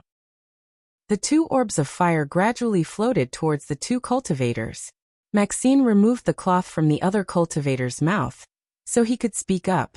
Shit, the cultivator who was antagonizing everyone cursed under his breath. I won't tell you shit, the cultivator shouted, but the other one who didn't get tortured by Maxine had mixed emotions written on his face. Tick-tock, assholes, tick-tock, Gaia snickered as the fireball got closer and closer to them.